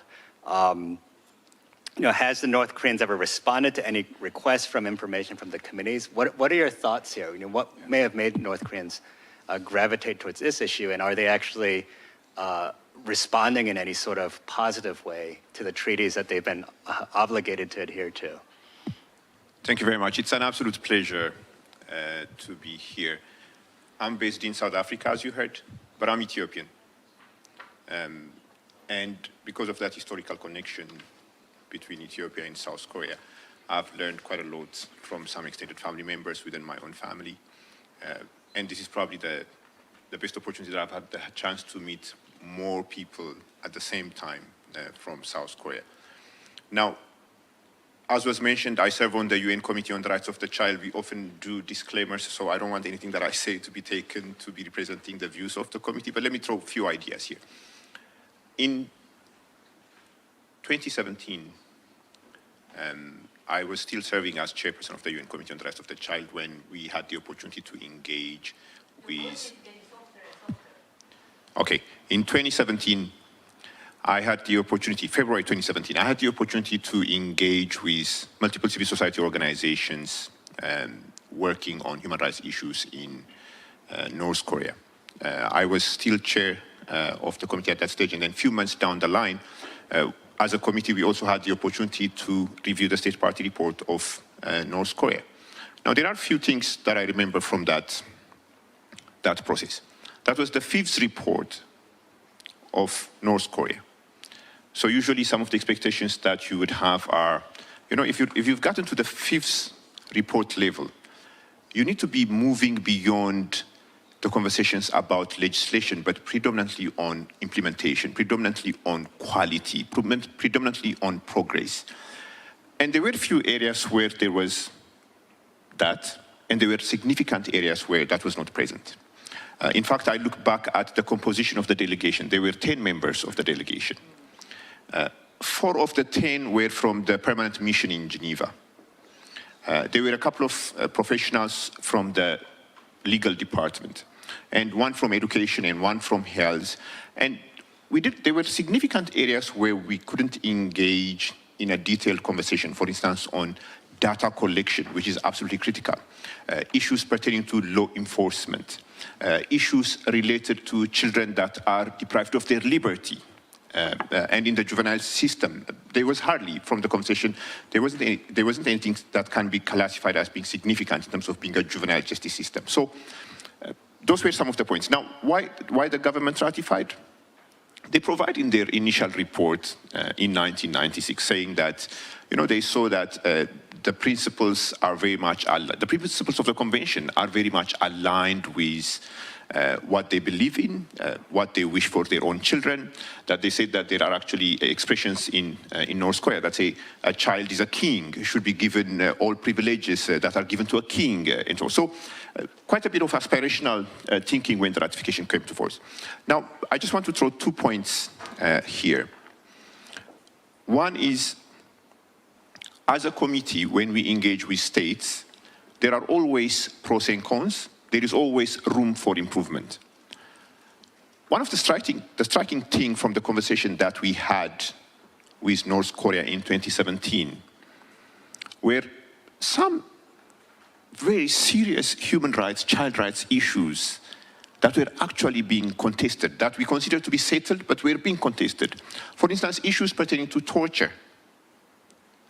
That's not a topic that you can sort of contest and say, no, I agree here. Torture is torture. So there were serious concerns related to torture. There were serious concerns around the definition of a child, for example. When a question is posed, who does the Convention on the Rights of the Child apply to? The answer is the Convention applies to a child, by definition a person below the age of 18. But by looking at the legislation that was in place at that stage, a definition of a child was a person below the age of 16. So there were children that were falling between the cracks because according to domestic legislation, they were not covered as far as protection is concerned. And the third and important element which has been coming up yesterday and today is obviously accountability. We had raised a number of questions pertaining to accountability in terms of finances, in terms of data, in terms of individual accountability for violations. We had raised questions about the treatment of children that were forcibly returned. In many of those instances, those issues that were considered to be sensitive, responses were not coming. And when the responses were coming, they were not convincing. It's not because I say so. You can look at the concluding observations that actually keep on saying, in many occasions, that say, recalling its recommendation from the previous review, which were not addressed when we were busy reviewing the State Party report in 2017. If I can ask a quick follow-up question, as by means of trying to advance this issue forward. The North Koreans have domestic law, as you mentioned, that talk about how they should treat children. Children are actually supposed to be venerated in North Korea. They, I think, do have an elevated status in theory, but in practice, we know that's not the case. So would it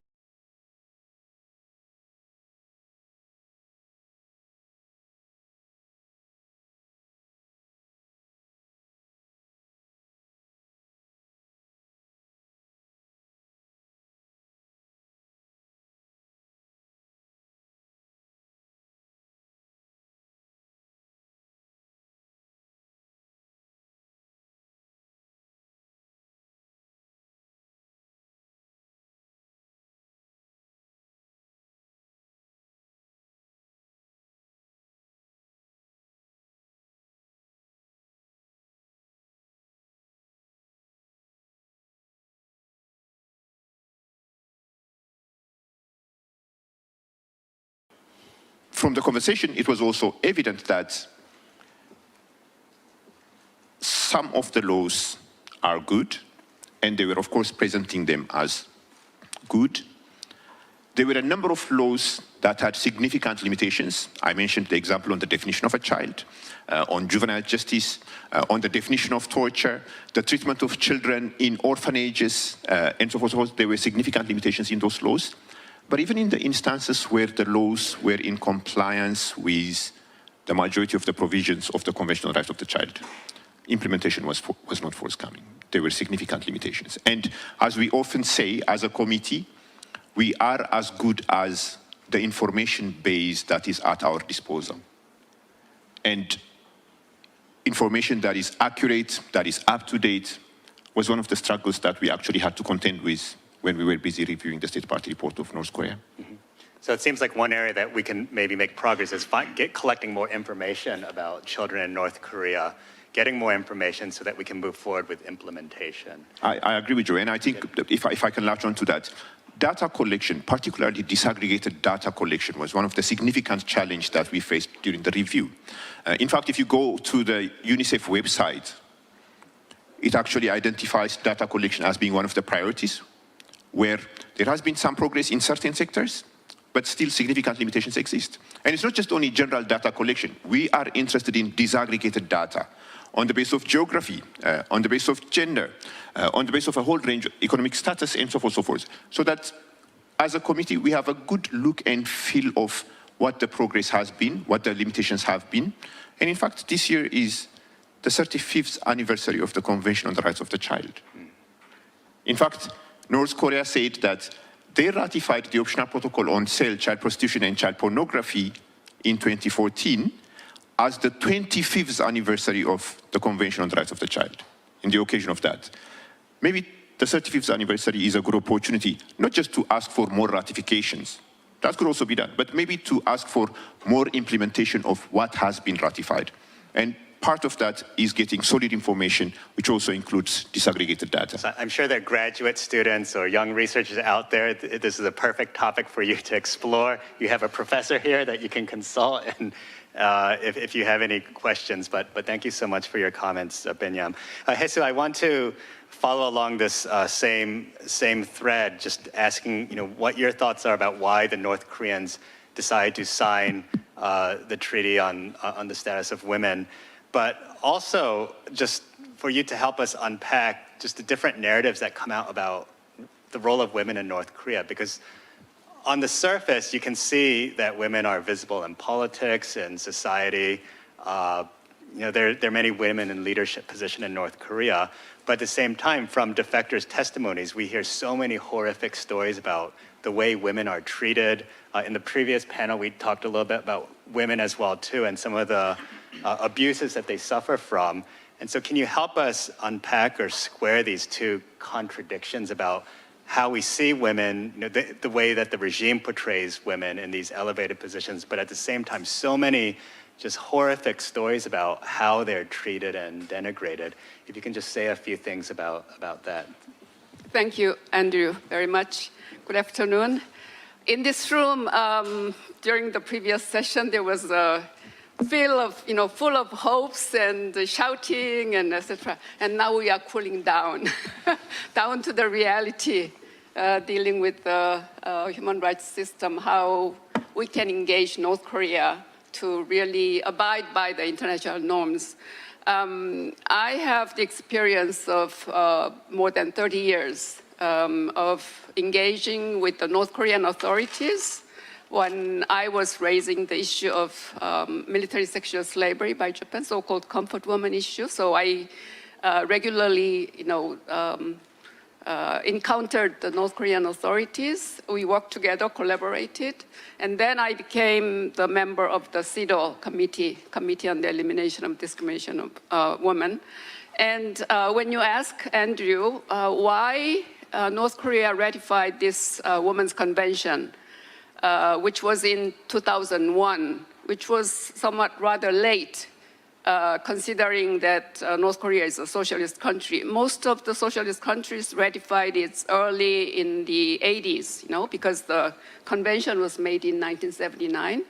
And I think it is because of the great impact at the time of the Beijing World Conference on Women, which happened in 1995. And then in 2000, there was a special session of UN General Assembly dealing with 5-year implementation of the policy document, Beijing Platform for Action. So each country was invited to report how much each country has implemented the Beijing Platform. And there, at the time, the North Korean ambassador spoke. Every country was given 7 minutes, the head of a delegation, to deliver, at the General Assembly hall in the UN headquarters. And the North Korean ambassador was declaring that in North Korea, in DPRK, because after we adopted new constitution, there is no discrimination against women. He just declared. And then he bombarded his attack on Japan, regarding the comfort woman issue, how hideous crime it is, the comfort woman system as a violence against women, etc. So at the time I attended and listened to his speech, and I approached him, congratulated him, and then I pointed out that, by the way, DPRK did not ratify the Convention on the Elimination of All Forms of Discrimination of Women. And he said, oh, it doesn't matter, because there is no discrimination. It doesn't matter whether we ratify the convention or not. So I said, if you say it doesn't matter, why don't you ratify? And then the next year, it ratified. Of course, they didn't ratify it because of my challenge. But I was happy because in 2001, I was on the committee. And they submitted the initial report on time, but it was reviewed only as late as 2005, their initial report. And I was happy to see them because at that time, unlike at the time of the Beijing +5 General Assembly special session, they acknowledged that women in North Korea was discriminated. And I asked several questions to the delegation, including that women are not getting enough grams of rice at the time. But the delegation officially thanked the food assistance from Republic of Korea. And I also questioned why women who were trafficked, who went to China in search of food, when they returned, why were they imprisoned? And then the delegation said that, well, after 1998, they were no longer punished. It's a somewhat kind of lie. But anyway, there was a slow progress between what they have declared before and the time when they were examined by the committee. And your question regarding, it seems like women in North Korea are taking active role, playing active role in political position. Actually, that's not true. It looks like they are because there is a foreign minister, Choi Sun-hee, as the highest woman. But actually, what we see from North Korea is a sort of Confucian socialism, because there were exchanges between North Korean group of women, South Korean women, and Japanese groups. So there was exchange early 90s. And when we asked the North Korean group of women who came to South Korea as early as 1991, we asked them, what is most impressive to you? And we were expecting, oh, maybe the economic prosperity, etc. But their answer was, well, the way women talk back to their husbands, to men, because it's unthinkable. So it is a sort of socialism, but not as advertised by other socialist countries. Women are liberated, can take, everything else. But they are in the second-class position. And I think that is still that, despite of the law that they adopted. So nowadays, women are taking more active role in family and society, especially because of the collapse of the distribution system, because of the hunger and the food crisis. Women, as breadwinners now of the North Korean households, they take more active role. They have to bear the burden because their husbands do not bring any salary to their home. So there is a slight improvement in their recognition of their status in the family and society. But they are overburdened, they are exploited, and then all this sexual violence, sexual harassment, all this sexual abuse is really just as remain, as well as domestic violence. So I think there is a great need that we should bring this issue to the international arena, either through UPR as well as other treaty body system. And so you preempted one of my questions, because we do hear how from Defector women that there's more role for them, that they are the breadwinners, and whether that's changed their status at all. But it seems like despite women bearing more of the burden, the financial burden in their families, it hasn't really changed their status all that much. It hasn't been significant, and we still have these same problems. We'll come back to maybe this question in the Q&A, but let me now turn to my good friend Greg Scarlett too. So I know that your organization has played an important role in providing expert knowledge and helping set the agenda on North Korean human rights for decades. I know your reports have been extremely helpful for my own research. And your organization has also received consultative status from the United Nations Economic and Social Council, and this has been ongoing since 2018. So for those that may be less familiar with this relationship between the UN and civil society, can you explain what that status entails, and more importantly, how has that partnership helped with the UN advance their cause for advocating North Korean human rights? Thank you, Andrew.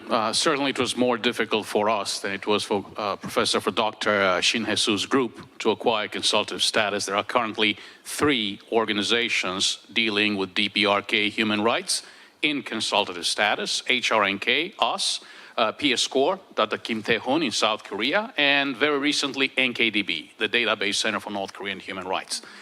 What are the advantages? There are some practical advantages. You can issue your own credentials. You can host your own side events in collaboration with UN member states. It's very important that you elevate your profile. You can make statements, joint statements, together with other accredited NGOs. For example, in 2022, believe it or not, as an ode to sometimes the nonsensical nature of the United Nations, North Korea had the presidency of the Nuclear Disarmament Conference in Geneva. So we co-signed a letter initiated by UN Watch, a letter co-signed only by NGOs in consultative status. Of course, you can give a 2-minute statement at the UPR, Universal Periodic Review Interactive Dialogue. In 2019, our UPR submission was focused on detention facilities, on the Songbun system of, well, loyalty-based social discrimination, also on freedom, the lack of freedom of movement, in particular, lack of freedom of movement affecting women. This time around, we have recently submitted under the UPR process, again, detention facilities, also POWs, South Korean POWs, Japanese and Korean abductees and others, and South Koreans held against their will. We submitted under, you know, our opinion on these topics. Donors like the fact that you have consultative status. Donors also like the fact that you prevailed against all odds. What am I trying to say here? Well, North Korea is part of a global struggle, a deepening global rift between status quo democratic UN member states, us, the European Union, the Republic of Korea, Japan, and others, and autocracies that are challenging the status quo, revisionist powers, in particular Russia, China, and their allies. In order to prevail in this titanic global struggle, and in order to define the history of the 21st century, we need international civil society. International civil society needs access to the UN system. Who holds the key to the UN system? Well, the NGO committee established under ECOSOC, the Economic and Social Council. So what is the composition of the NGO committee? So there are basically 19 member states, 5 from Africa, 4 from Asia, 2 from Eastern Europe, 4 from Latin America and the Caribbean, and 4 from Western Europe and other states. What happened to us? We were getting postponed over and over and over and over again. That's what happens. They keep you on hold for 5, 10, 15, 20 years until you retire or die. So we happen to have an ambassador at the UN, Ambassador Nikki Haley, who knew one of our board members very well, Jack David, who's now co-chair. Jack asked, you know, do you have an ask? I said, yes, consultative status. So it was Ambassador Haley and Ambassador Kelly Curry, who was ECOSOC ambassador, who made it their mission. US-UN pushed really hard in collaboration with the European Union and the Canadians. Of course, we had to do our job too, talk to both friends and allies. we were brought up in the NGO committee, they shut us down. Why? Because it was dominated by the Russians and the Chinese. The Russians are out now because of the war in Ukraine. They're out of the Human Rights Council as well, temporarily. But again, the membership of the NGO committee is not exactly great. These are not beacons of human rights or democracy, most of them, right? So the current membership includes Algeria, Cameroon, Eritrea, Liberia, Zimbabwe, Bahrain, China, India, Pakistan, Chile, Costa Rica, Cuba, Nicaragua, Armenia, Georgia, Israel, Turkey, the UK, and the United States. We're in the minority. And this, my dear ladies and gentlemen, these are the UN member states that hold the key to access to the UN. What did US-UN do? The same that had been done before for Christian Solidarity Worldwide and other organizations. The NGO committee recommended that we get shut down and benched for 3 years. The decision was overturned in the larger 54-member meeting of the ECOSOC. So they went against the recommendation of the NGO committee. It's the only way to do it. It's very risky. We succeeded. Who voted against us? I still remember who they are. Russia, China, Venezuela, Cuba, Belarus, Vietnam, and I'm sorry, South Africa. I know you're not from South Africa, I just teach there. So, he claims he's Ethiopian. In these you're from Ethiopia. No, I'm sorry. No disrespect to any of these UN member states. It's a statement of fact. So what do we need? We need South Korea and Japan and like-minded states to take a hard look at the NGO committee. We have South Korean government representatives in the audience today, right? Okay, I know how it's done. You have consultation amongst multiple government agencies. What are our priorities? Where do we want representation at the UN? Okay, maybe the Human Rights Council, Security Council, yes, non-permanent member. Okay, maybe ILO. The NGO committee is not a priority for our South Korean friends or our Japanese friends. Please, please, please, make it a priority. We're all, lamenting about, oh my goodness, crimes against humanity, perhaps genocide, look at what's happening, what civil society do. Well, international civil society needs access to the UN. And the way to do it is to change the membership one member at a time. We can talk about African members, we can talk about Eastern European members, so generally okay, Latin American members. As far as South Korea is concerned, let's keep Asia in focus. Please, please, please consider membership in the NGO committee a priority. This is extraordinarily important. I know it's an internal process. I know it takes attention and resources to be distributed internally, but I think that we're all in agreement that we do want like-minded UN members of the United Nations to adopt a more proactive role in this regard.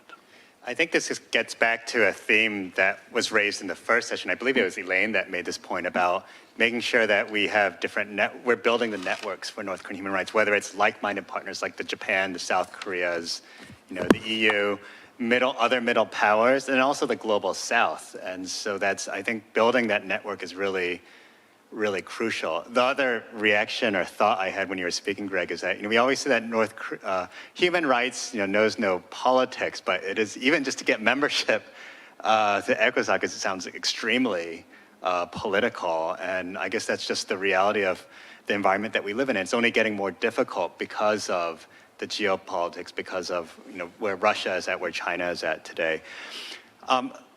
Now, the United Nations is one of the few mechanisms by which North Korea remains engaged to the international community. Even though it's a very thin level of engagement, nevertheless, it's one of the international organizations that they're a member to.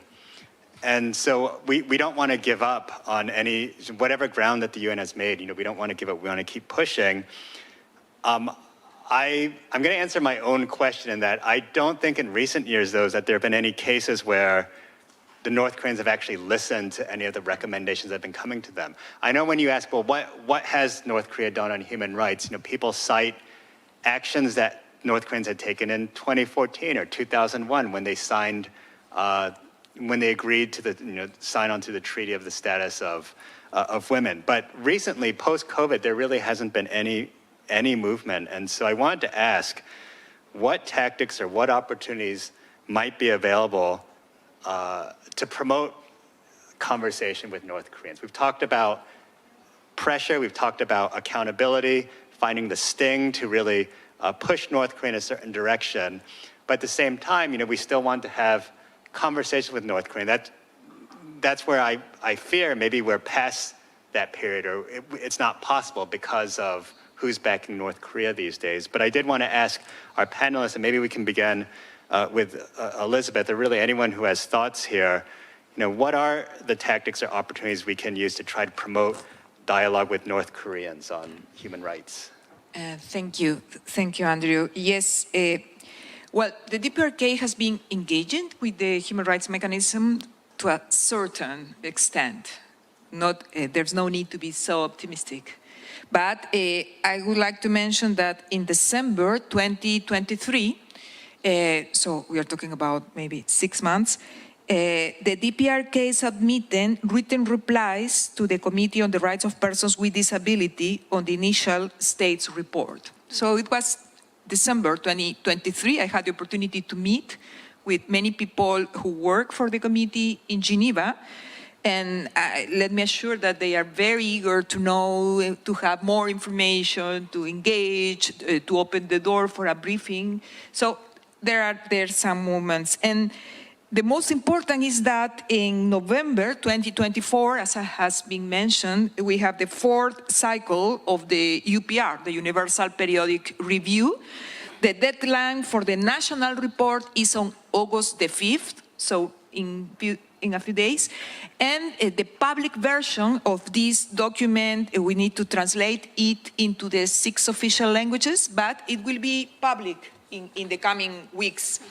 And I also want to remind that I am being encouraging member states to make the most of this next UPR with the DPRK. I think that we need sorry for that, but I think it is important to have USA, Japan, and of course the Republic of Korea. But what about the rest of the world? What about the rest of the world? We exist. So I've been trying to talk to Latin American states, for instance.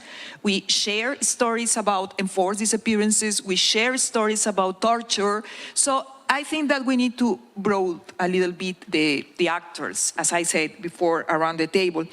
Secondly, I want very quickly, Andrew, to say a few words around the victim-centered approach. It's true, it is a part of my idea about human rights. And I wanted to mention the aging factor. Separated families, they are all becoming old people. So I think that we need to think about accountability, of course, but what can we do now with these victims that are aging? What can we do now for them? And I think, and I'm trying to work on that for my next report, that it is important for states that host victims to take full responsibility of these people, trying to provide compensation, economic and social support, psychosocial support for victims, the rate of suicides in different countries. So I wanted to let you know that I am totally for accountability, I'm totally for engagement, but I would also like to highlight a little bit the situation of victims around the world. Thank you. There are others that'd like to respond? Yeah, thank you very much. A very important question. Now, there are few areas where progress has been noted. It's not necessarily in the last 2 or 3 years. For example, there has been improvement in indicators of infant and under 5 mortality. That is, I think, good. But in the meantime, if you look at the challenge related to neonatal and maternal mortality, multi-drug resistance TB, or issues pertaining to children with disabilities and so forth, there are significant challenges. Now, having said this, if you look at the progress or the lack thereof in relation to civil and political rights, as compared to economic, social, and cultural rights, civil and political rights are basically falling off the cliff. I don't think there will be data to support, to say, in relation to children, whether freedom of assembly, freedom of expression, even issues pertaining to child participation has actually seen progress in the last few years. Probably not. Now, the other point that I just want to flag is, I want to be a little bit critical in relation to what the UN stands for, what it can do in relation to human rights. If you look at the number of UN agencies, entities working in North Korea, FAO, WHO, UNDP, UNFPA, UNICEF, and so forth, how much of those organizations are actually doing human rights work? How many of those organizations are actually having human rights conversations with the leadership in North Korea? Within the UN system, we say there are 3 pillars. Development is one pillar, peace and security is another pillar, and human rights is the 3rd pillar. These days, more and more people, even within the UN system, they're saying human rights is not a pillar, it's a stick. If you want a clear example of that, look at the role that the UN agencies in North Korea are actually playing. How much role are they playing in relation to human rights conversations? That's important. The 3rd point that I just want to flag is, to what extent are we leveraging the SDGs to push the boundaries on human rights-related issues in North Korea? There are a number of, whether it's on education, whether it's on healthcare, whether it's on the rights of children with disabilities, the government, when they came to us in 2017, they said that there is no child labor in North Korea. That's not my words, their words. That's what they say, because they're giving some of these assignments as economic assignments at the school setting. So they don't classify those as being child labor. So the role that the SDGs can play to push the boundaries, to create a world fit for children, a country fit for North Korean children, is significant. But to what extent we are using that leverage remains to be an important conversation. Let me make a final point on the role of the UN. I already flagged earlier that 2014, the government used the 25th anniversary as an opportunity to ratify the optional protocol on sale, child prostitution, and child pornography. This year is the 35th anniversary. Within the UN system, maybe that might be an opportunity, but it's also important that we have that conversation in a more meaningful manner between the special rapporteur, with CEDAW, any of the other treaty bodies, so that there is some level of consistency, continuity, and some focus to create a country that is fit for children, but also that respects human rights of other stakeholders. That's really excellent, Benyam, to really kind of push the envelope in terms of where we need to go, and also to be self-critical about things that we haven't done yet. So thanks for sharing your insights. Hesu or Greg, do you have anything to add? Yeah. I think my assessment of North Korea's engagement with the UN human rights mechanism has been, on one hand, somewhat doubtful, on the other hand, hopeful. Because North Korea has been selectively engaging with the UN system. They deny Human Rights Council or Security Council's resolution, and they leave the room, we object. But North Korea has been engaging with UPR up to this moment. And this year, we are expecting the 4th cycle of UPR, which is happening in November 7. Yeah, so I am coordinating with 9 NGO working on North Korean human rights, 7 from South Korea and 2 from Japan together. So we have already submitted report to the UPR in April. Yeah, and then this year there has been more because of our, more engagement in this UN mechanism. So there are altogether 21 reports submitted, which is much better than last cycle. So we will follow this up. We already had meetings with the foreign embassies based in Seoul, briefing them what issues needs to be brought by various member states. We will do it again in Geneva in August as well as in November, trying to raise the issues. North Korea has been very selective in responding to CEDAW, the Women's Convention, to the Children's Convention, to CRPD. Actually, the Committee on the Rights of Persons with Disability, as Elizabeth has said, submitted replies to the list of issues.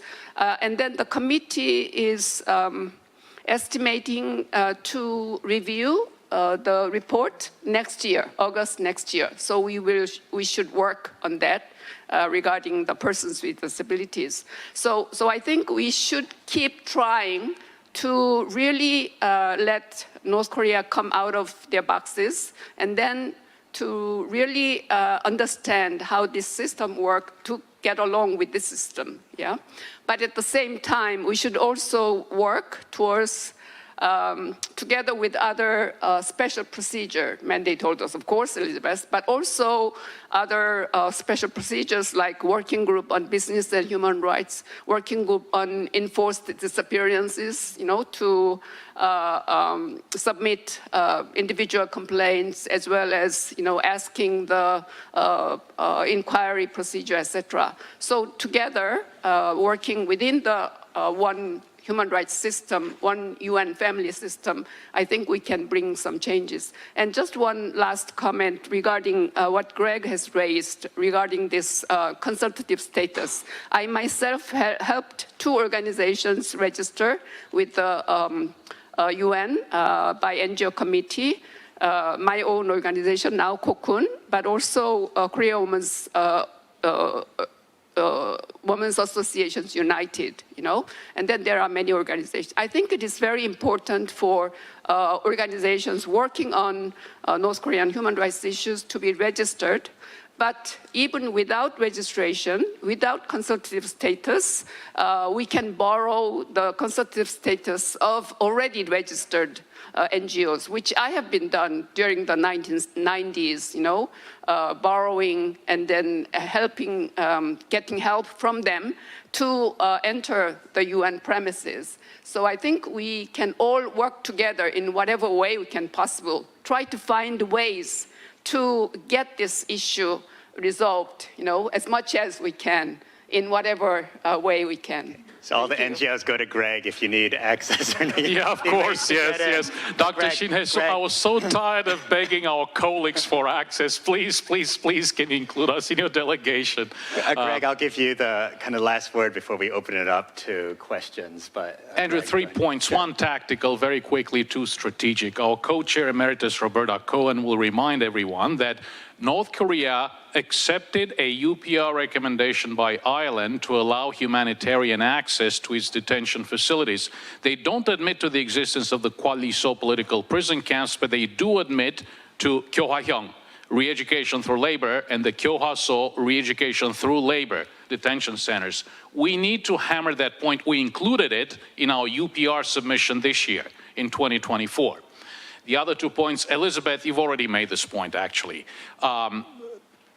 Glory to the UN member states that have driven significant measures on North Korean human rights. The United States, the European Union, Canada, Japan, South Korea, Australia, New Zealand, they're all from the global north. We really need to involve the global south. Of course, I mean, some of you may disagree with the notion of a global north, global south. Anyway, developing countries, right?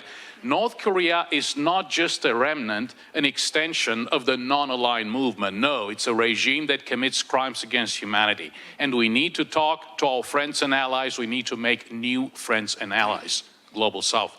Benjamin, you made a great point about the 3 pillars: humanitarian, political, human rights. At the UN, human rights is in the preamble of the UN Charter, as Michael Kirby, Justice Kirby, always reminds us.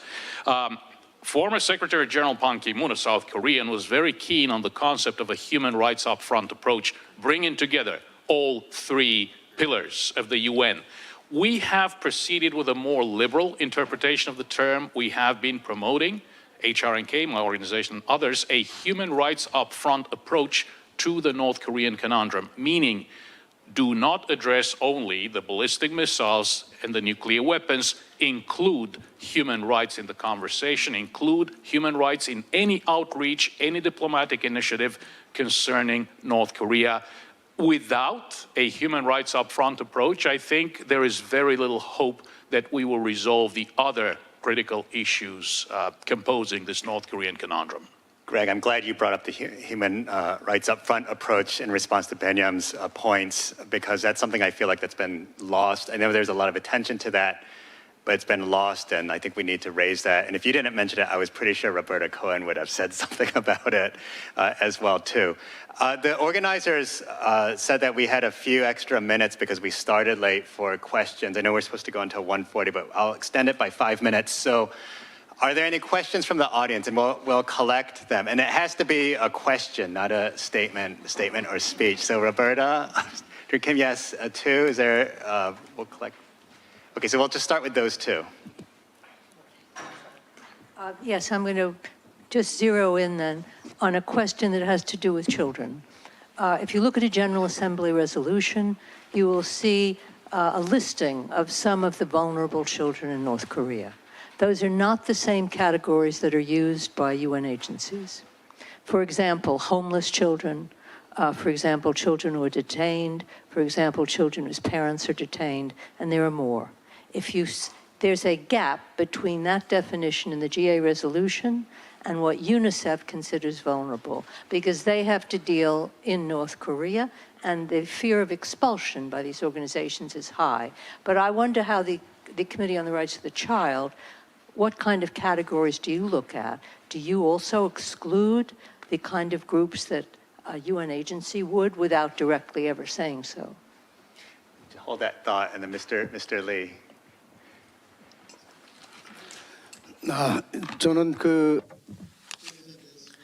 I have a question to Ms. Elizabeth Salmon.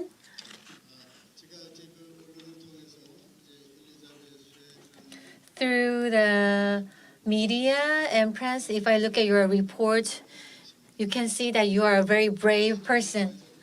Well, I lived in North Korea for 57 years, and I spent 30 years working very close to the leadership. So I know that who is behind all this North Korean human rights situation. I do have insights on that.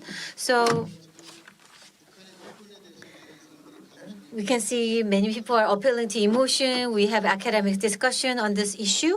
However, I think the best way to resolve this issue is that this Kim family has been there for 80 years now. We need to stop them from there. I mean, we need to hold them accountable. There should be accountability that is sought. I listened to your remark, Ms. Elizabeth. This dictator, we need to bring him to the international trials. I want to know if it is really possible.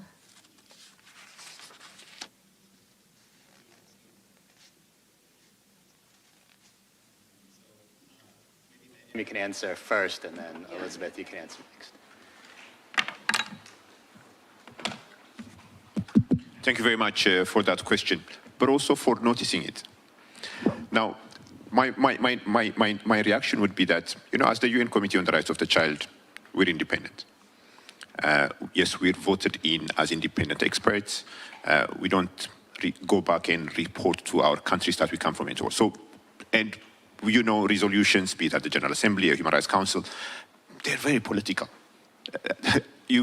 For anyone who follows the Human Rights Council, words like, if you say evidence-based, there will be countries that will raise their hands and say, no, we don't want that word evidence-based because it's being used to exclude certain categories of civil society organizations that are not doing research on the ground.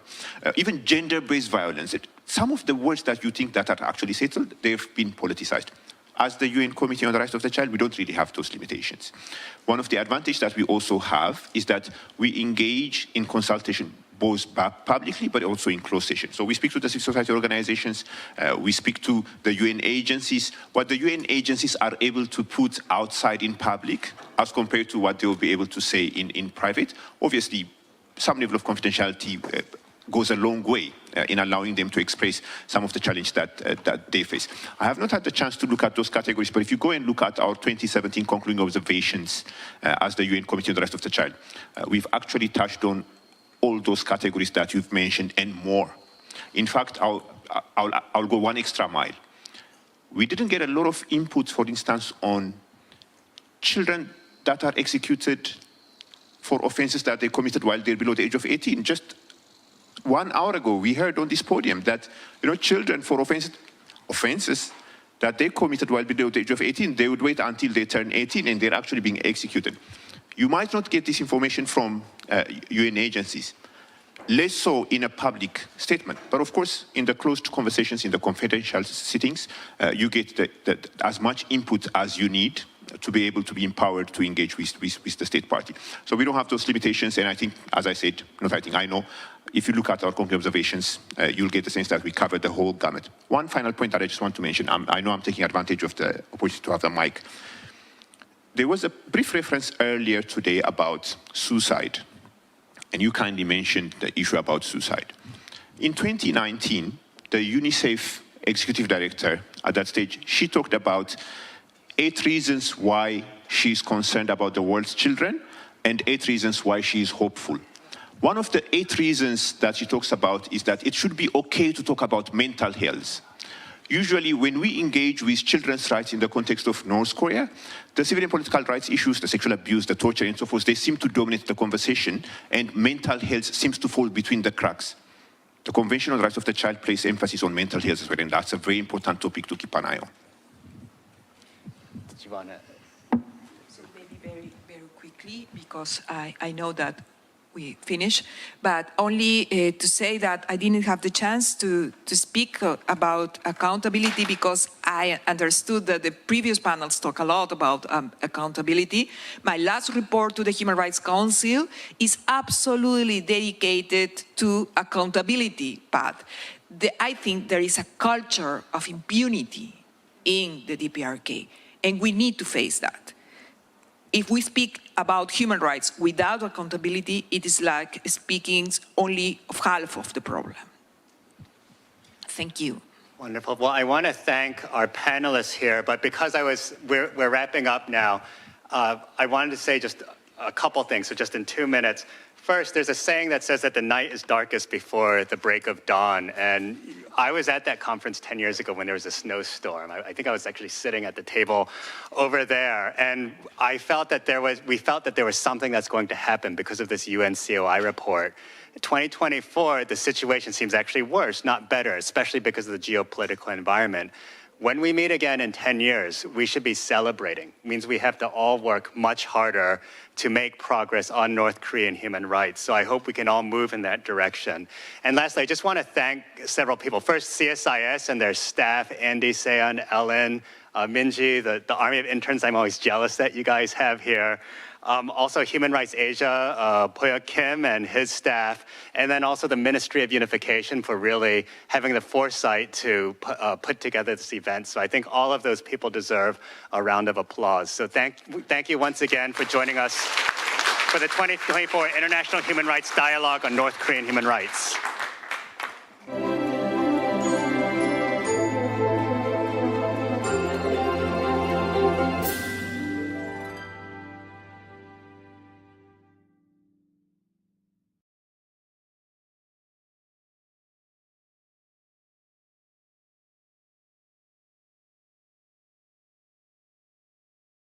여름이라서 그런지 쿨 맨솔 샴푸로 머리를 감으니까 날씨가 꽤 더웠는데도 머리는 좀 시원하더라고요.